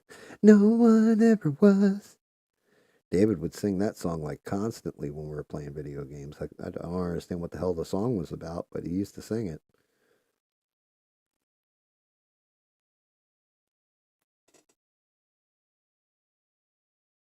Yeah, and well, it sometimes yes. Yes, I agree with that. Sometimes kids legit have that learning disability that they can't learn, and that's a whole different category. There's certain parents that, take that time and everything else, but there's there I don't know. I said I have a half brother. He's special needs. Boy's got a college education. He actually has a diploma, what you call it? I don't know if it's a bachelor's or an associate's or what, but he must have failed like 7, 8 times in college and legit like kept going back and kept trying until he passed. He was like, no, I will get a college education and have a piece of paper. just determined. But I mean, that's probably my dad's influence on him.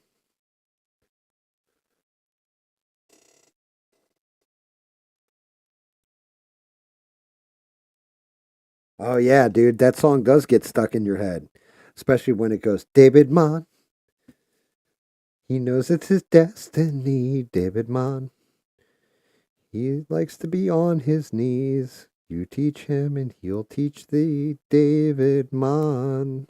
Gotta, gotta suck 'em all, David Mon.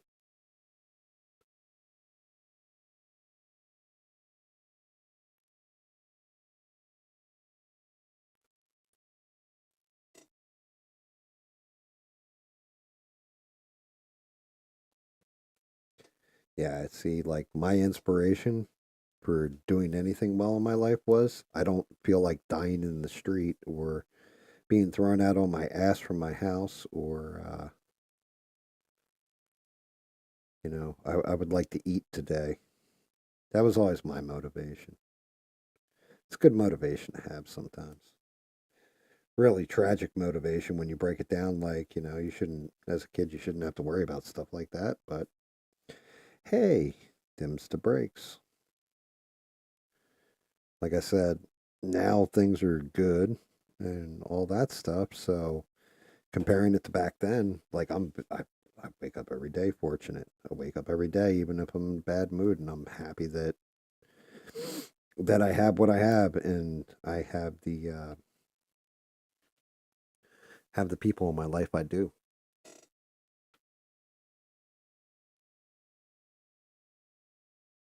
Yeah, well, that's just it. I don't know when they tried to fix that shit either. I don't know when all that changed.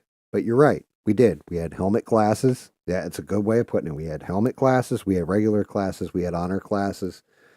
We had pre-college classes that were basically carried college credits with them for people that wanted them. We had classes where there was no writing arithmetic in them. They were just shop classes. Like Forever and I both went to a technical trade school. Like, oh shit. Give me 1 second, guys. Let me see what that puppy's going off at.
Crazy, crazy dog. I don't even know what he's barking at. I didn't see shit.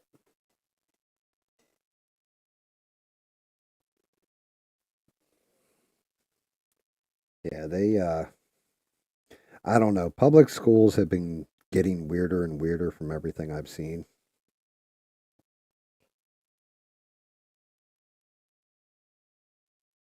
Like, it's crazy. I have one teacher. I had him on Facebook for a little while there, but we all had him. Like he was basically our in school suspension teacher, and he was actually very cool, very knowledgeable about stuff. Actually, kind of understood the kids when they'd come in and everything else. And then, here I had him on Facebook or whatever, and it was during Trump's first run for president. And this man he hated Donald Trump. Like, I mean, fucking, he had TDS out the yin yang, and I never knew he was hardcore liberal as bad as he was until then.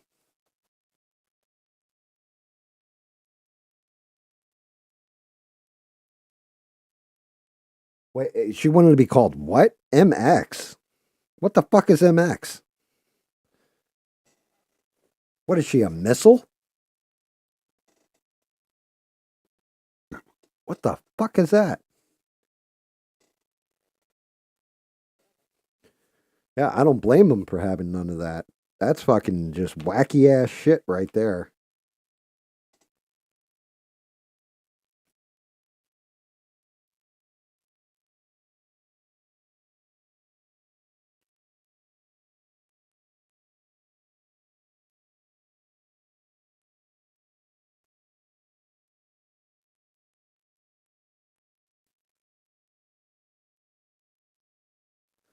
I have to hit that with a little bit more skin tone in a few.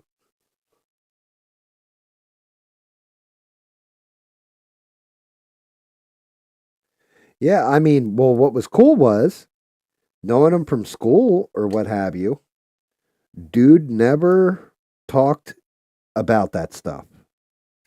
He would talk about different life things and stuff like this, but he never talked about politics with us.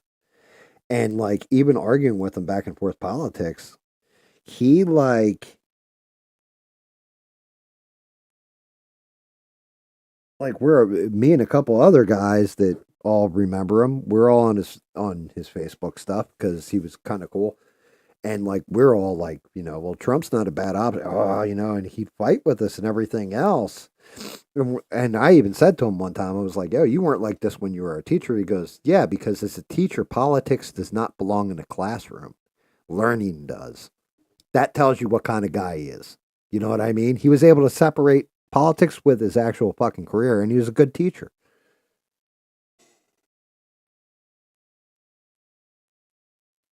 That could be forever. That could be. Yeah, I mean,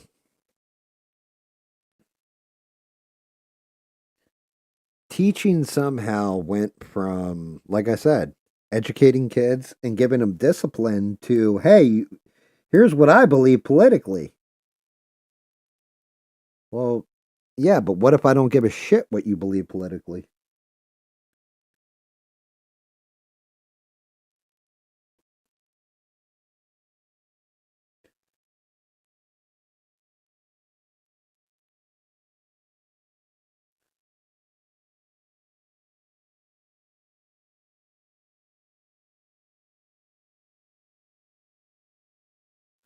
That's something I didn't touch on. Did you see this shit with Marjorie Taylor Greene with the chick from PBS that was overseeing PBS?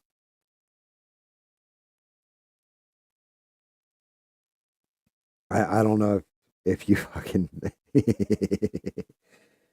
don't know if you guys saw that shit with PBS put on aired a drag queen basically doing the hips on the drag queen goes swish swish swish swish swish swish swish swish swish, right? Okay. So basically they're talking about it, with the chicks testifying before Congress for PBS, and she's like, "Yeah, we never let that air," and all this other kind of shit.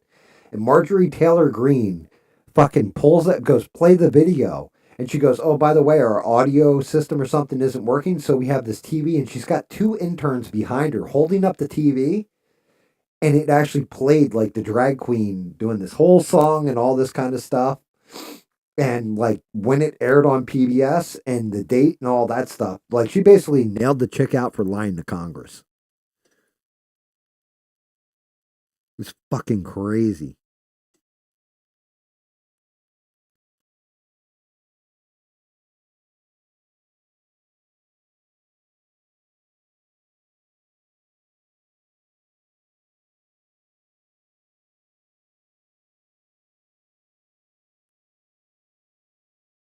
I mean, look, I'm not saying drag queens are evil people. And maybe some of them really love children and will never have them. And that's why they want to read to them and they're trying to do good or something like this, right? But yeah, it's still like, I don't know. Why would you want kids even anywhere near your profession?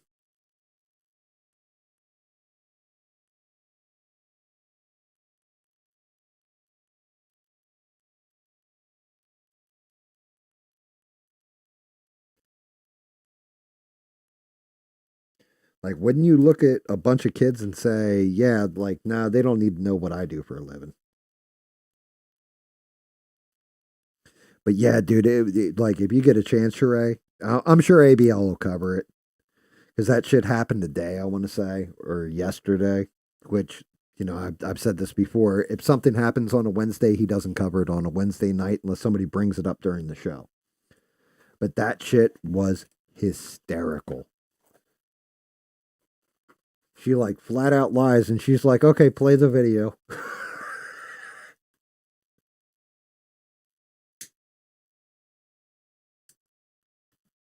Yeah, there's never been a time where I've done an adult thing, even when I was a teenager, and said, you know what I'd really like to do is share this with a little kid. Like, no. Like, if anything, it was always like, yeah, kids can't know about this shit.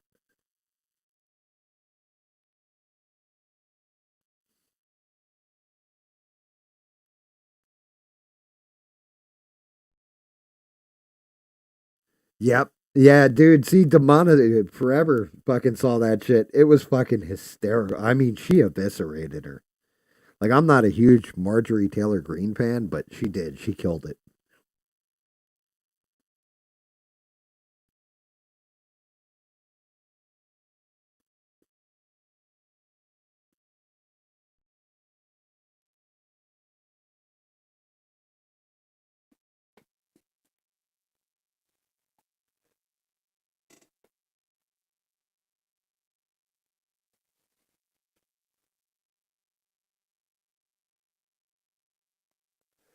I gotta get. I'm half tempted to hit him with fucking little sparkle here and there for some reason.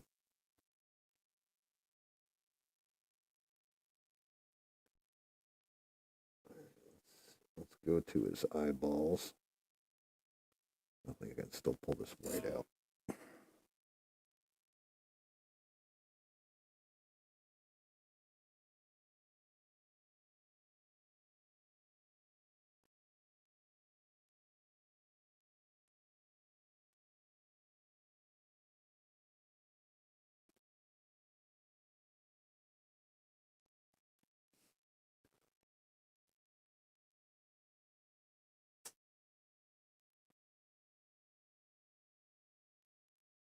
Why not? Why don't I like Marjorie Taylor Greene all that much? Because she says crazy shit sometimes.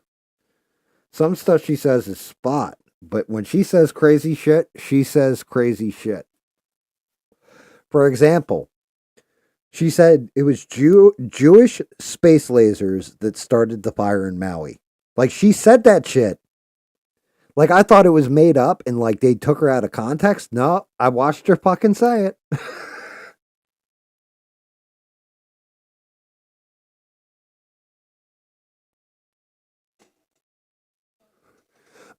Oh, that part. Yeah, I mean, I guess I can.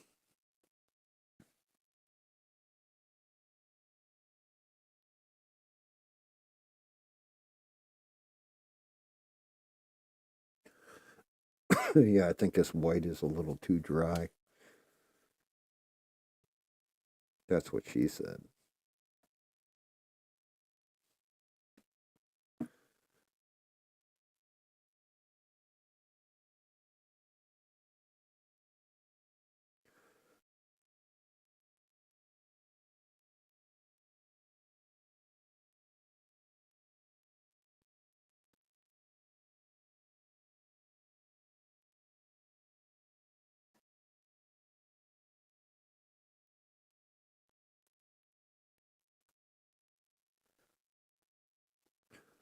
No, he looks demonic.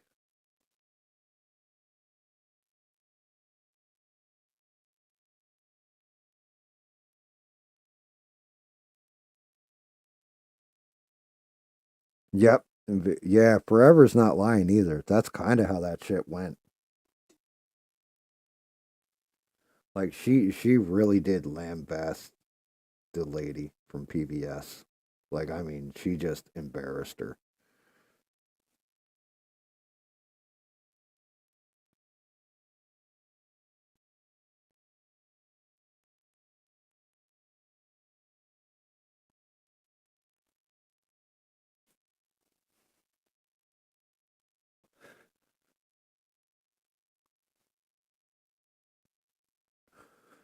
I think what I'm going to do, Sheree, because I don't want to do a heavy coat of the metallic. Thanks, Sheree. Let me see if I've got. I do. I have not used this shit.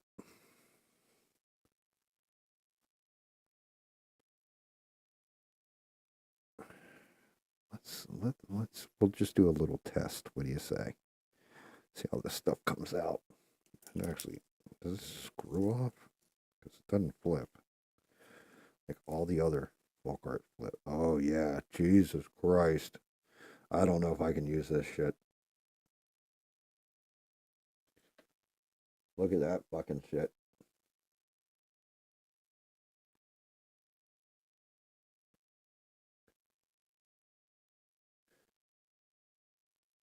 Feel like I should be yelling, "You go slay, queen." Putting this stuff on.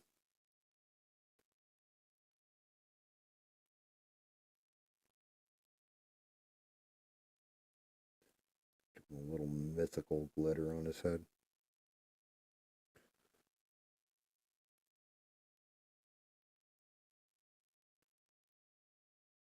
This stuff applies very weird.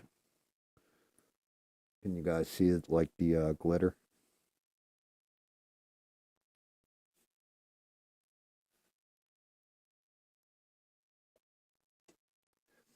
I was gonna just make it like a regular ass beer in there. But yeah, I mean, I could use the sparkle for the booze. I figured I'd throw some on him though. Actually, this stuff is fucking. I don't know, guys. I don't know if I like this stuff going on my brushes. Let's see. Should we test see how it looks on the booze? Should we give him like green beer?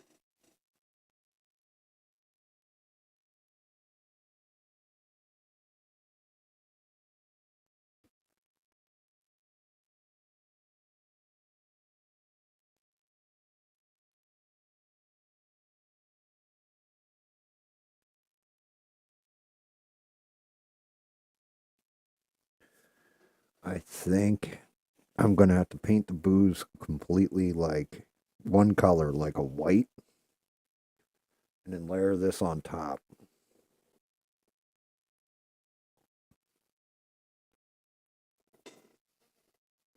Because of how goofy this shit is. It just sparkles. So I need to undercoat it. So maybe if I go metallic, like let's try this.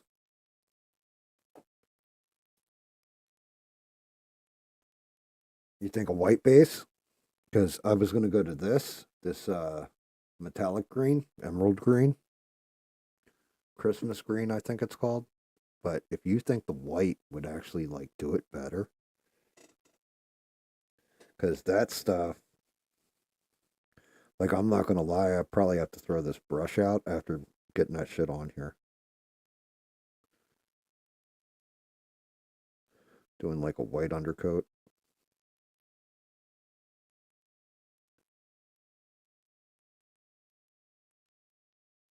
Oh, yeah, that sparkle shit gooped the fuck out of the mug.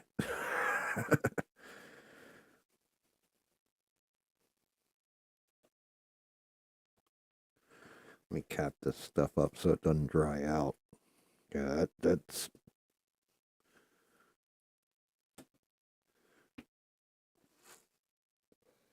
definitely not your average paint. I'll tell you that much.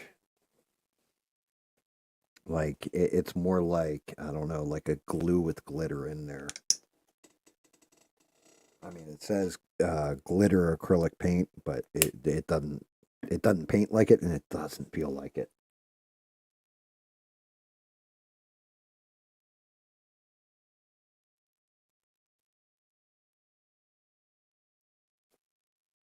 Green color for green beer. So you think I should go green in here, sparkle, and then and then do the top coat. Oh yeah, that's got to get thinned. Matter of fact, I'm gonna have to wipe that fucking completely down.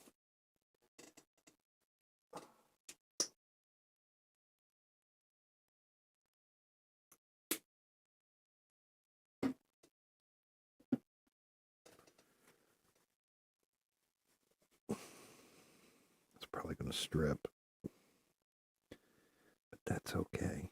I'm all right with it because that shit. You think gold on the beer, David? Like normal beer?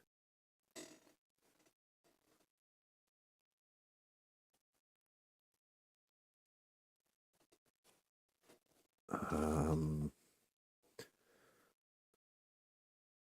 I was thinking of doing. Actually, I got this. Let me see. I think this color. I don't even think this is sparkle, even though it's listed as sparkle.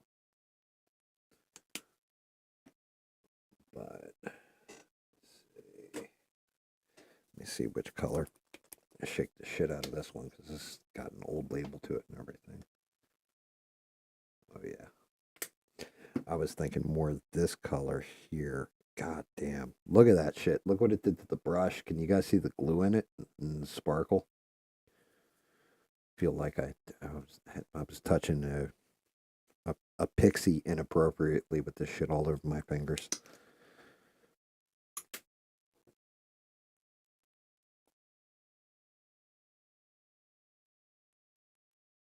Guinness would be like almost a black.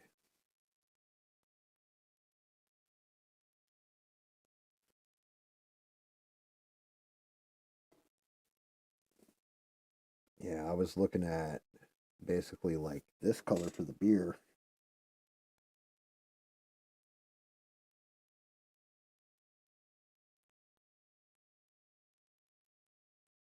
Like the undertone of the beer.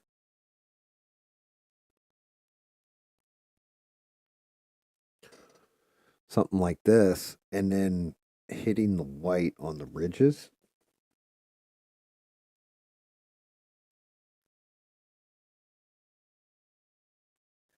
And around the glass.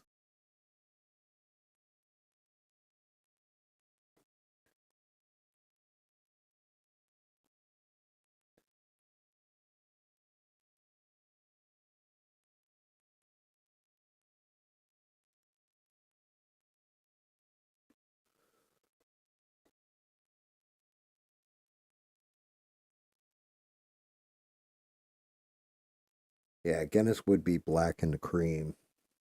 You're right.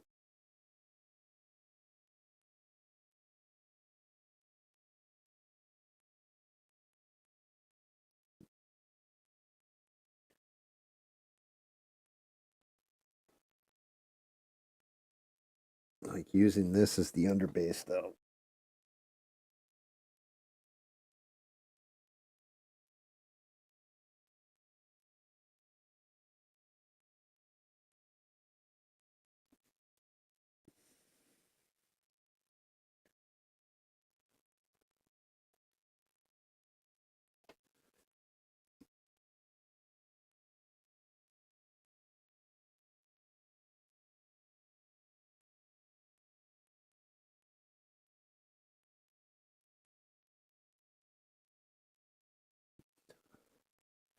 And then doing like a white. But maybe I can go to shit. I really wish I had like an eggshell white or something I could go to.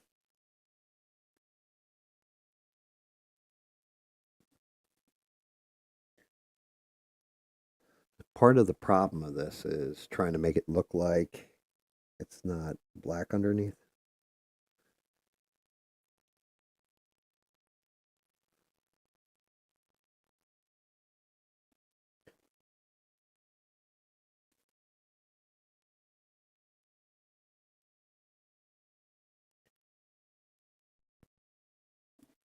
What color yellow is this anyway?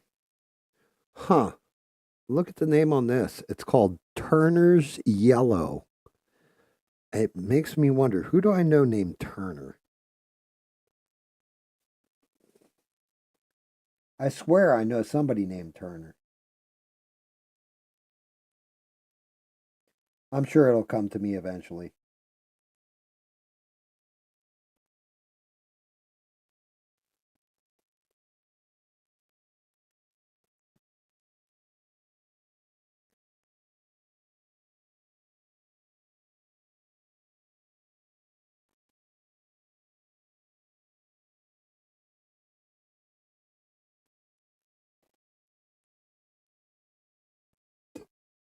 Lana Turner, maybe?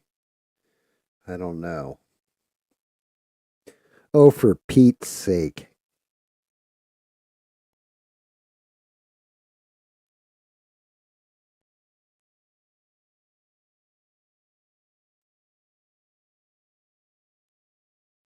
Oh, I know what it was. It was Bootstrap Bill. Yeah, Bootstrap Bill Turner. That's right. Yeah, David nailed it.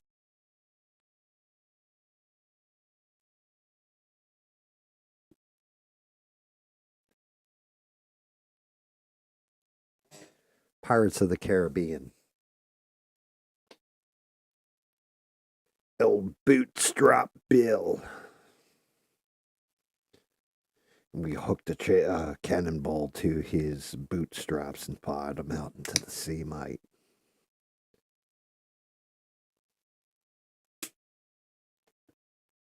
Tina Turner, too. And Ike Turner.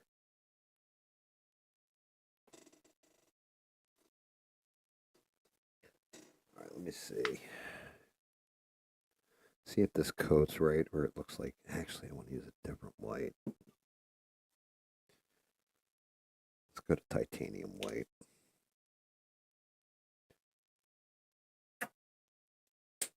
Just a wee bit. A wee bit for a wee man.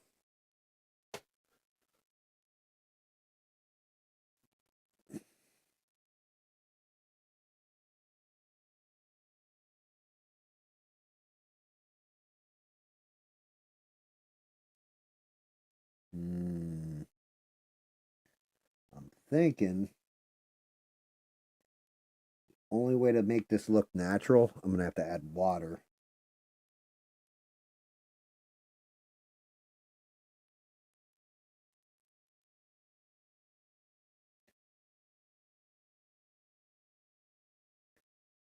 Because that is not going to look right.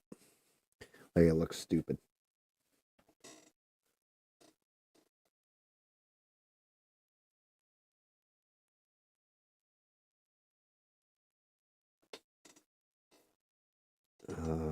Speaking of which, where the fuck is my water?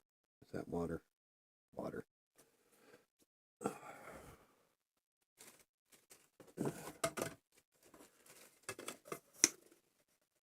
Yeah, if I can fade the white in using a little water, it's either going to look like shit or it's going to look good. If it looks good, I'll keep it. If it looks like shit, we'll fix it.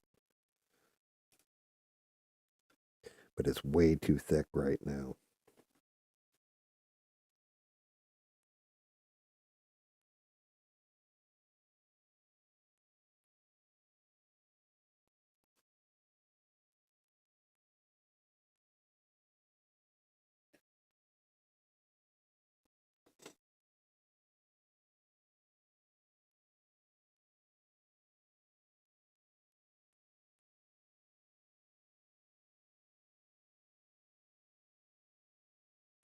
That's what I was afraid of.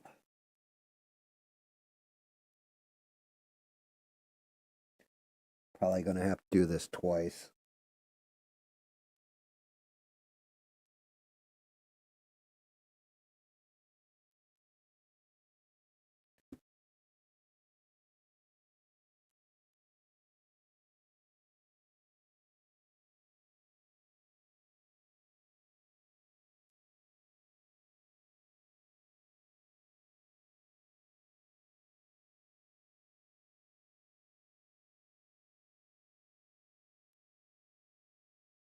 Definitely going to have to do this twice.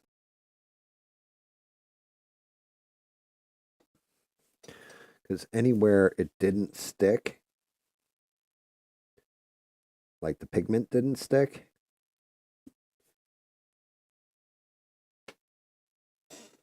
Ugh.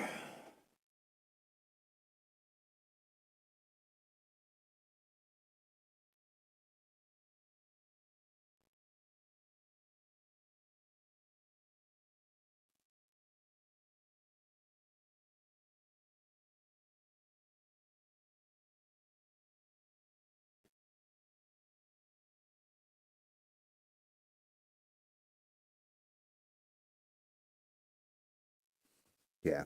So anywhere the pigment didn't stick, I'm gonna have to hit. I have to hit it heavy and then do that water rinse on it. I don't need to download Smite 2. They have it on Game Pass now. I can literally just stream play it, dude.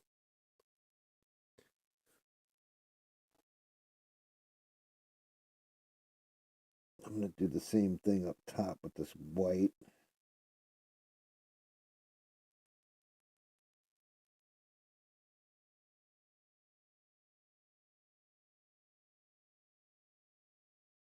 Really accentuate the foam.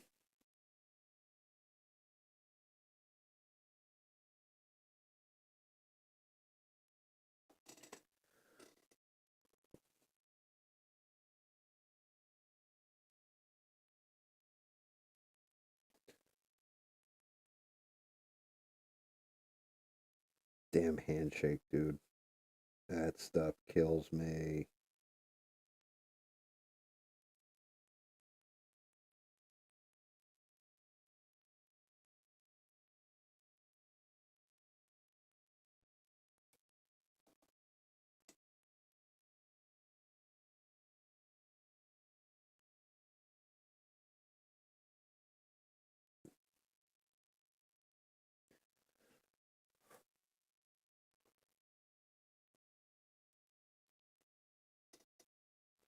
That doesn't look too bad in his hands, right? I gotta give him his eyes and all that shit too, but actually I gotta go over the beard again and tighten up the jacket. I don't know what version. I guess the beta version.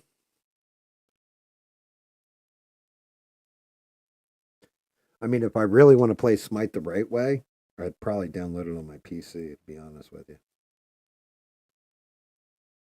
But you don't have a PC, so that kind of asses us out.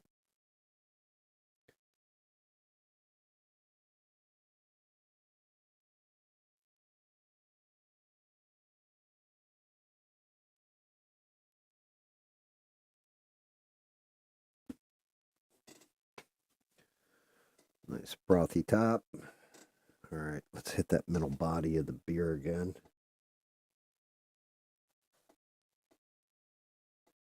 Yeah, I guess it's the free one. I don't know.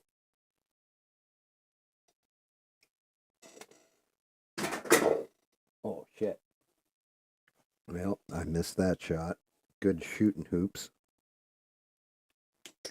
I think I can use this sparkle though over top of the green just sporadically on his clothing, give him that like little air of magic. I still got to paint his socks to tighten him up, tighten up his beard, tighten up in here where I got some spill going on, hit his hair in the back. This beard is the big focus at this point.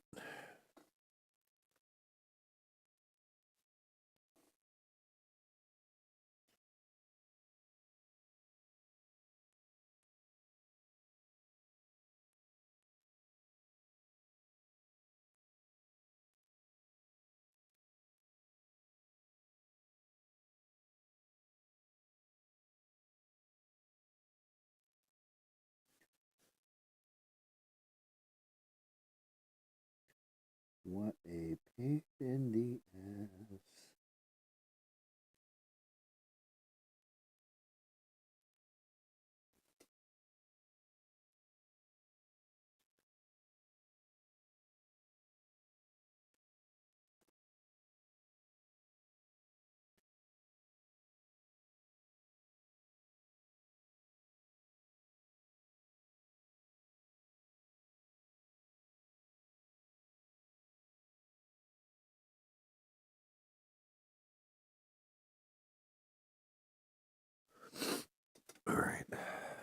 to the Turner yellow.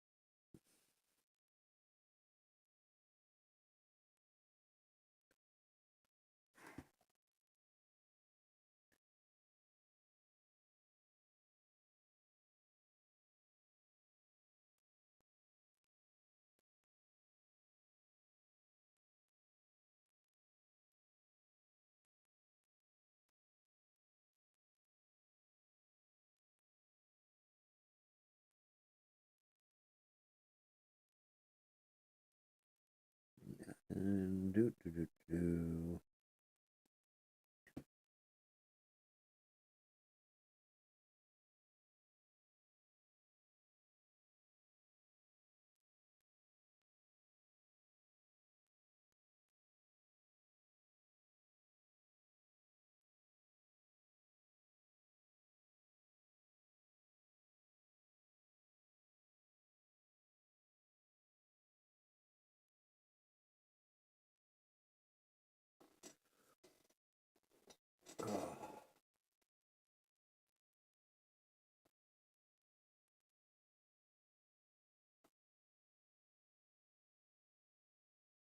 Yeah, you're not wrong, dude.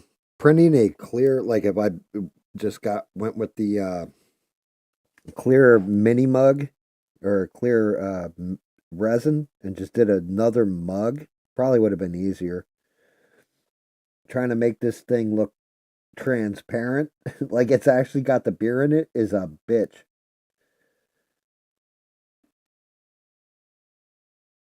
Definitely rough.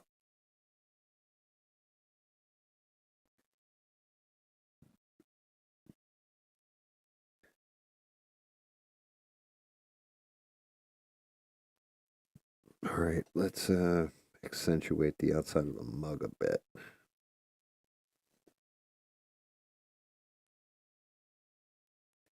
Very light.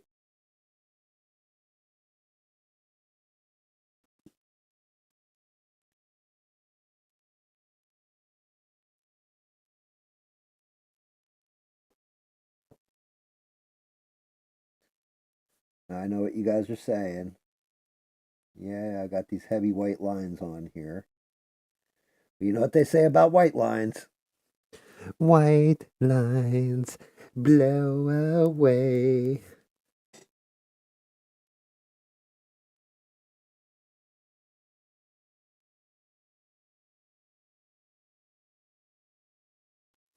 Now for the fun part. Go with a lot less water this time. See if I can't get these to blend just right.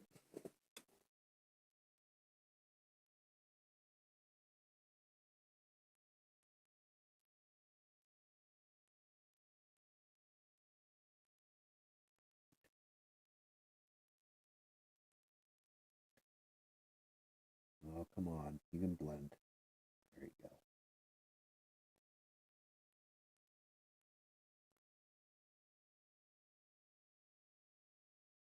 A little bit more.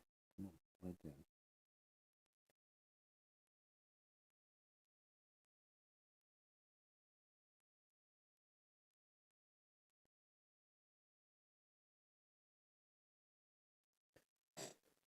Oh, how are we looking? That looks better.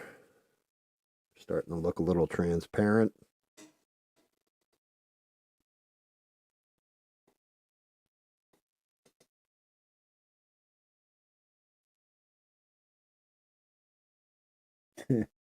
Sheree, are you laughing at me saying, a street kid gets arrested? He's gonna do some time. He'll get out 4 years from now just to commit more crime. A businessman is caught. 24 kilos. He's out on bail and out of jail, and that's the way it goes. Rock game. Sugar, sugar.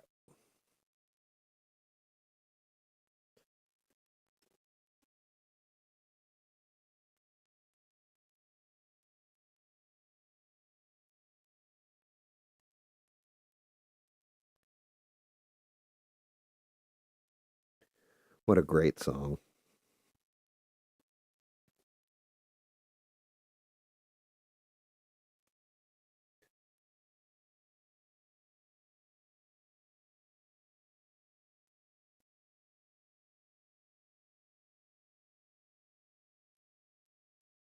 Damn, that one spot.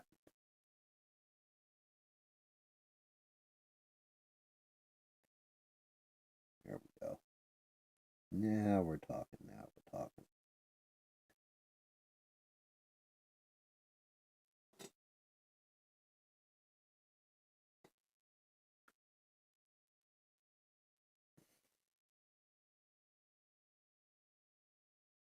Just got to pull some of this heaviness out of this white right here. And then I've got to figure out how to the handle. The handle's a pain in my ass because it's too white.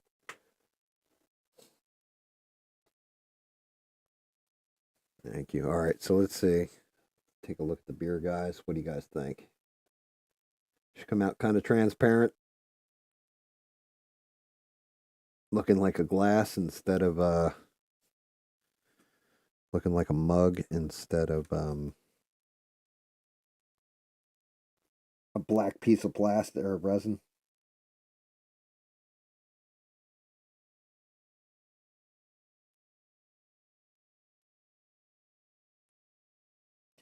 It'd be a little too heavy here to do this.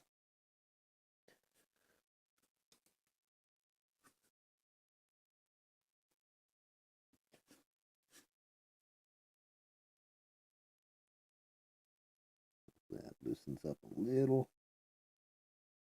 Did.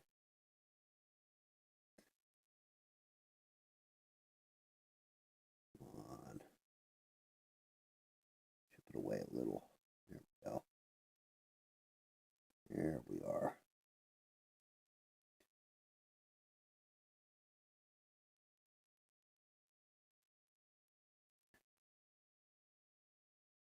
Pull that excess off. Yeah. Now we're talking. I can get this one spot right here. I might actually have to scrape it with the brush, like really fucking get in there.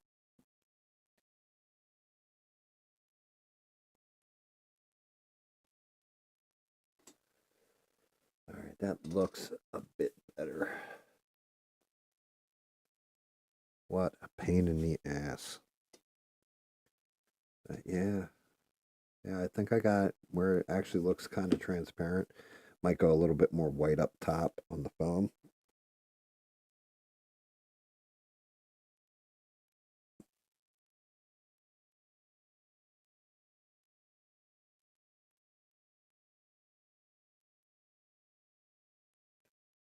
Just highlighting like the ridges in the foam. So it kind of fades down. A little bit more.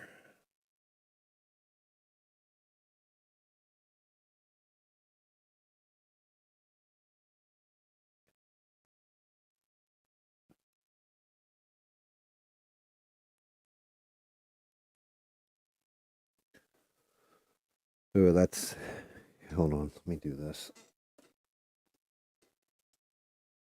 There you go. Now you can see the difference in the color scheme on the foam. And probably on the mug too.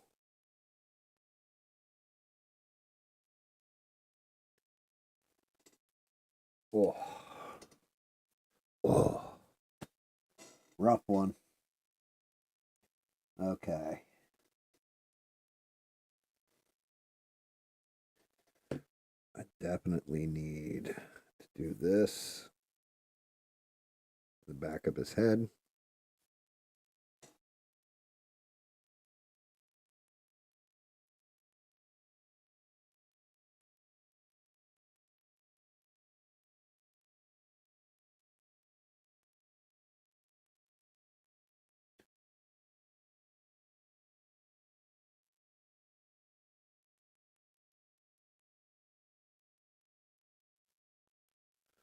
So now we got his red hair back there. All right.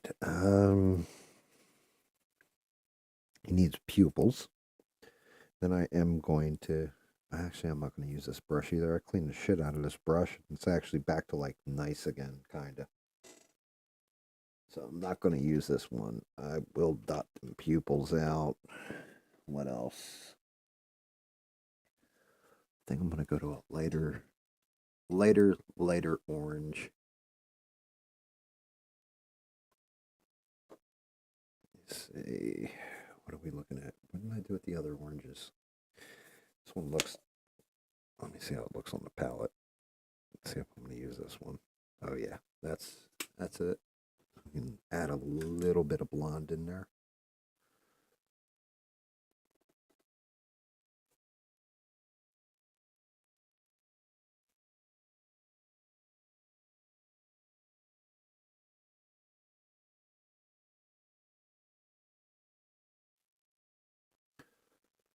Blend it in just a wee bit. I don't know if you guys can even see the color difference on the camera. I'm not going to lie.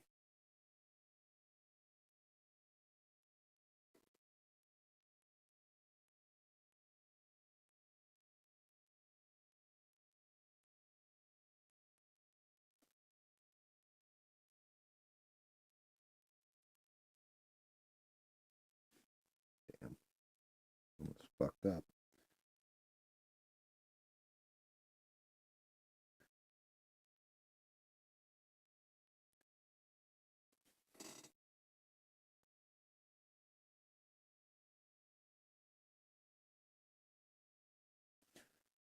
Tighten up his clothing.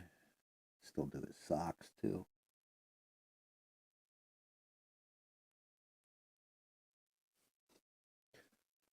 So, because the camera picks it up, honey. Now we're more at a toned orange. Versus, like, see his eyebrows, how they're bright orange. I was going to get into that and somehow I skipped past it, Sheree.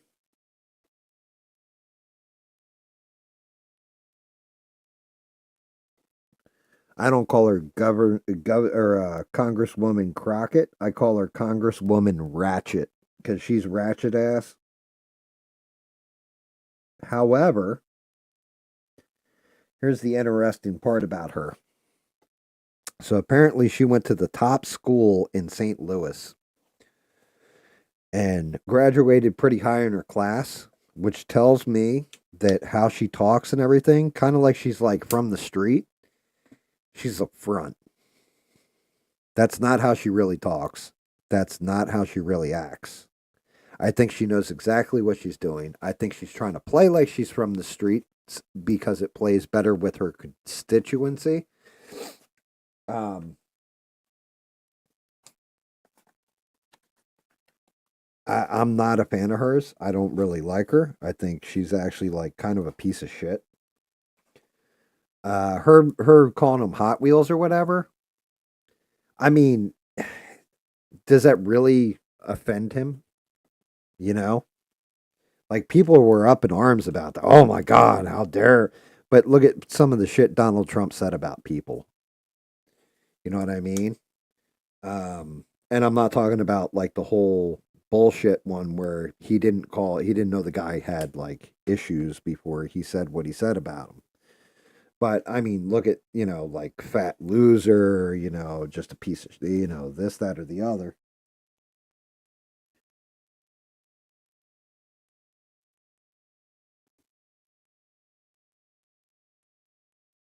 I think it was kind of shitty and weak because you're doing an ad hominem attack.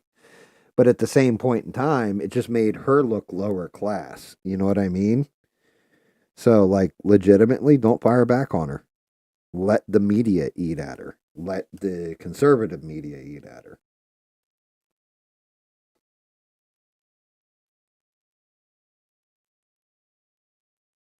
Yeah. Fake as fuck is correct, Sheree. That's how I see it.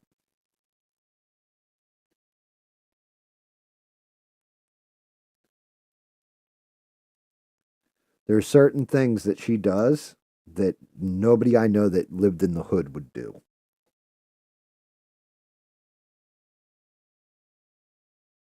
Her trying to explain it away falls in that same category as I said earlier about Mike Walls trying to, well, what about this? What about that? Dude, just own it. You said shit.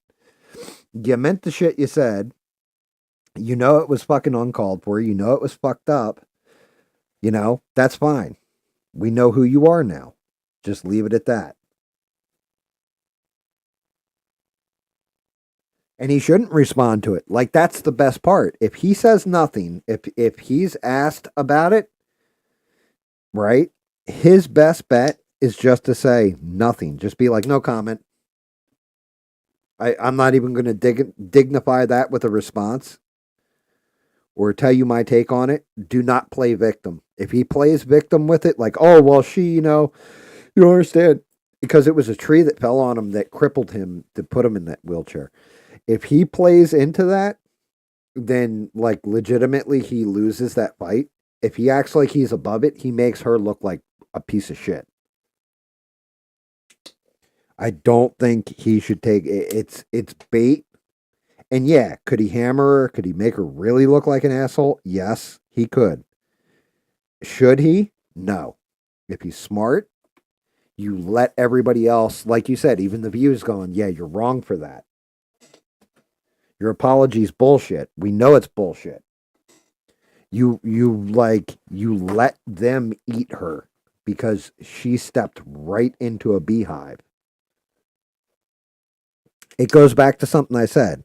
I'll call David a retard because David doesn't have any, like mental disabilities. I would not walk up to a kid who's autistic for real or actually has some kind of disability and call them a retard. That's fucked up. You know?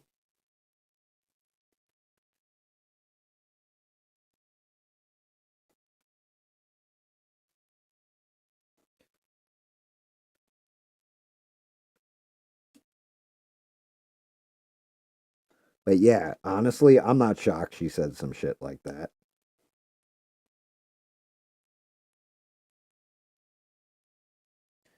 People say shit like that all the time just to get the news cycle.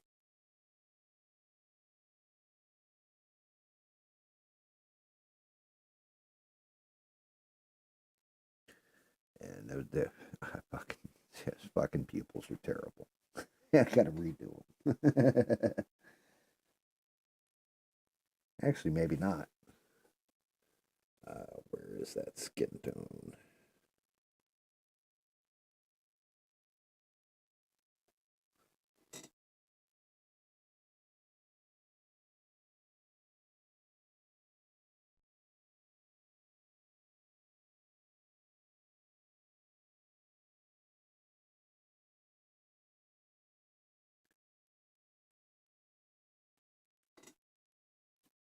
Still off a bit.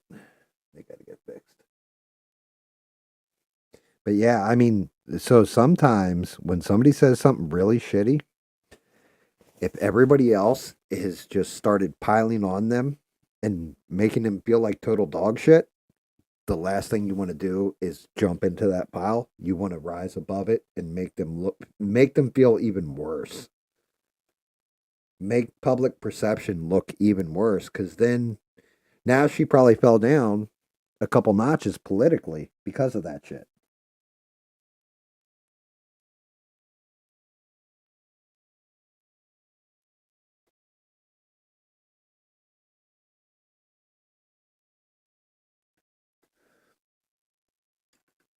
One of the worst things you can do is when your enemy is making a mistake is to interrupt them. You let them make their mistake. You let them falter. You let them like ad hominem attacks for one have always backfired on every fucking politician except for one, Donald Trump. He's the only one who's gotten away with ad hominem attacks, like not actually attacking the subject, but attacking the person behind it. For some reason, he pulls that shit off because he's got comedic timing with it.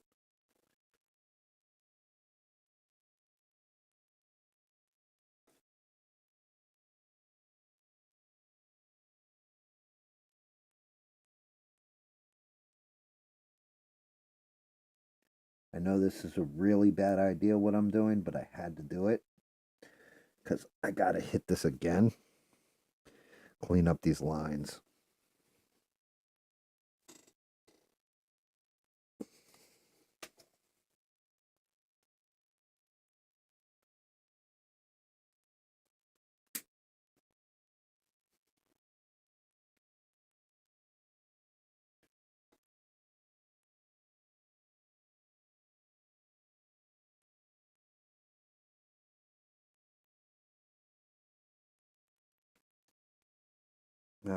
You know what else I want to do?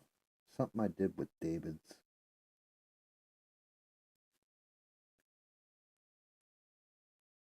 I want to rosy up the cheeks just a little bit.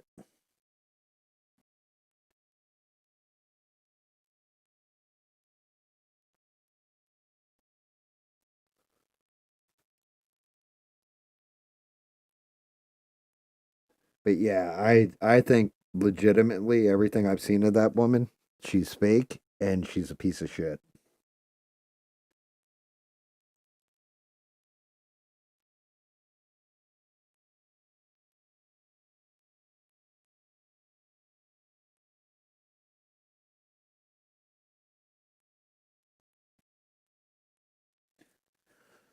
You know, um, I think a lot of the people that are like that nowadays, like that's the problem, right? The big problem between the Democrats and the Republicans is the Republicans are assholes, but you can tell which ones are the assholes and which ones aren't. The Democrats are all in lockstep and they all seem like assholes now.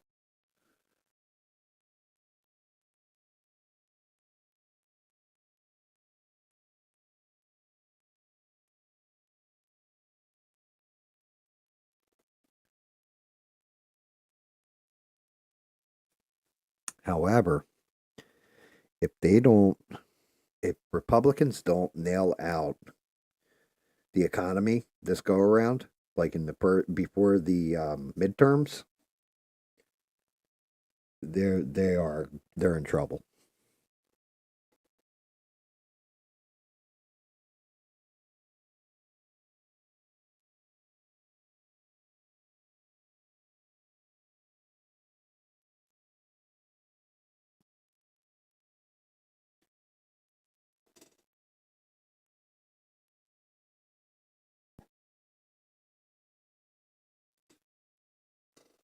How's that for a face?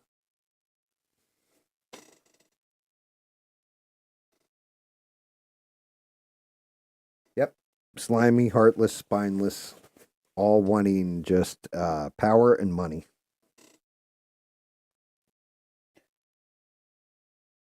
There was a point in time where, legitimately, I think a good chunk of the politicians they liked the power always, but they actually gave a fuck about the people too. Now it's like, out of everybody in Congress, maybe like four people actually care about the same thing for the Senate, like maybe four people. And some of them are Democrats and some of them are Republicans.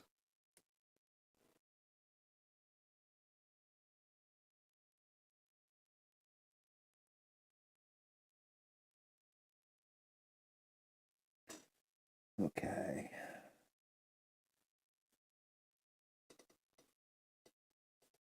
Shall we sparkle them up a little bit? What do you guys think? No, most people are getting in there for power. They're getting in there for power to have their name in history books, whatever the fucking cause is. Everybody's got their own motivations, and I like absolutely zero of them. This, I don't know about this glitter shit, but let's give her a go. I'm gonna go with this fucked up thick brush because of. I can probably toss it when I'm done. It doesn't go on right.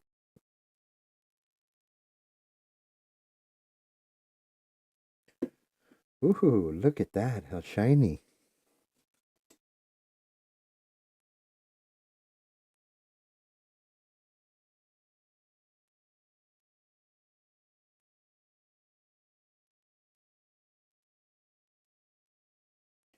I don't know if I like this glitter shit, guys.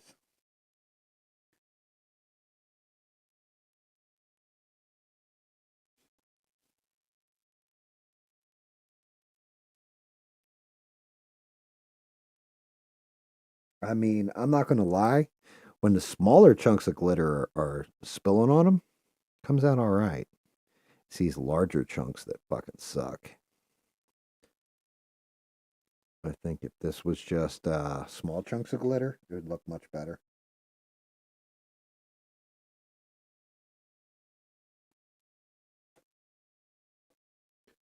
I don't know if you guys can see all the sparklies.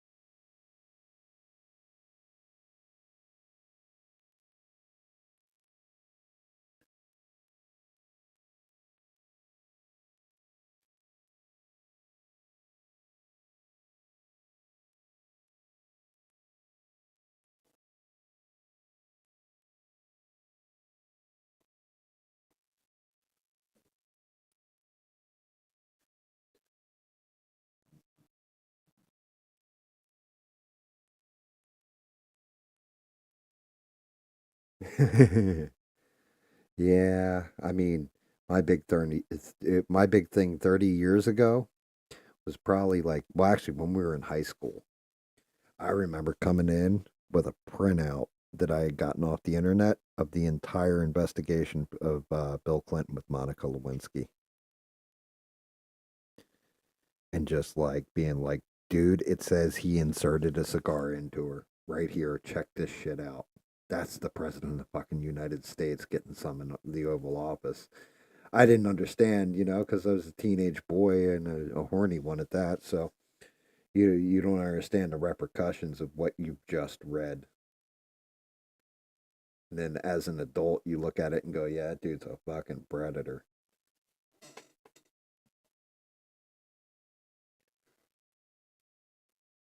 Do you really? The sparkle came out all right. Oh, not on his hand. It doesn't. Better get that shit off of there.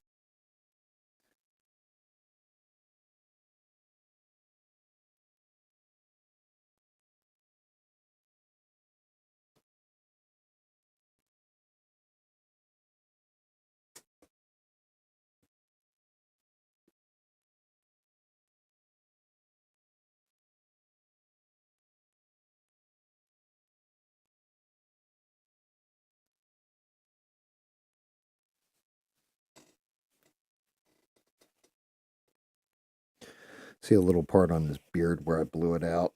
I don't want to go too heavy with this sparkle shit because at that point I might as well just paint him with the metallic. I just wanted to do it random here or there, like mainly his overcoat, his hat that are the darker green because it's going to shimmer better.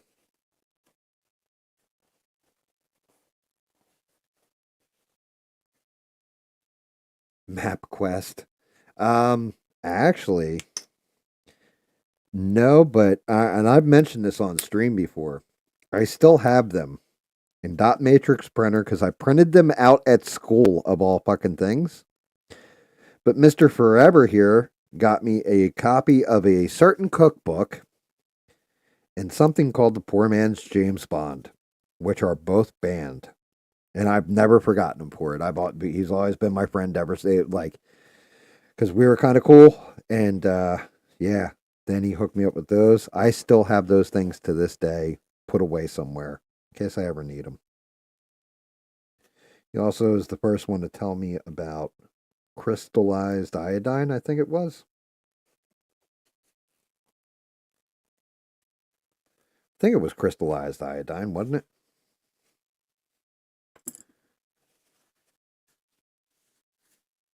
Yes, where you had to rip it off. Yeah, I printed out I took computers when I was in trade school. So I was like, oh, I ain't printing this shit at home. It's like 150 pages or something. I fucking use their ink. So I just did it in school. I swear to God, I saw something that was. Yeah, I did. Okay. I got a little minor touch up here. beard.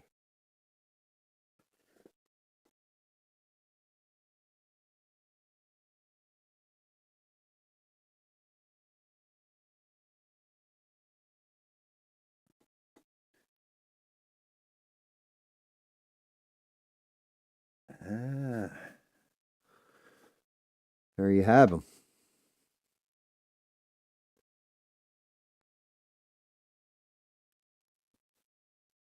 Go. Drop you down so you can actually see them.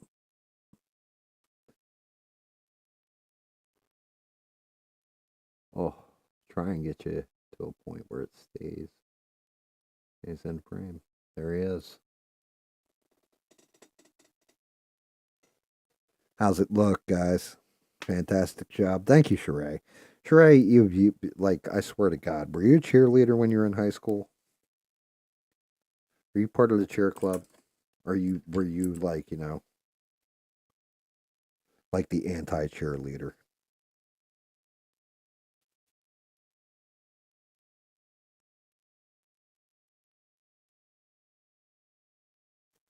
You see, does he look better when less lighting now? Maybe this lighting. Let me see if I can switch this over to a different mode. There we go. That's a little better. I think that lighting looks decent on him. Let's see if I can do the same thing with his backlight.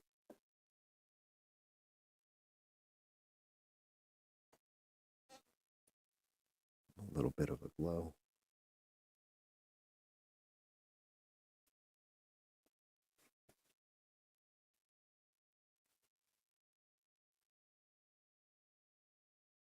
You were the cheer captain? Oh boy. Oh goodness. Man, you must have been a sight. Because I'll tell you what, you are awesome. And I do feel blessed that I met you. I'm not gonna lie. Even when I feel like I can't nail something like doing this beer mug or what have you, sit there, run it past you, what have you, listen to what you say and all that. And if it's coming out like shit, you'll be the first one to tell me, I don't know if I like that. But if it's starting to come out all right and I know I'm on the right track, because you'll be like, that's coming out cool. Okay, that's doing good. And then forever, I probably would have painted it a different color. I probably might have gone to a green beer, but then forever was like, I can't believe you just made a black mug look transparent. So thank you for that forever.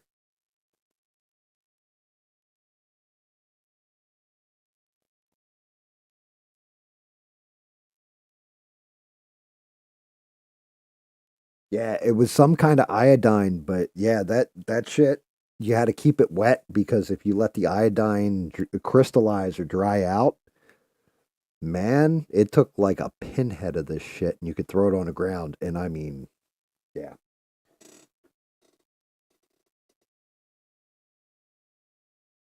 But yeah, thank you, Sheree. Thank you. Seriously. Thank you for all you do.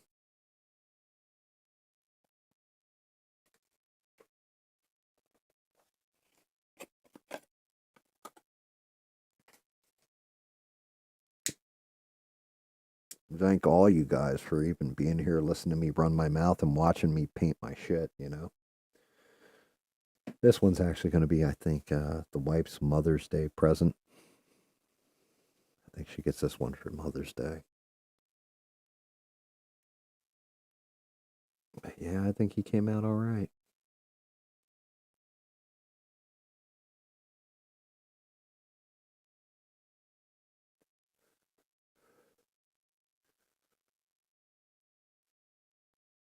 Yeah, it's a shame this one. I can get this one where it's not as. And there we go. That's a little better. You can see a little bit more of his features. The beer looks kind of the right color now and everything else, like how it actually looks in real life. Sheree, you never did tell me. Was there something like? Was there some kind of whatever that you've always liked, like cartoon characters, creepy shit, superheroes, stuff like this.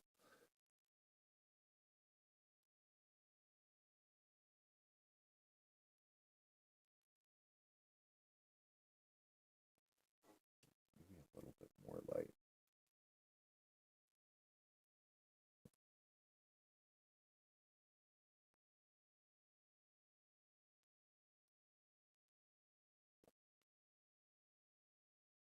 Wow, really? Nothing pop culture?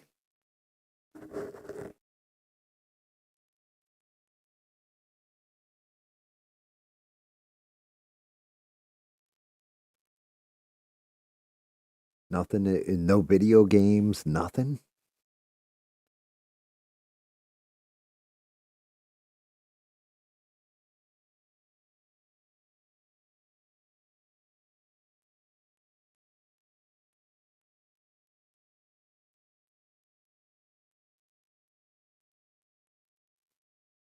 I mean, right now I just printed out a Punisher bust, but yeah, I've got to get back to blacking things again.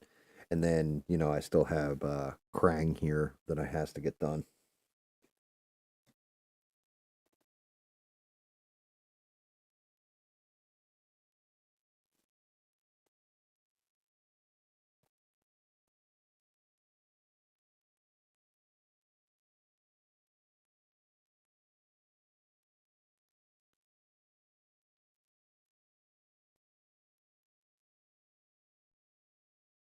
What games, like, what was your favorite on Nintendo?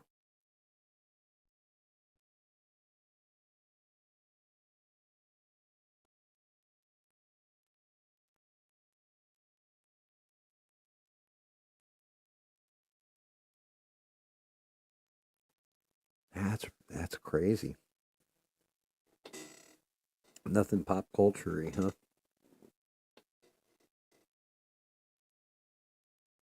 Duck Hunt with the gun, nice.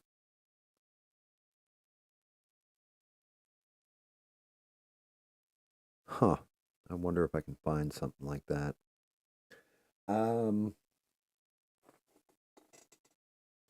Actually, there is a cartoon character, an X-Men character, actually. That'd probably be pretty cool that I could print out and do. Have you ever heard of Storm from X-Men?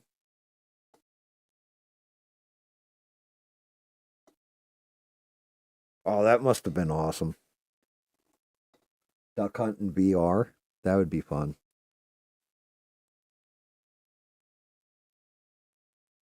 But yeah, I don't know if you've ever if you've ever seen or heard of Storm from X-Men outside of Holly Berry played her in one of the movies.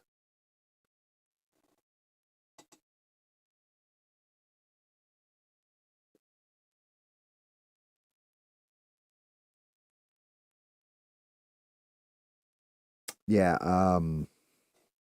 but if you've ever seen the character in the comics or the way she is in Marvel Rivals, Google it sometime. She's fucking awesome. Like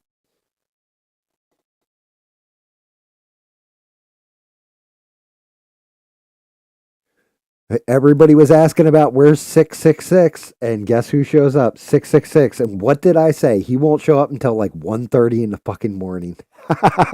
And here he is.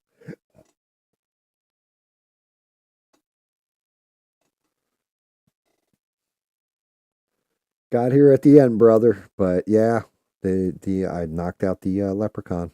I think he came out all right. The craziest part was doing the beer.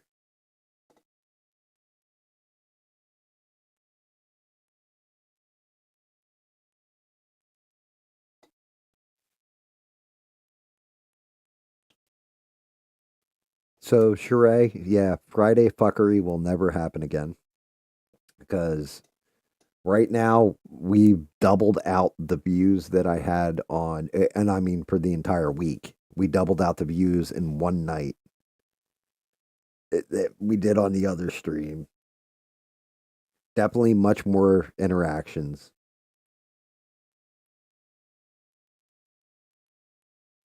Like never again will I do Friday nights. Like Alien wants to do them, have at 'em, brother, because they obviously don't work for me. They don't work for the people who watch me either. Um, and I think it goes back to something you said about Friday night fuckery.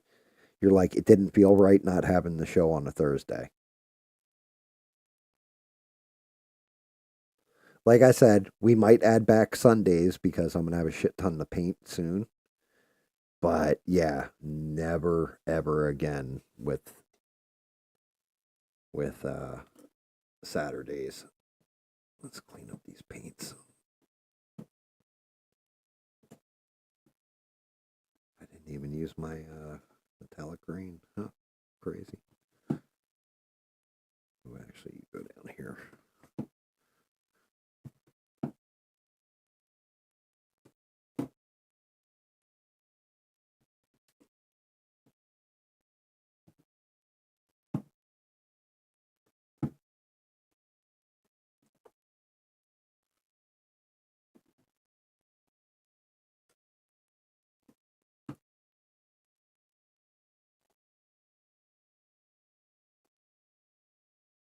Yeah. Yeah, definitely. But oh, you wouldn't think something that small would take that long to paint, right? And yet here we are, 5 hours later or 5.5 hours later. Well, then again, we also had the microphone fuck up for a good chunk of it. But now I know I've got to replace that outlet. Well, not just the outlet, the power strip or what have you. So hopefully the sound will be fine next time. Hopefully everything will be fine next time.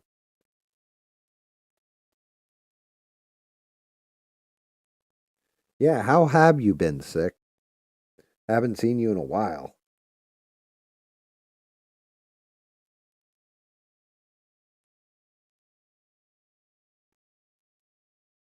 Yeah, cross them fingers. Thank you.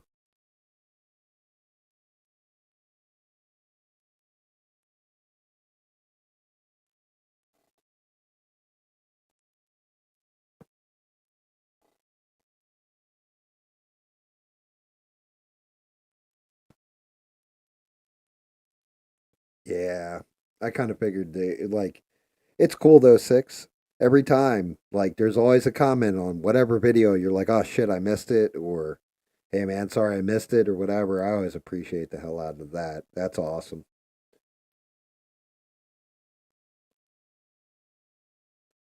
Good. Dude, that's awesome though. You needed to get out of the house. You're still kind of a young buck. Not super young, but young enough to enjoy life.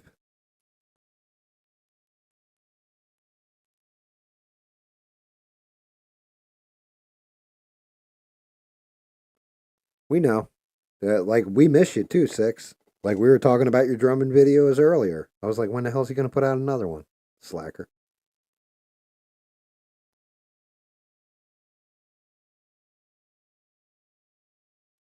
Gay. Hella gay. It's like I keep waiting for David to put out more Minecraft videos. I ran out of them.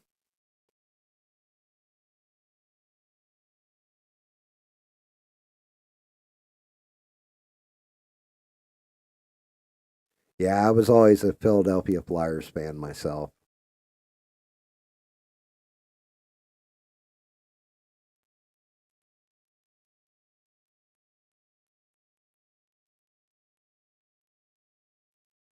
The old Broad Street Bullies back when it was John LeClaire and Eric Lindros and Eric Desjardins.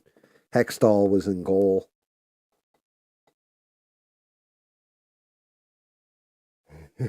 Super gay. Uh, yeah, I was gonna blend out the hat, but I actually kind of don't mind that band going across it.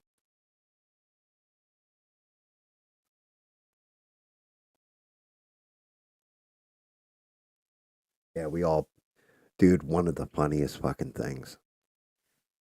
So there's this dude named Jason, right? We all used to play, street hockey when we were kids, and I wasn't there for it. but everybody there had told me the story. So I always talk about my buddy Guido and how big of a man he was and all that stuff. Well, he was always big even when we were teenagers. So this dude Jason's like, I'll play goalie. And everybody's like, okay, cool. Somebody get him the cup because you don't want to get tagged. And he was like, oh, I don't need a cup. My buddy Guido wound up this slap shot and let it rip and caught him square in the balls. Square in the balls. Ruptured one of his testicles. Duke! What's up, brother?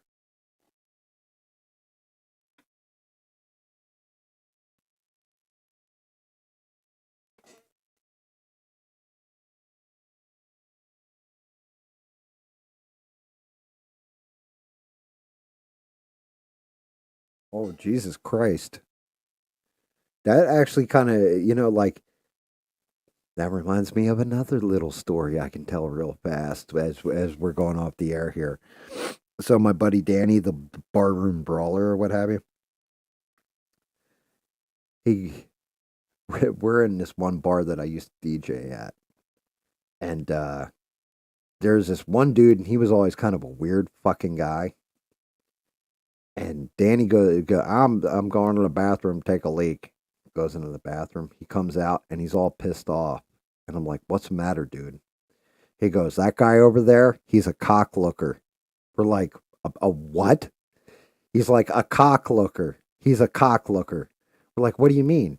He goes, I'm sitting there and I'm taking a piss, and there's no dividing stalls or anything like this. You have a toilet and a urinal next to it.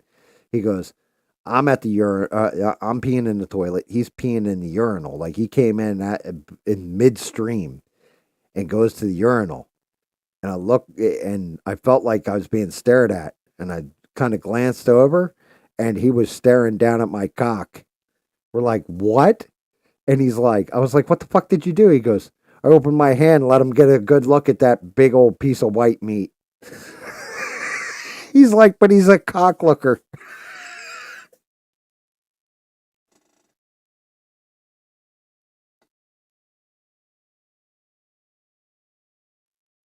That shit was fucking hysterical. And every time we saw that guy, we called him a cock looker. He stopped coming to the bar. Yep, a cock looker.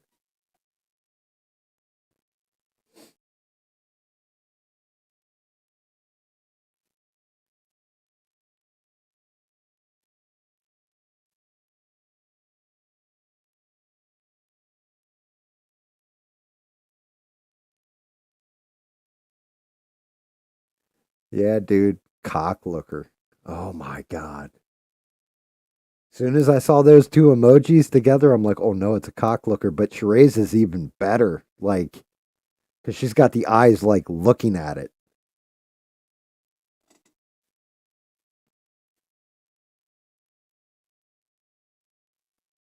So now, anytime somebody's being an asshole in like ABL's chat or something like that, you can just put that pair of emojis together, and just like everybody that's in here now is just going to start dying laughing because you basically just called the guy a cock looker.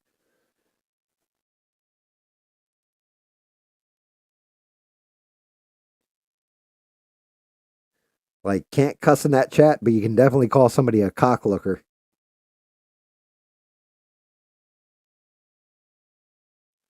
I wonder, can you?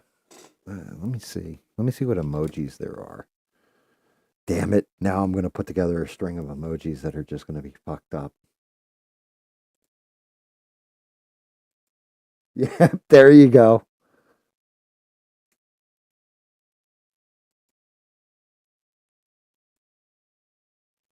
Yep. But if we do,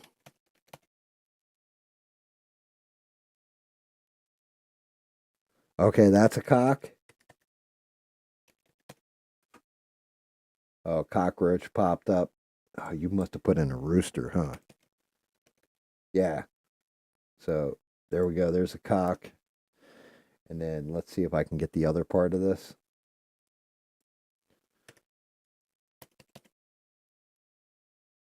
Oh yeah, dude. From now on, anytime somebody's being an asshole in the chat on ABL, all you guys got to do is put in this combo. Yep, exactly, Duke.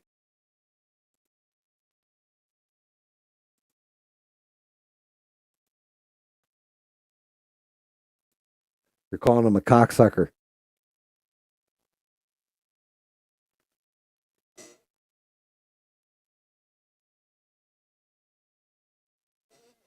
Yep. You can do that and you can now get away with it because Sheree will know what's up and Sheree's just gonna laugh her ass off, even though she can't chime in chat. She'll just be you'll know Sheree's on the other end of the keyboard dying.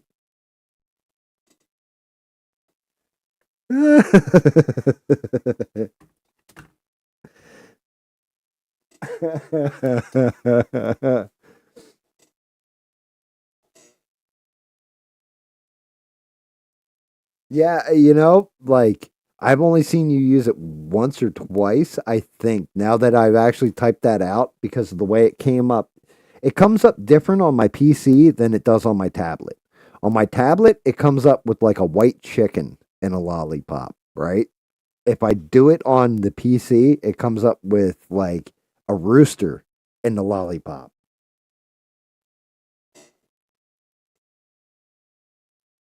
The bull dagger. That's a good one.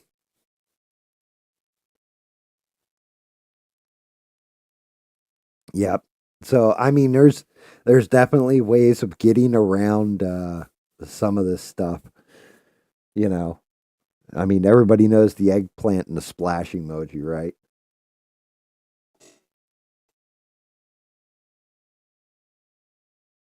Yep, exactly.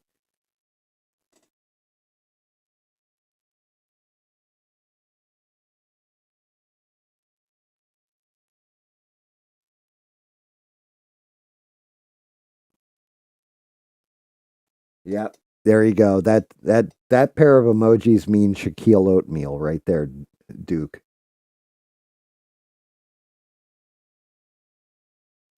Dude, yeah, somebody I think it was it 6 who did that? Where it was like the eggplant, the splash, and then a blue dress.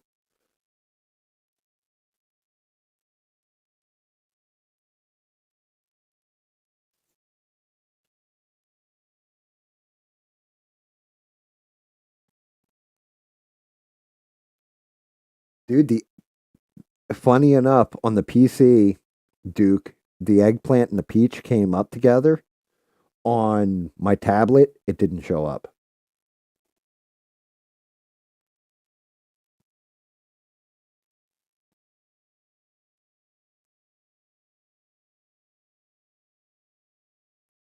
Fucking epic shit.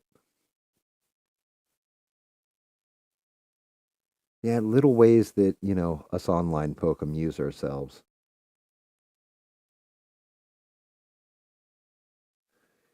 Yeah, I mean, so my stream thing is set up on my PC, Duke, and then I have a tablet next to it because I can read the chat through the tablet a lot easier than I can on my screen.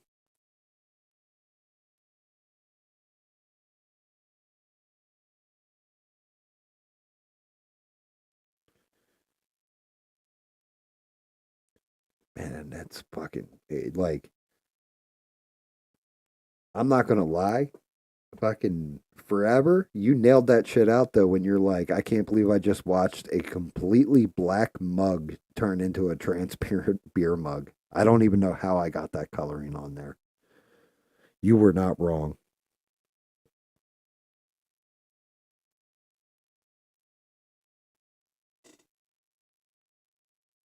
I'm actually a little thrown off by it. It's got me a little fucked up.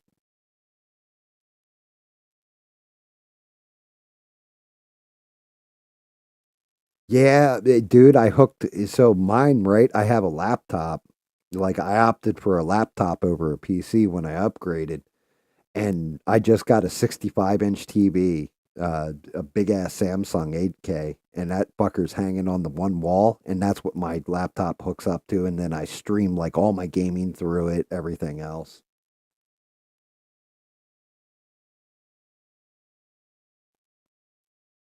but I don't use it because I have the paint station set up across the room from it. You know, I have to interact or whatever, stream while I'm painting and all that kind of stuff. So it's definitely a pain in the fucking ass. Like, uh, I got to find different dead shorts that are in the wiring, and I'll be all right.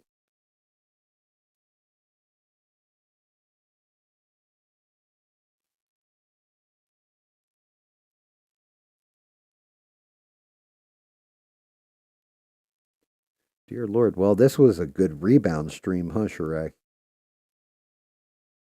Had all kinds of cool kids and cats dropping by and saying hi.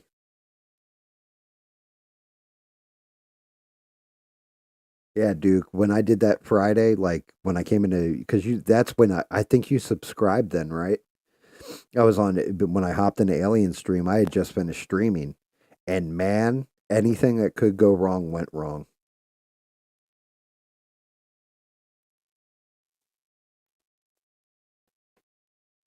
Yeah, that's just it. We get all like the renegades and like the cool people that just drop in. Like you don't get too many of the dipshit people.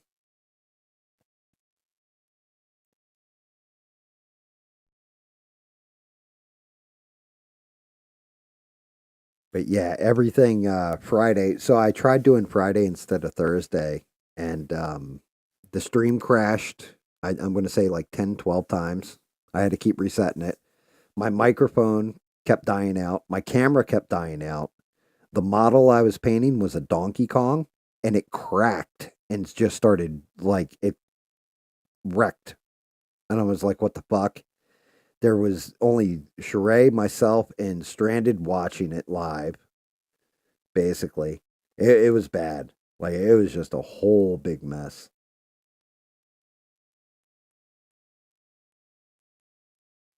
It's the weed. PSA. Marijuana affects the memory, Duke.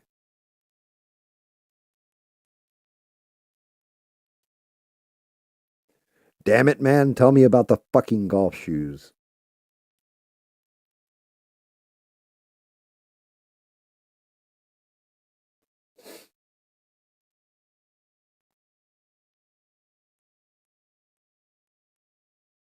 Nah, are you serious? Nowadays, weed is legal in more states than I think it's illegal in. It's just illegal federally.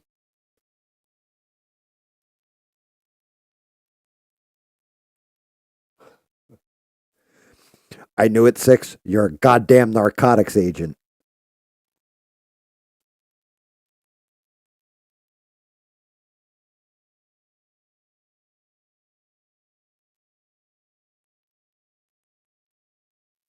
Yeah, I mean,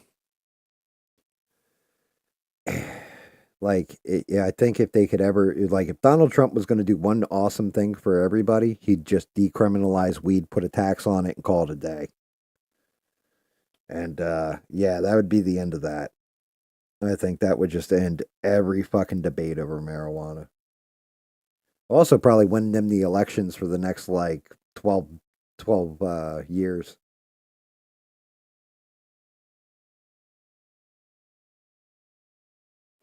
This man, I need to give him his medicine and one for the doctor.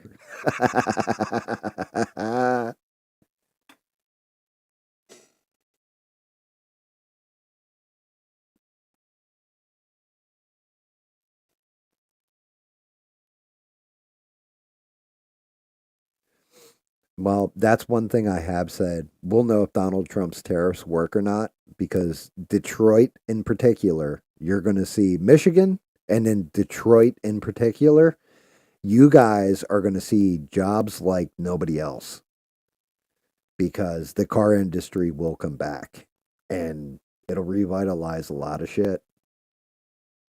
But if his tariffs are a failure, you won't see it. Like it'll just stay the same as it is.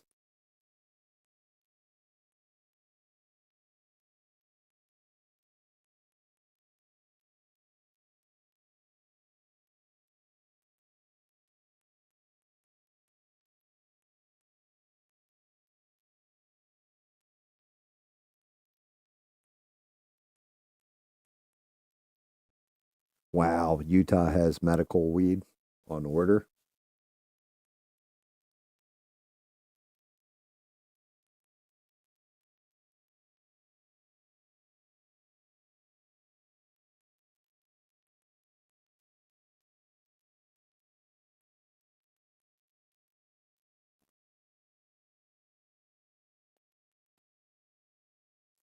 Yeah, see, I don't know anything about any of that.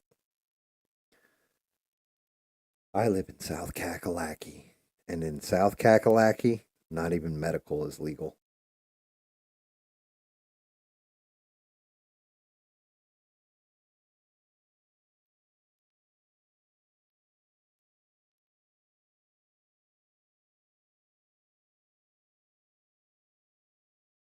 Yeah, see, there you go. That's the way to be, Duke. Out in the middle of nature.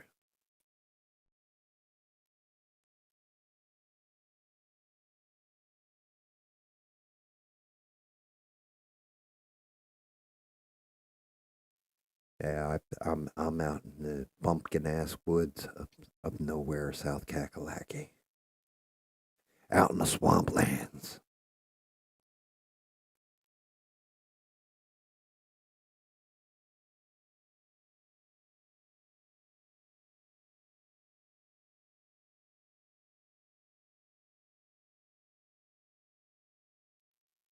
Somebody else was from Utah. Wasn't it like Meddy or whatever her name was? She was somewhere in Utah too. I know Mister bounces through there every now and again as well.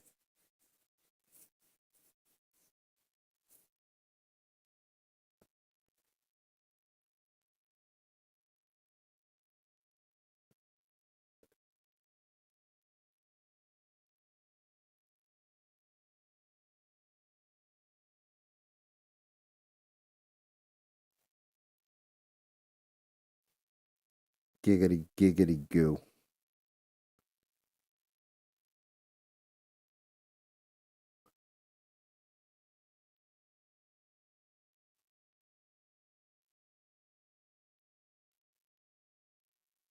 Oh dear Lord.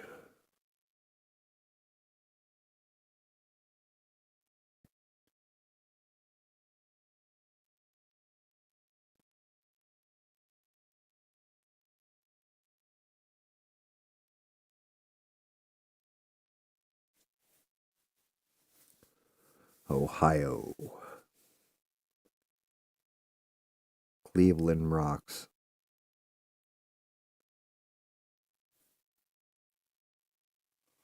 Good fucking God.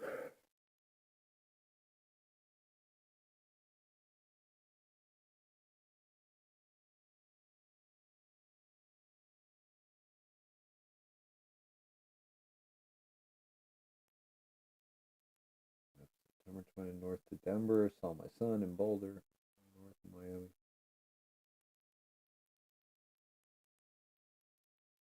God damn, man. You're old folk like me.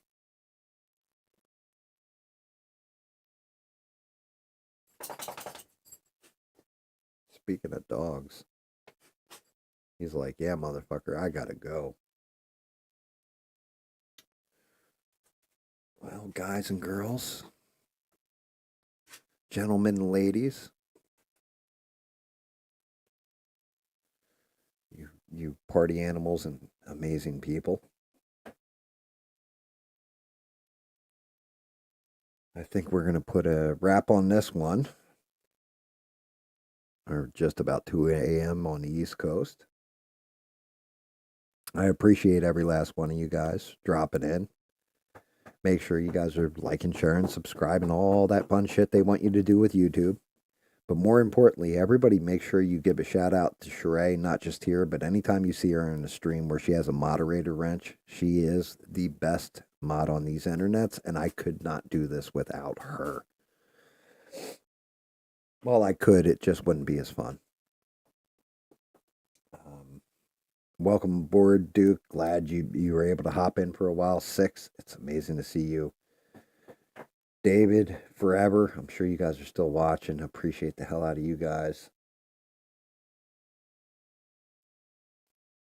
Thank you, thank you.